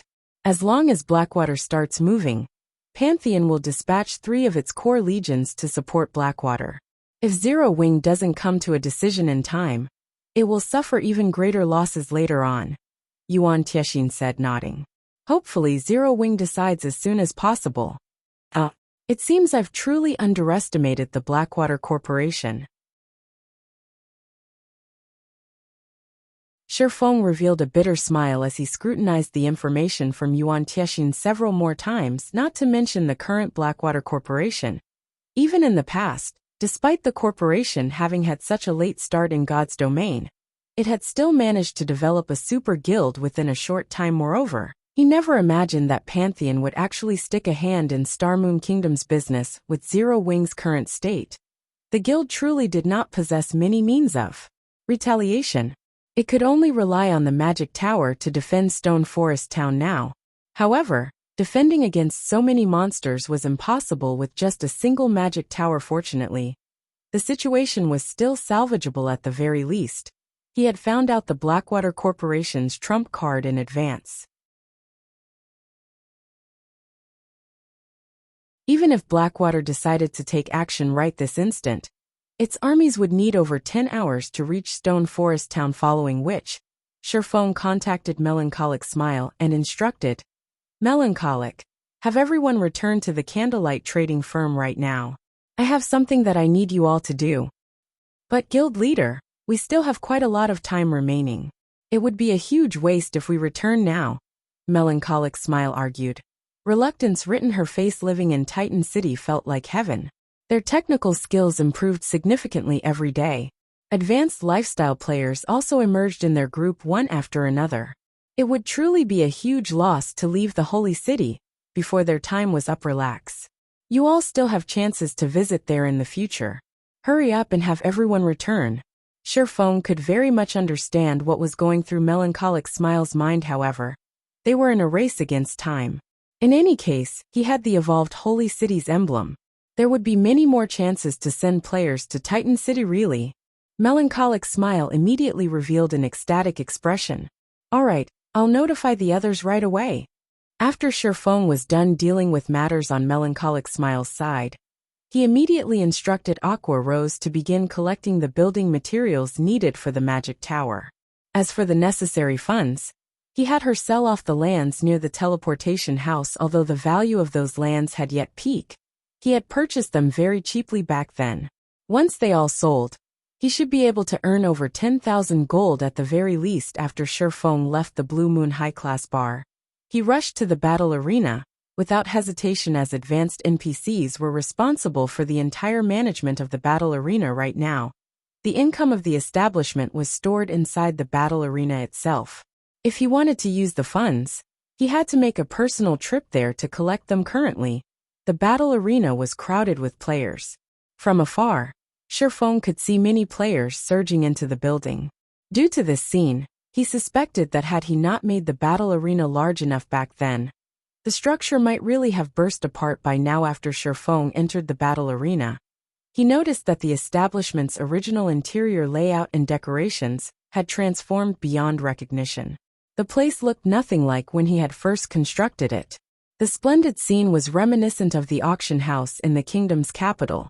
Many window counters dotted the first-floor hall, with a sweet and beautiful clerk manning each counter. Among these window counters were some specialized ones that catered only to members.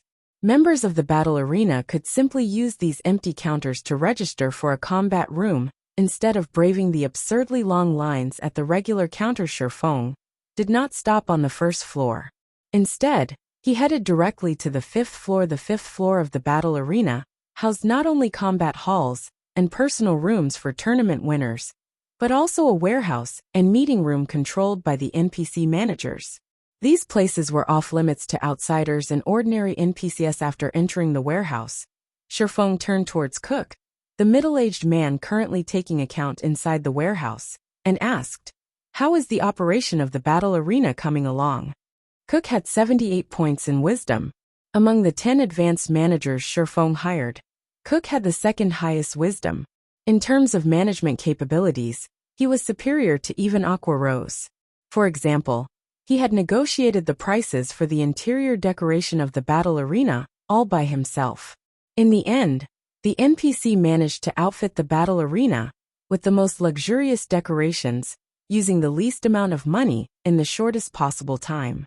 If this task had been left to players to handle, they would have needed more than 2 days to achieve similar results.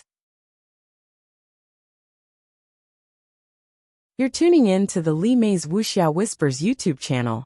We're so grateful for your support, and don't forget to subscribe to join us on this incredible journey through captivating stories.